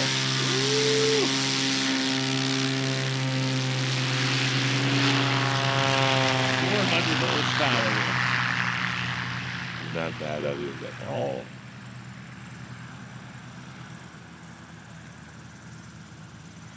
We're upwards of 600 horsepower here. This airplane looks different every time it competes. Look at the ladder vents on the cowling. Yeah, something to it.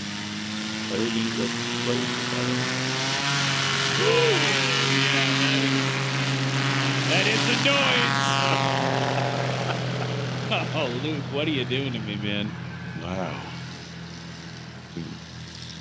They start calling that airplane Guile. Yes. With all the sonic boom doing.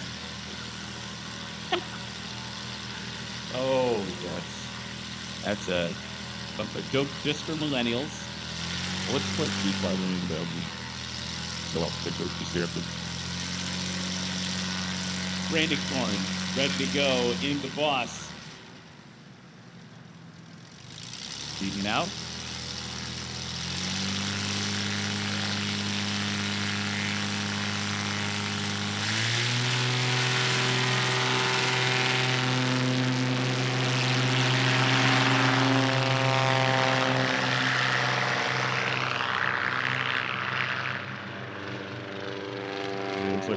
DJ Home, Jewish roll around while Landon is taking on.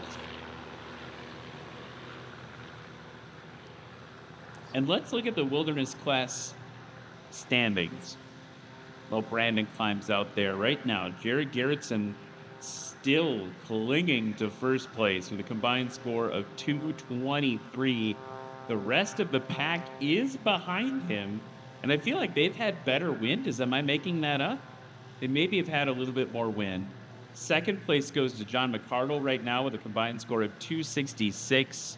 Brandon Korn in third with 278. And fourth place, Luke Strandland with 292. So everyone is within that 200 to 300 foot range.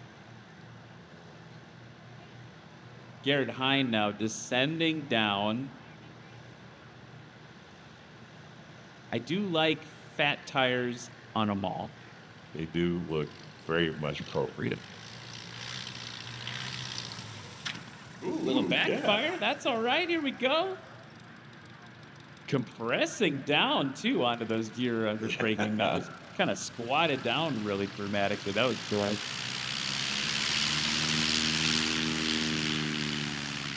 It's definitely flags. Does with its flaps. I feel like it just dumped it and things will touch down. Yep. But again, dumping those flaps, removing that control surface on landing is going to kill that lift. You do lose some of the drag you need to slow down, but I think it's better to get rid of the lift, make the plane fly even less, and put more pressure down on the wheels, which you can then use the brakes to slow down. Little Rube Goldberg explanation there for you. That's going to be a scratch, I believe, for John McCardle. Let's see. Yep, that's what's being called by headline judge Lexi Duncan. still a good land. I mean, still a entertaining landing. Oh, yeah. See it squat down, settle down right before the line. All right, DJ Holt. Cue the pedal. Not so stuck. That look good.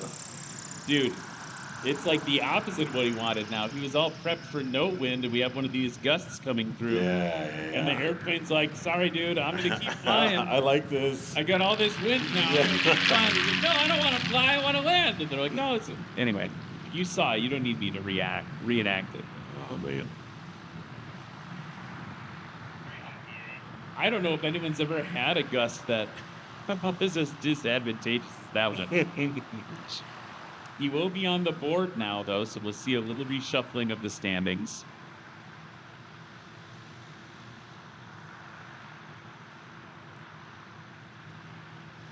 Brandon Cord now. No, Luke Strand. Oh, yeah, that is the boost. The wings look very similar way out there. My hint that I had gotten it wrong was that there wasn't enough flap showing. The flaps on the boss are more at the wingspan.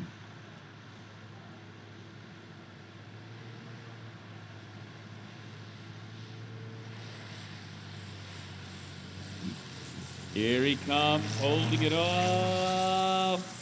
Good over the line for Luke Strandland. Tried to engage that reverse pit propeller and no dice. No dice.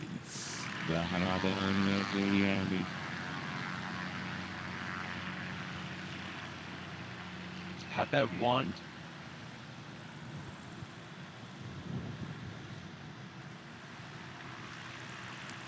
That's a two-foot water man like it.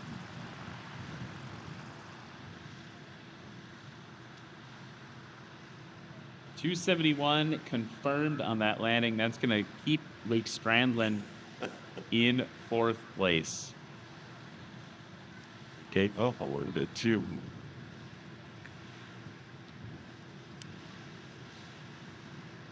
So now, sorry, go ahead. No. Brandon Cord on final. I think it's at the DC3 on final. Yeah. Wow. Weird that they look like they're about the same size from here. Yeah. And Brandon is working for it right now. We've got a little bit of wind coming in at him. He'll feel it in a few seconds. You see the plane's favorite. That's wing right now.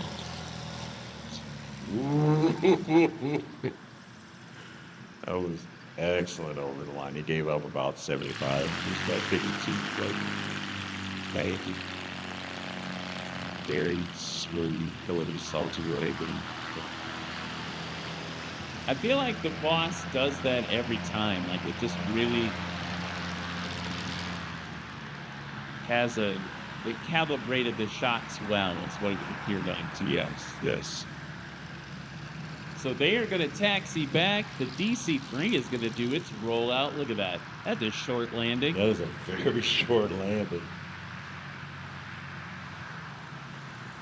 Folks, don't forget to go visit those vendors, all the food trucks, and all the great folks back there. Can't mention sunscreen before. I think it's probably pretty critical. A lot of sun here in Tennessee. Well, it's nice. Is it fall down here yet? Would you call it fall? Yeah, I would say so. I think it's fall in Wisconsin now, too. The sun is beating down in a different way.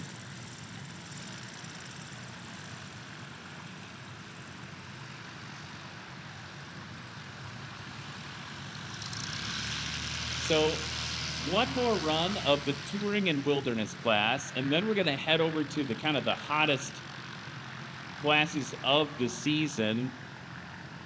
They've got adventure class and unlimited. And unlimited, man. That is. An adventure class is another one, much like this wilderness class. We think you're just getting absolutely mixed up by pilots that are all moving from different classes. We've had a lot of pilots from sport class come over to adventure class, flying new Badlands Travelers. So they're flying something a little bit heavier than they normally do, and that's new. Pat McIntyre slid over there. He was kind of like unbeatable nearly in the sport class outside of like when Eddie Sanchez would fly. Yeah, bit of a competition there, but Pat McIntyre doing real work in that class and sliding over to the adventure class now. A couple events in there. See Mike Babcock, who flew the best combined takeoff and landing of practice. That's going to be coming up next, also in the adventure class. It's finally got the airplane dialed in how he likes it. Yeah, and a brand new airplane like that, you know, someone who's putting in a lot of innovation too. Yeah. Trying to really innovate on the airplane. I think you started having to not only change the mechanical stuff, but then have to change the mechanical for efficiency. You had to change the change. So they can think about those things, think that, okay, I'm just going to put a model in the airplane. It might fly a little bit different. It might won't go a little bit different, but I'm going to be able to accomplish it and adapt very quickly, and it's not like that. Very rare like that. No, we saw Jeff Cole, one of our backcountry class competitors, add a couple bays of swinging. Yeah. And he took them off. It wasn't working for him. Good. No. Whoa, nice.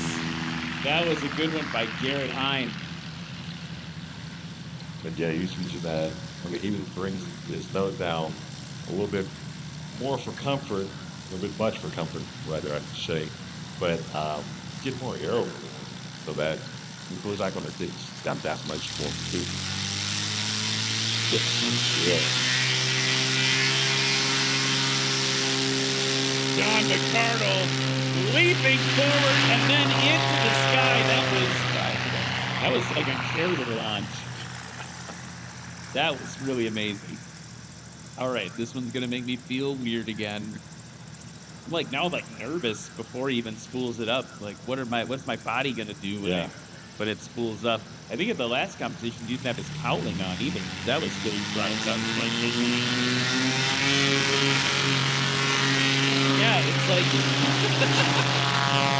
a specific tone that it makes. It just makes my whole body go. And it's the greatest, like right when he passes. When you're lining with the prop, it is just a lightsaber. It's like a sonic weapon. That should be the name of the plane. Yeah. That's a good name for the plane. It's hip scrambling and sonic weapon. He doesn't hear that. Sitting behind it. Yeah, it's coming out the sides. Okay, calming down. You're transported in the boss.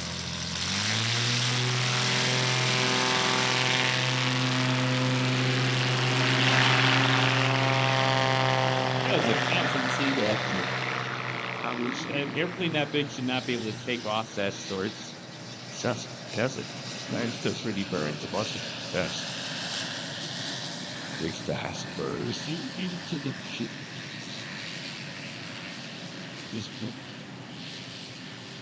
So those were the third and final takeoffs of the Wilderness class. Jared Garrettson currently still holding on to his lead. Here's Derek Coleman, good over the line, kicking up the dirt. Someone's got to tell that kid to replace his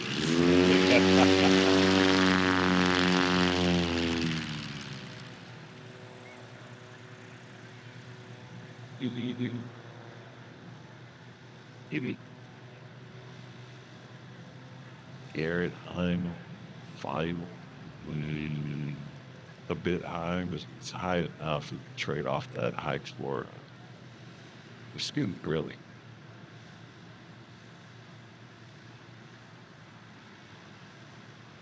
Random.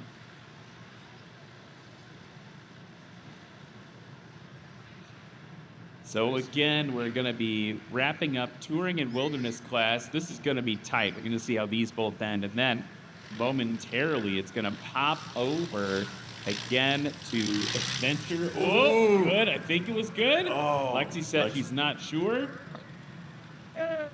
Right after this, Adventure class and Unlimited class. It was Dan Reynolds, one of the legends of aviation, kind of square off against Jared Garrettson, who you saw already. Oh, yeah. Scratch there for Garrett Hine.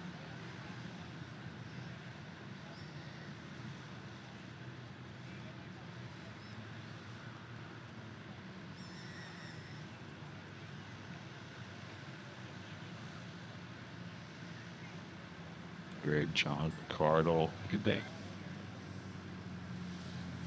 That rudder on the Bear Hawk. Yeah, nice landing. Got it. Yeah, all right. So they're looking like sub 125 to John Cardle.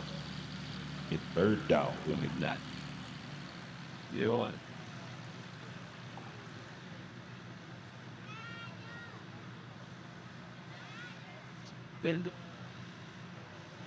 Okay, so that means Luke Strandland and the Sonic Weapon is going to be coming to the right here. Like, prepare myself. It really doesn't hit me as hard on the landings. I don't know. Really? It's the worst landings for me. Really? It is. Oh. I'm not complaining I like it, but I mean, I can't decide. Okay, here we go. Good over the line. There we go. Ah! It's just screaming at us. That's going to be his superhero view. Luke Strandland. Sonic Boom. The Sonic Weapon. The Sonic Weapon. That's who you should be for Halloween? Yes, Guile. Me or him? Him. It should be Guile for finals. I like that. He'd look good with that hair. I think he would. That would be really, really good. So let's take a look at the weather. I'm going to try to pull up what the winds are doing again for the folks at home. Well, we've got all the time in the world while Brandon Korn is on final. I mean, right now, he's got a fair amount of ground to make up between him and Luke Strandland. Actually, not that much, like 20 feet. They can land 20 feet shoulder. You can get it. 20 feet shoulder? Yeah, 20 feet shorter maybe would be the better word to say. Here he comes, Brandon Korn. Yes. High altitude. Oh, yeah. Only gave up maybe 25 feet on that. That is insane. Throw that one on TikTok at least, because that was something else. Yeah, but not the turbo altitude.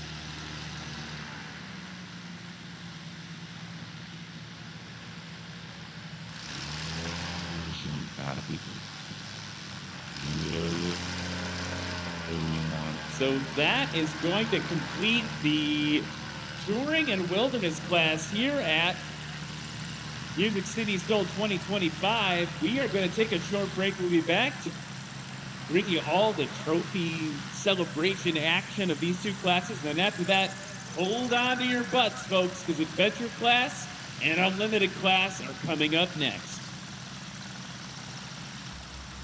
A special thanks to our local sponsors. Presenting sponsor, Volunteer State Bank. The City of Gallatin, Tennessee. Gallatin Economic Development. Destination, Gallatin. Sumner County Tourism. Brower Material Handling Systems. Flight Solutions. Jet Access. Property Pilots. Botero Carts. And Charlie's Golf Carts.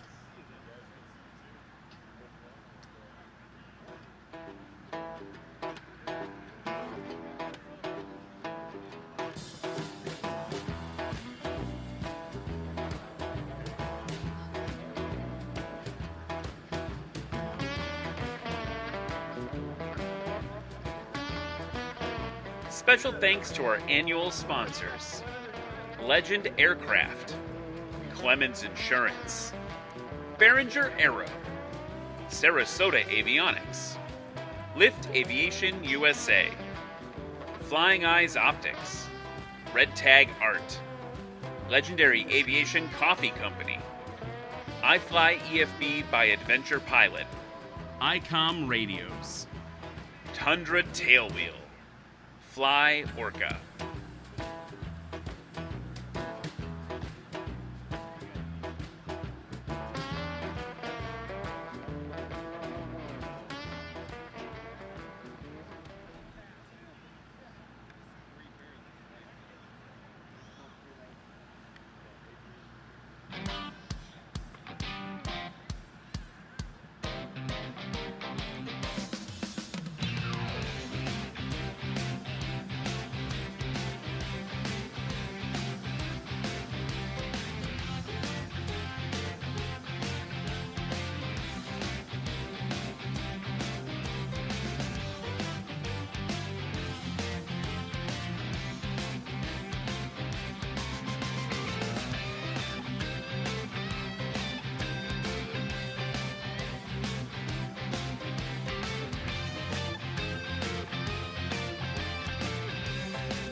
Holy shit, you got her just straight up. And we are back here in Music City. Man, just I guess north of Music City. We're at Music City Executive Airport in Gallatin, Tennessee. And man, what a crowd. You guys are huge and amazing. You've been with us all day, and it's going to get even more exciting in the last two classes here. We got to talk about the end here, the touring class and the wilderness class. Can I get a round of applause for all these pilots, though? What a show in the heavies. And the big experimental heavy big boys, or whatever Cam and I were calling them. Okay, let's start with the touring class. In third place with a combined score of 487 feet. Give it up for James Abbott. Did he fly out of here? I think he flew out of here. He's like, all right, see you guys later. That was fun. Third place, I'm out. All right, in second place with a combined score of 418 feet. Let's give it up for Rick Holman. Come on up, Rick. And then in first place with a combined score of 314, DJ Holman. Oh, he's. Get him ahead of time. Yeah, you got to get him ahead of time. Here we go. DJ, tell me what it was like out there for you. It's still squirrely out there today. Oh yeah, it was really squirrely at the very end of the run. My first run was very, very rough, but I was able to come back at the very end with my last run. It was an awesome flight today. It was so fun. You looked great out there. Now, Dad, what do you think about that? I think it sucks. Okay, that's fair. Two scratches got a good one in on the third run, though. Yeah, no, I was kind of desperate at the last, so I just wanted to get a decent run in and give him at least a run for the money. But he did awesome. I'm proud of him. He's proud of you, but it also sucks. All right, let's hear it for the touring class. Oh! Next up, the wilderness class, the other side of the heavy aircraft equation in STOL. This was a tight one. In third place with a combined score, we'll wait for the Swift. That's Pretty Bird. All right, here we go. With a combined score of 246 feet, we got another one. You got another one after that? Thanks. They're looking out for me. What is this? It's like they don't know we're doing a show here. I guess style points, though. Is that it? All right, no more cool retract fast airplanes. All right, here we go. In third place with a combined score of 246 feet. Let's hear it for Brandon Korn. Now, second and first place are separated by 2 feet. Who's measuring? Who was measuring is what he says. In second place with a combined score of 225 feet. Let's give it up for John McCardle. And in first place, hanging on from the first heat with a combined score of 223 feet, Jared Garrettson. Jared, talk to me about what it's like to do that first heat and have to put down scores that are defensible by the second heat. Man, I just had to get out there and do the best I could. The winds were not super favorable to me, but you know, this Boss airplane, everybody ought to have one if they want to win. That's the ticket right there. It's all the airplane. Okay, I don't know if that's 100% true, but it probably helps. All right, let's hear it for the wilderness class. Folks, we are gonna be, here we go. Oh, John McCardle's just cooling off. We will be right back with the adventure class here in Gallatin, Tennessee. Good job. Nice job. Good job. Good job, man.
My name is Brian Stack. I'm from Mineola, Texas. This is my 2020 Legend MOAC. That's one, go.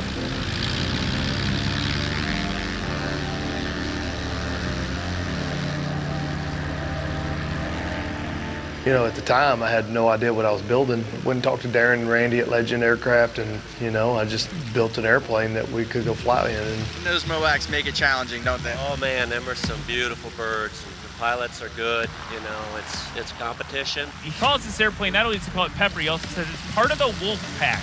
You can tell why he says that beautiful wolf on the front.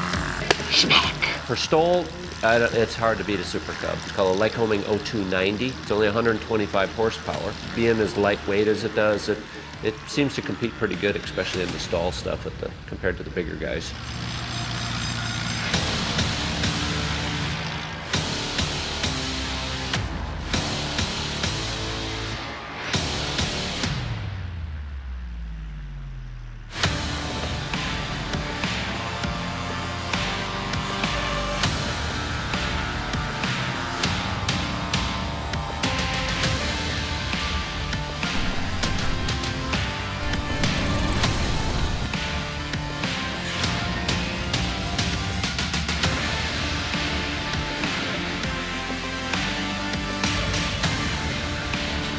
Now, Brian Shirley with a scratch for Brian Shirley.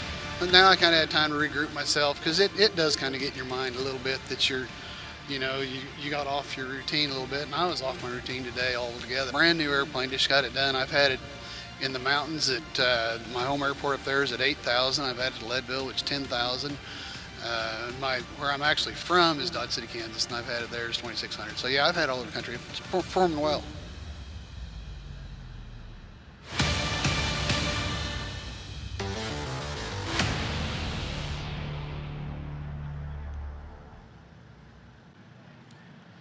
And folks, welcome back to Music City STOL at Music City Executive Airport, Gallatin, Tennessee. Up next, we have the adventure class. I've been excited about this class all day, and here it is. Oh, yeah, looks like we got 55 Levi Nogas and the 2025 American Legend Nomad from Killeen, Texas. Race number 513, Brian Stack, the 2024 American Legend MOAC from Mineola, Texas. Number 8, Mike Babcock in the 2025 Badlands Traveler from Cottage Grove, Oregon. At number 40, Patrick McAteer in the 2025 Badlands Traveler from Lincoln, Nebraska. So it's the battle of the legends against the Badlands. Yeah. And we are in for a treat. Going to see a couple of different variations on a theme here. And the first differences to show are the differences between these two Badlands Travelers. If you look at Mike Babcock's plane, I love that shade of blue, actually, that light blue airplane. He's got a pretty crazy engine on the front of that compared to Pat McIntyre, who's got maybe a more standard aircraft engine. We'll explain the differences as we go, but that's one thing to look at. Also, obviously, his approach to gear is a little different. Yeah, I talked to Mike about his gear and see if he got that custom coil gear in order. He said he's got it dialed in, got it all figured out. So right up in front of you there, race number 8, the 2025 Badlands STOL Aircraft Traveler from Cottage Grove, Oregon. Give it up for Mike Babcock. Mike decided to make the trip to Tennessee to give Big Mac a little competition. You notice he switched classes at the last event, making a late season run, and that's one of the best pilots on the circuit. Yeah, he's talking about the next pilot up here, Pat McIntyre.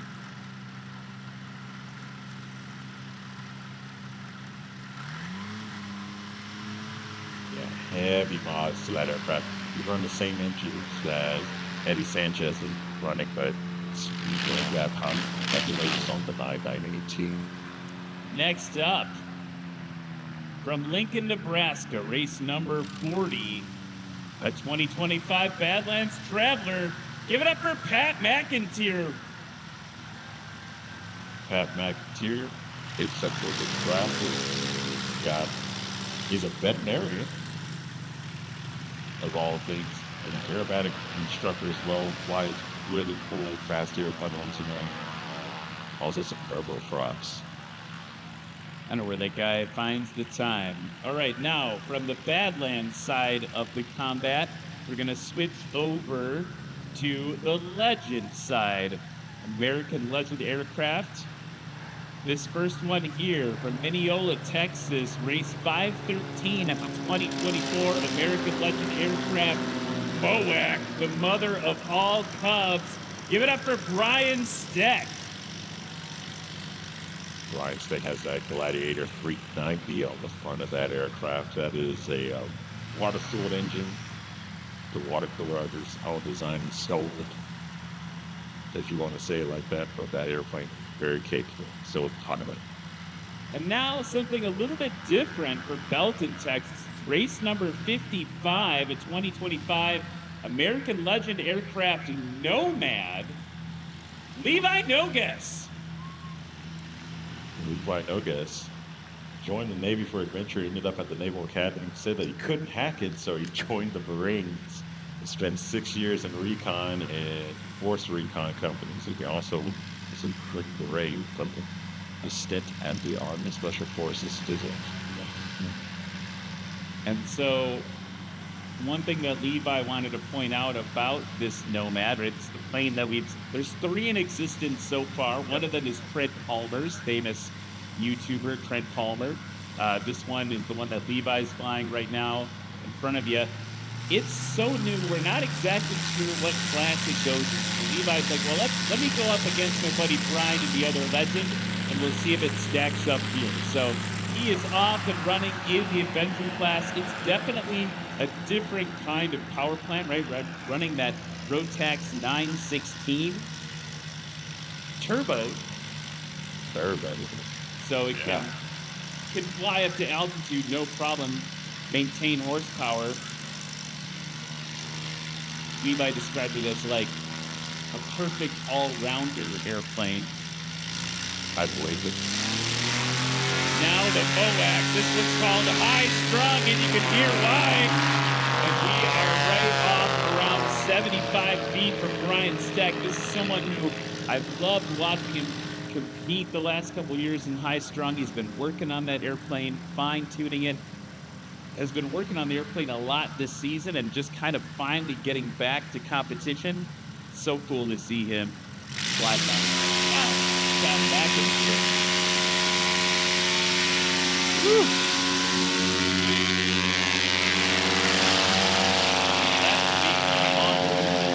That's the right one.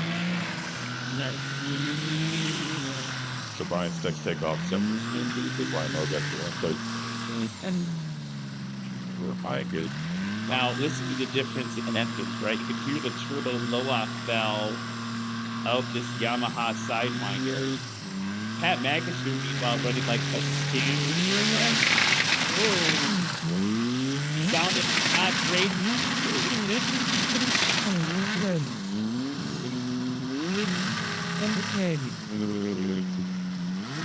Might be in a situation where I need some land confidence.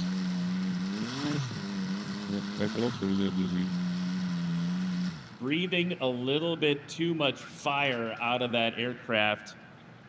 It says there in the bio here, it says horsepower enough.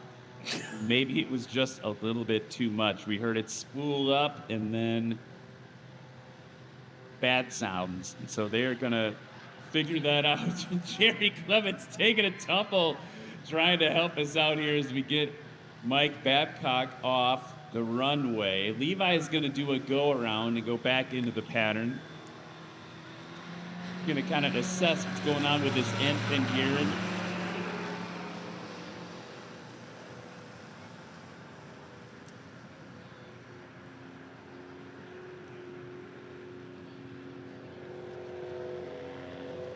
I think we're going to be doing go-rounds all around here while we get the race course safe.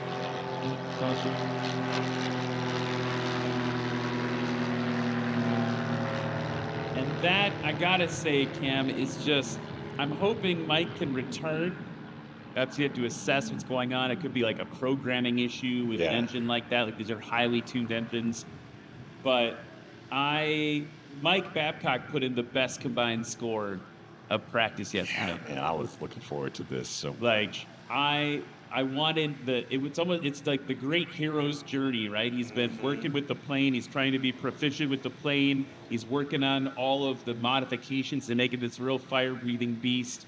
And I was like so excited for like the character arc to complete in a victory after all the struggles he's had getting that plane up and running, and to have a top of the charts score yesterday in practice. I was like, dude, it's finally happened for him. He's been working for like a year. Yeah. Like a full year getting that plane, and now we've got this going on with the engine. And so obviously, like, I think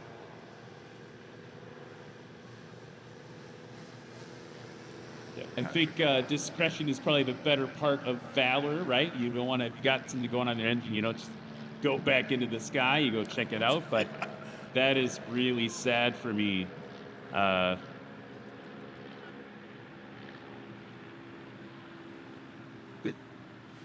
see that. Sorry. Race control, I'll show behind the curtain a little bit. They said, I just replayed Jerry's fall. Where were you guys? And I was like, well, I missed it. I missed the replay. We're going to do it again. Here we go. Here's Jerry's fall. Oh, he's reaching. Oh, yeah, it takes a digger. There we go. Jerry Clemens, everybody. Dude, that was a perfect fall. That was a good tuck and roll. He rolled away from the elevator, so I'm like, yeah. I would be literally dead after. Yeah, I wouldn't have been thinking at all. I'd be like, I'm on the ground. So, nice tuck and roll, Jerry. It's important we mention one of our sponsors as well, Clemens Insurance, and so Jerry can take a fall like that because he's well insured. I mean, very well capable, apparently. Yeah, that was good. That was good. That was like a ninja move. All right, so we are resetting now. I'm kind of heartbroken for Mike Babcock, if I'm honest. I was really looking forward to that. And again, like yesterday, let me go in the score sheet to see what his scores were in practice. Different wind conditions. But he was number one on the board all of practice. He had a 44-foot takeoff, a 38-foot takeoff combined with a scratch. His total combined score was 108 yesterday. That is bonkers. So that's what Mike Babcock was getting ready to put down for you. He was even out in front of Dan Reynolds. Okay. Now, back to business. Levi Nogues. Go. The legend Nomad. Hey, see, that's the secret of planes. It could be... That's incredible. Yeah, that's competitive. That is 100% competitive in this class. I wonder if it'll end up in the Cup class or in the... I guess the Cup class would make the most other sense, depending on where it gets placed competitively. Yeah. But that was pretty incredible there.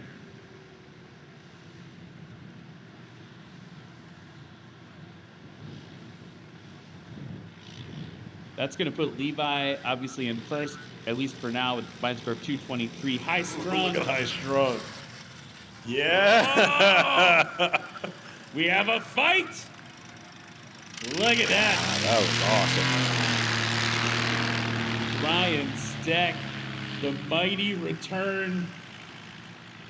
Look at that. That is accuracy on the line. Oh, and a touch. Uh-oh. Oh, I can't tell. It's hard to tell from here. Oh, no. Okay, so no good for Brian Steck on that one, which gives Levi Nogues on the board in first with a combined score of 223. By the way, if you're wondering what Brian Steck's going to bring on the next run, that one coming in at about 150 feet combined. Pat McIntyre now. Oh, dropping it in. Ye old chop, plop, and drop by Pat McIntyre. And that is going to be a great one to get him on the board as well. He had a 116-foot takeoff.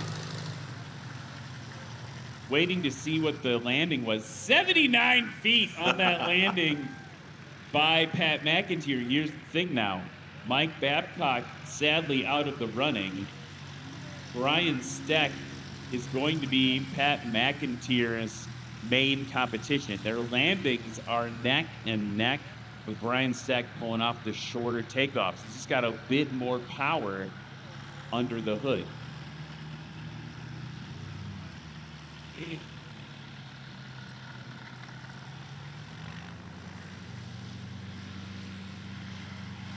Glad to see that their match gets off. Well, they reset here. I want to say big thanks to the folks at Gallatin Public Works. They've been here all weekend, keeping the place spotless, taking care of all the trash.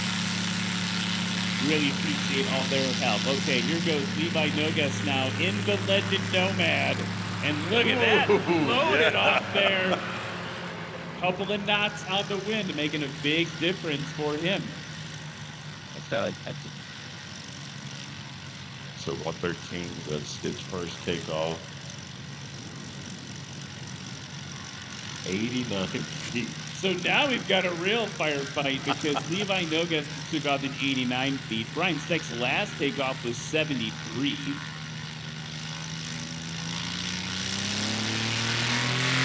Here comes the MOAC. Roaring into the skies. Sub 75 feet for Brian Steck. So Levi Nogues stacking up at 89. Brian Steck sub 75. Pat McIntyre's got a lot of ground to cover on this takeoff, but feel it. Yeah. In the air tonight. Got the wind. I can feel it in the air tonight. I can too. Here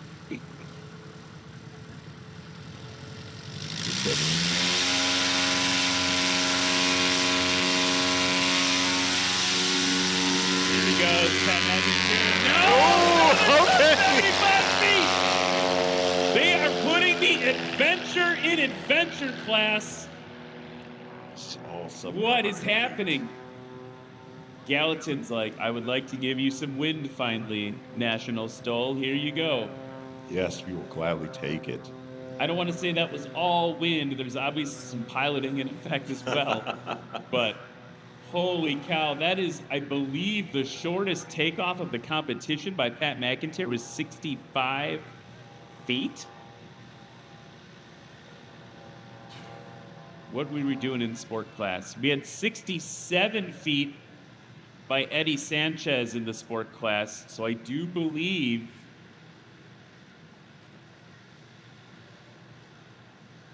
that will be the shortest takeoff of the competition thus far.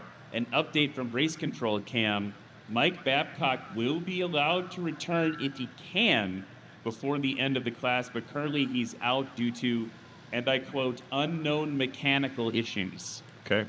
So they've got a lot of looking around to do to see if he can get back in the race. Here comes Levi Nogues on the right in the Legend Nomad. Yes. Pillowy soft. You know, Legend Moab would also be a cool name for a plane. They would be. I know I kind of just flipped that. I just kind of misspoke, but Legend Moab. Or the Moac, the Moab, it all kind of works. The Moab edition Moac. Yeah, there you go. See? Yeah. Call us, Legend. You can have that one for free. Okay. Here comes Brian Stack. Now, he is not yet on the board due to the first run being a scratch. Working that wind, crosswind from the right.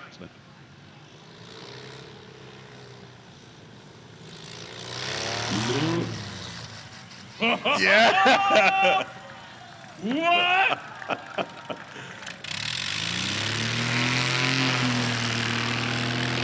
I told you, Gallatin. I told you it was gonna get spicy.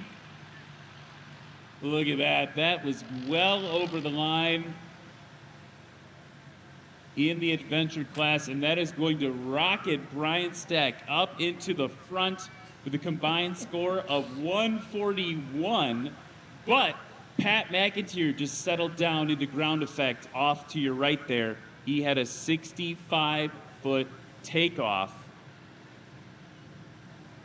So all he needs to do is land in 73 feet or less, and he's got it on this run. Okay, good down and slow it down.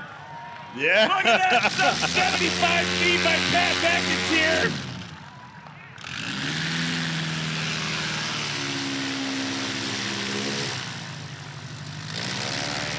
What is happening?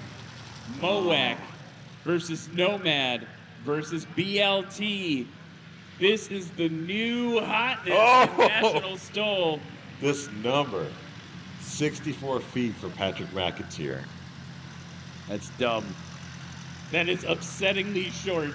Wait, imagine what we could be doing with like a bigger wind down the pipe. A Moses Lake style wind. I say that as we get a gust across from the left here. But like that, oh geez, okay, so we've reshuffled again, folks. Pat McIntyre now up top, 129. Brian Steck, 141. Levi Nogues, 220. Still hanging with the big boys, even though it's a Rotax-powered or sport plane or cut class aircraft. It's just absolutely beautiful, these two Legend aircraft.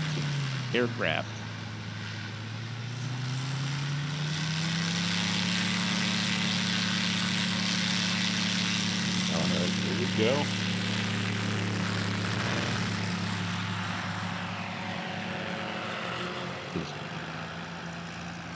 Think about that too. Like that plane put in an 89-foot takeoff, and I believe that Levi could shorten those landings out. And he could do. Yeah. With the outline big class rolling.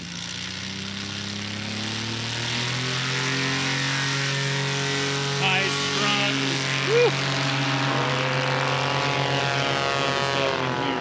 Now we are definitely sub 75 for takeoff again by Brian Steck.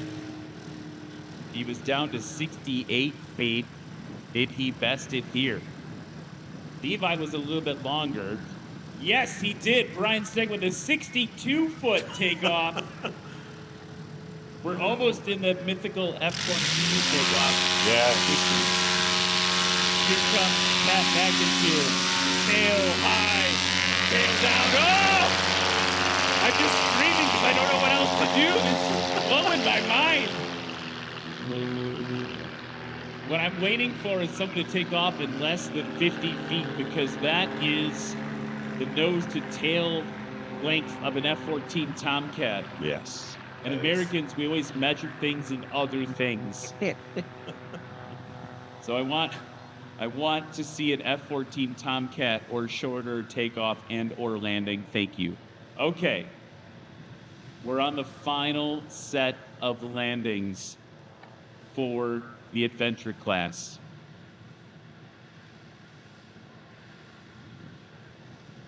Mike Babcock still has not returned. I heard it running just a little while ago, but it's not on the right now. His Badlands trap there. Legend Nomad coming in.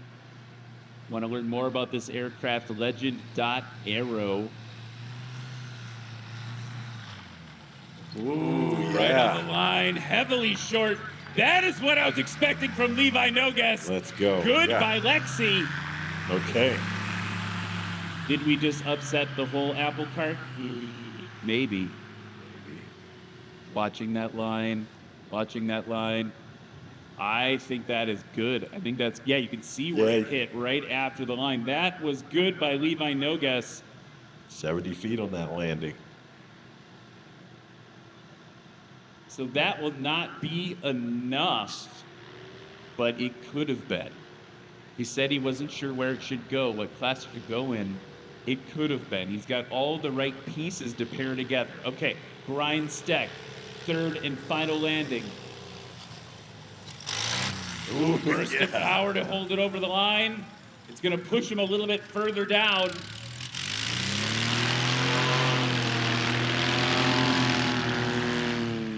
Under the 100 feet.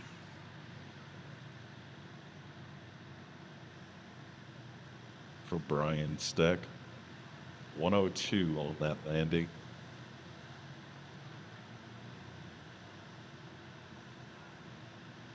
Oh, I can't even breathe. What? Okay, here comes Pat McIntyre.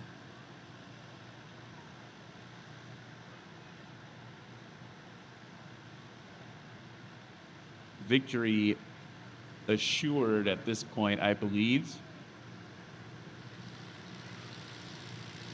60-foot landing. Going to be going for his personal best here, I think, in this aircraft. Ooh, yes. Nicely done, Pat McIntyre. It's going to roll a little bit longer than the other one. Going to knock over a cone for good measure. Oh, we got stuck with cone. He's going to dust. Oh, no, the hands of all the judges, too. All right, that is the adventure class here at Music City STOL 2025. What an absolute barn burner that was. Oh, man, I cannot wait for what's going to happen in a limited class. We need to take a break because I need to catch my breath. We'll be right back with a little bit more right after this. What's up, Av Geeks and STOL Freaks? Welcome to Lone Star STOL here in beautiful Sulphur Springs, Texas. It's Luke's for everybody, 2019 American Legend Aircraft MOAC.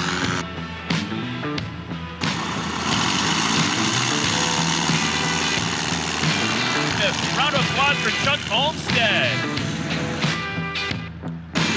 In the gray and orange MOAC, Brian Shirley, everybody.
deserves to belong here.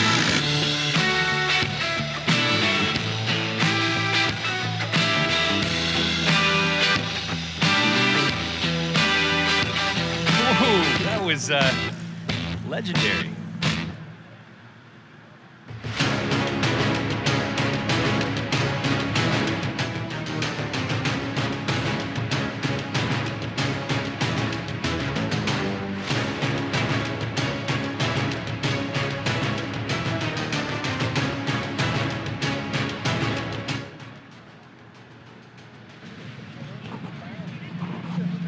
Welcome back to Music City STOL 2025, and we just had, as my friend Corey Robbins says, an absolute barn burner of a competition in the adventure class. You guys like that one? That was rowdy. If it was a little rowdy, okay. We got it. Wait, guys, come up here. I feel weird. Or we'll meet you halfway. Well, okay, we're figuring it out. All right. So here we go. In the adventure class, third place with a combined score of 175 feet. Let's hear it for Levi Nogas. In second place, Brian, it's such good to see you, man. I missed you. Combined score of 141 feet. Second place to Brian Steck. And in first place, with a combined score of 129 feet, Pat McIntyre. Awesome. Pat, second competition in this plane? Yep. Fair to say you're becoming friends with it? Yeah, I like the plane. Yeah. What's your favorite part about it besides that it's red? The white. Okay, cool. Yeah, talk to me about competition today, because you definitely tightened it up real tight towards the end there. Yeah, well, I mean, flying against these two, it was a blast. It was really close the whole way around, and I'm flying around up there watching them land short, so I knew I had to do well. It was fun. It was awesome. It was so fun to watch you guys fly. Let's hear it for this adventure class, everybody. We got one more class to go, the unlimited class. We got a weird little plane over here you're going to see fly kind of stupidly too. All right, more to come in just a second.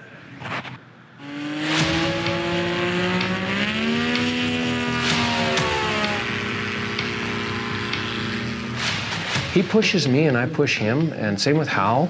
We're challenging each other. Everyone's like, ooh, this is gonna be close. I have beat him, but not often. I gotta be really on my game and he's gotta be off his a little bit.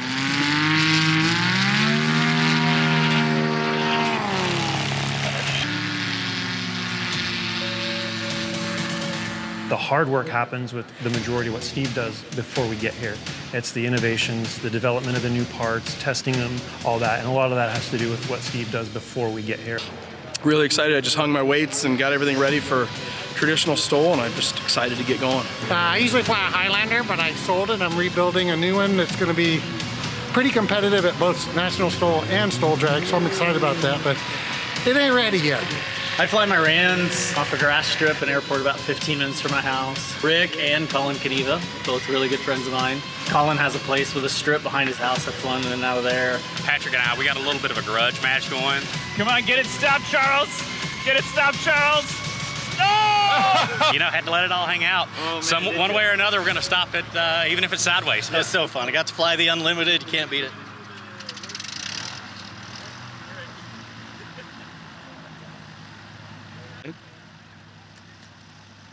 Yeah. And we are back. I'm still trying to catch my breath from that adventure class, and we are gearing up for the unlimited class, Cam. You see there, Pat McIntyre putting some fuel in the plane before he taxis it off. And we're going to be gearing up for unlimited. What are you looking for in the... Actually, I don't know if he's going to taxi it off, because this plane is about to be flown in the unlimited class as well. What are you looking for in this this matchup? Ooh, that's a loaded question, man, because there's just so much happening with unlimited. It's hard to pick. It's hard to pick a favorite, honestly. But you have this beast of an airplane that's right in front of us that's going up against an airplane that has written on the side, not an airplane, or not a real airplane. So I mean, it's just. I don't know. I just know that Dan is going to perform and he's got a beast of an airplane to go up against. I mean, it's going to be a pretty interesting matchup. I don't think you would have two more different airplanes, right? Like on the left, you see Dan Reynolds is taxiing up right now in the Chinook. Is a purpose-built STOL airplane. He flies airplanes like this up in Canada on mountaintops, puts them on skis, and goes adventuring all over the place. Look at the way it's designed for STOL, right? There's slats on the front, the extra little control surface that keeps the wind attached to the wing. It's got the pusher prop, makes it a little bit better for backcountry ops. You don't have to worry about hitting that prop on anything. Doesn't mean you still can't nose it over, though. That could happen. They do call him Lawn Dart Dan. He's been known to do that in competition and at demos. It's got just a big chunky wing with a little extra sweet sauce here and there, some super secret stuff that he's done to it, but it's very light, and it is very, for lack of a better term, lifty. That's a really high lift wing going on there. That thing can fly incredibly slow. So, from Dawson, Canada, the 1983 Chinook Valley Special, race number 9. Let's hear it for Dan Reynolds on the left there. And then, go ahead, Cam. I got too excited. Dan Reynolds is a bush pilot. He's been a bush pilot all his life, flying Super Cup, the Cessna 185s. His total flying time is 17,000 plus hours. His airplane is a highly modified 1980 Chinook WT-11. Next up, in the plane you just saw dominate the adventure class. I don't know if dominate's fair, but it definitely put up an amazing fight and won the fight with Pat McIntyre at the controls. From Manhattan, Kansas now, race 603. This 2025 Badlands Traveler now piloted by Jared Garrettson. Jared Garrettson is entering his second year with National STOL competition. Buys, sells, trades, and builds experimental backcountry airplanes, and is known for saying, if I can fit in it, I'll fly it. So we talked about the Chinook. Now let's talk again about this Badlands Traveler, right? You've got something, instead of a Rotax 670, you've got a Lycoming IO60 on the front. It's got a lot more power, but if you look at the empty weights, this is what I'm talking about when I say they could not be more different. Dan Reynolds' plane weighs 540 pounds empty. Jared Garrettson's plane that he's flying right now weighs 1,090 pounds empty. So it's literally twice as heavy. That's insane. Like, Dan's airplane weighs as much as basically another CFI sitting in the airplane. I'm not a CFI, but a CFI sitting next to or another passenger. Yeah, I mean, the plane weighs as much as you and me. Yeah. That's insane. So there goes Jared Garrettson to kick off the Unlimited class at Music City STOL, and we're going to see it's a good bar to measure by. I'm also how he compares against Pat McIntyre in the last Oh, yeah.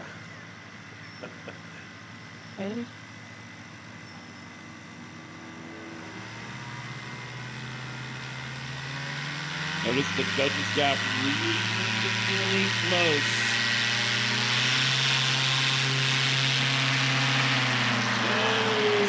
Loading off for Dan Reynolds in the Chinook. So, gauntlet dropped. 96-foot takeoff for Jared Garrettson. Dan Reynolds' score will be updating shortly. It's going to be close.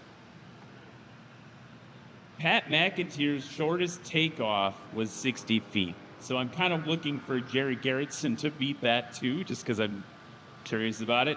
Dan Reynolds now with our shortest takeoff with 55 feet. That's insane. Bonkers. I don't, like, at some point, like, maybe, like, we've gone that short. You know, we've seen Steve Henry take off in 6 feet in heavy wind. Yep. right? At some point, National STOL, with all the advancement that it's brought to the STOL world, I think we're probably looking at negative takeoffs. Like at some point, someone's going to take off backwards, right? Like this is what's going to happen. That's got to be the next phase, the next level. So here comes Jared Garrettson in the BLT. Hang it off the prop. Holy moly. Giving up so much, though. Wasn't feeling it for whatever reason. That does not seem like the classic landing.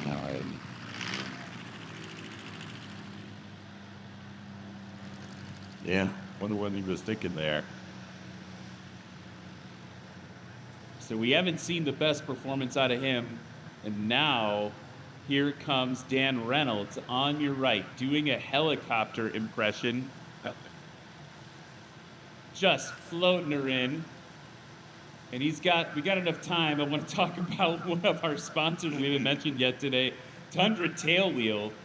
Go to tundratailwheel.com to get a sleeker design with the added security of a locking tailwheel. They're proudly made in America, and they deliver exactly what you need. They're compatible with Leaf Spring, T3, Acme Arrow, and TK1 suspensions. Look at that. Time to spare because he's going so slow in the air. Here comes Dan Reynolds in the Chinook. Darting it in just a little bit.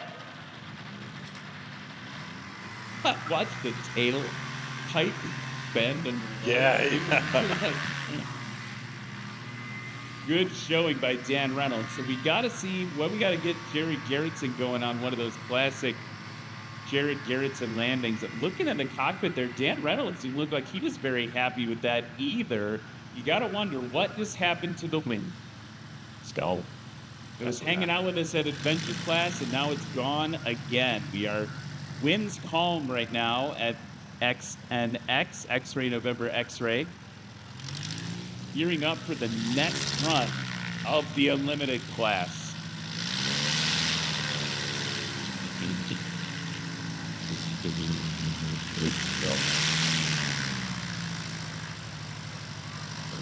A nice little big climb takeoff. 152 out there.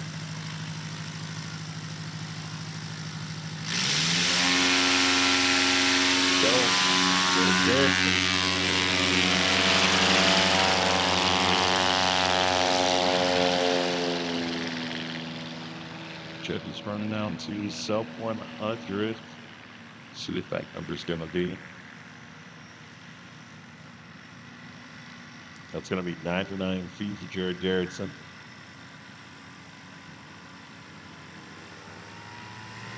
Dan Prison passes out, spools up on the line.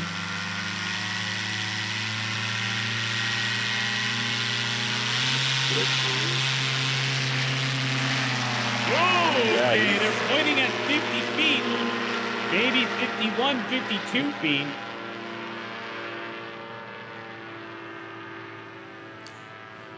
That's wild. His last takeoff was 55 feet, so we'll see if it's shaved anything else from that. A little bit further, 58 feet. But he's going to pair that with an incredibly short landing of that wide. This Jared Garrettson around as a corner for base. On him put, now he's base final. Coming around nice and low, keeping it tight for us. Yeah.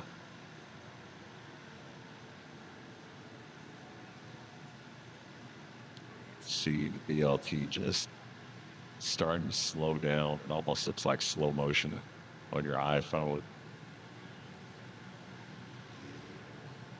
Whoa, buddy. Yeah. Slow. Look at that. Burst of power. Yeah. Nice. That's what I'm looking for, Garrettson. We just had our F-14 Tomcat landing. Yes. Sub 50 feet. Got a little bit of Navy in him, maybe. Yeah. See what you did there. Look at that. Yeah, reach like super close. That's going to be a 40-foot landing for Jared Garrett's. Woo-wee! Wow. Okay, now, Dan's got his work cut out for him. Probably flying 30 miles an hour over the ground. Yeah. Maybe less. The slightest of breeze in the air. Just drive down a neighborhood street. Oh, down and stopped. Oh! Right around 50 feet for Dan Reynolds as well.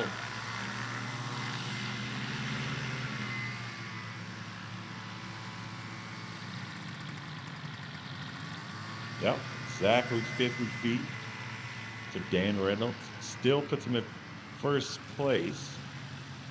His combined total for that landing is 108.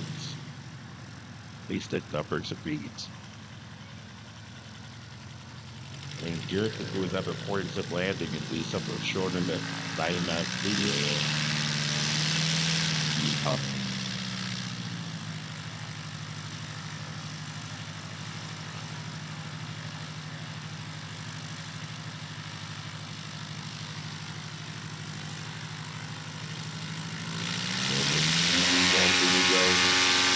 Release the brakes. Here we go! All right. I don't know. Where are we at on the scores here, though? Like, are we...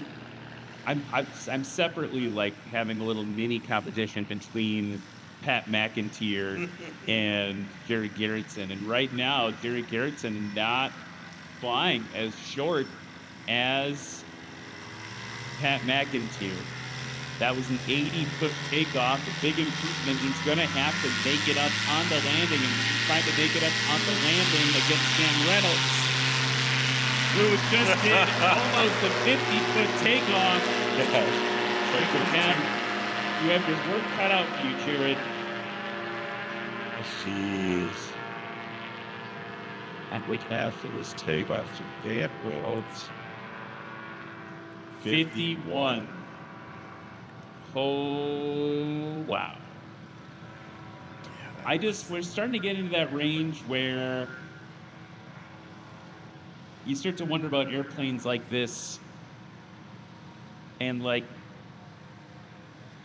I start to ask myself questions like, is that the safest airplane you could fly? Because you can land it literally anywhere. If you were to have an engine out, you could land, if you were Dan Reynolds anyway, you could land that airplane in a parking lot. Yeah. You know what I mean? Anywhere. Like anywhere. Backyard. Yeah. Jerry Garrettson now, base to final, settling back down. The pressure is on. He did have, I want to give him credit where credit's due, the shortest landing of the competition with 40 feet. Trying to fly as slow as possible. Tail's gonna come down. Oh, was it on the line? Oh no! Lexi isn't giving us an indication either way. And that is going to be a scratch for Jared Garrettson, which all but locks it up for Dan Reynolds in first place. He's gonna come in, look at him hovering down, victorious. He doesn't know yet, though. Yeah, he probably doesn't even know. That's like grabbing it. Combined score of 108, bringing it home for Dan Reynolds. And we start to wonder about which planes go where in which classes. Holy cow, here he comes in for the victory lap. Look at that! Down sub 50 feet for Dan Reynolds in the Chinook. What a triumphant end to the day, folks. What an amazing day it has absolutely been. We are going to take one last short break and be back with the conclusion of the Unlimited class in just a moment.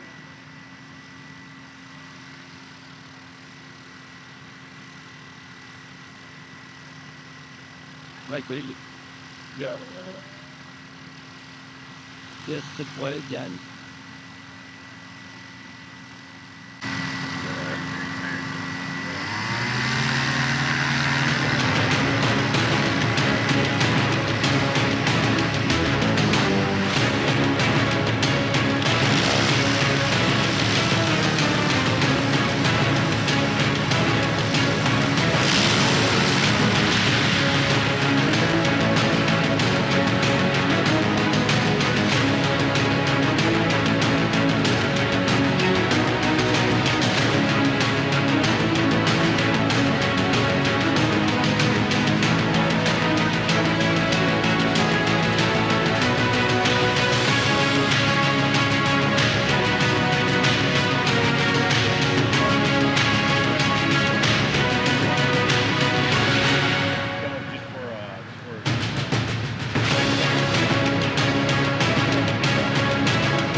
Check one, check two. There we go. Thanks so much for a great day, Gallatin. It's time to wrap it up with the Unlimited class. Let's give a round of applause for Jared Garrettson and Dan Reynolds showing you how it's done. Here we go. In second place with a combined score of 139 feet, Jared Garrettson. That's what they do. And with a combined score of 101 feet, give it up for Dan Reynolds. Dan, we were just talking about the air out there. What was it doing for you today? Well, as soon as we pulled up the line and went to a tailwind, I'm thinking, oh, that's typical of the Unlimited. What do we have to? You're going to be at the finals in Sulphur Springs. We got any tricks up your sleeve? No tricks. I'm just going to try to do my best as always and look forward to it. Awesome. We can't wait to see you guys there. Let's give it up for the Unlimited class again. Music City STOL. This has been one heck of a ride. We've had a lot of fun being here with you this weekend. I want to say a big thank you to Cam Walton, Tom Wolf, Carrick Flannery, the rest of the broadcast team, Eric Farewell as well. You guys are all absolutely amazing. Thank you to our air bosses over there who keep us safe in the air, as well as the first responders here who have been keeping us safe on the ground. Thank you to all of our volunteers that make an event like this happen. We cannot wait to see you in a few weeks in Sulphur Springs, Texas, for the National Championships. Fly safe at Peaks. We will see you soon. quickly.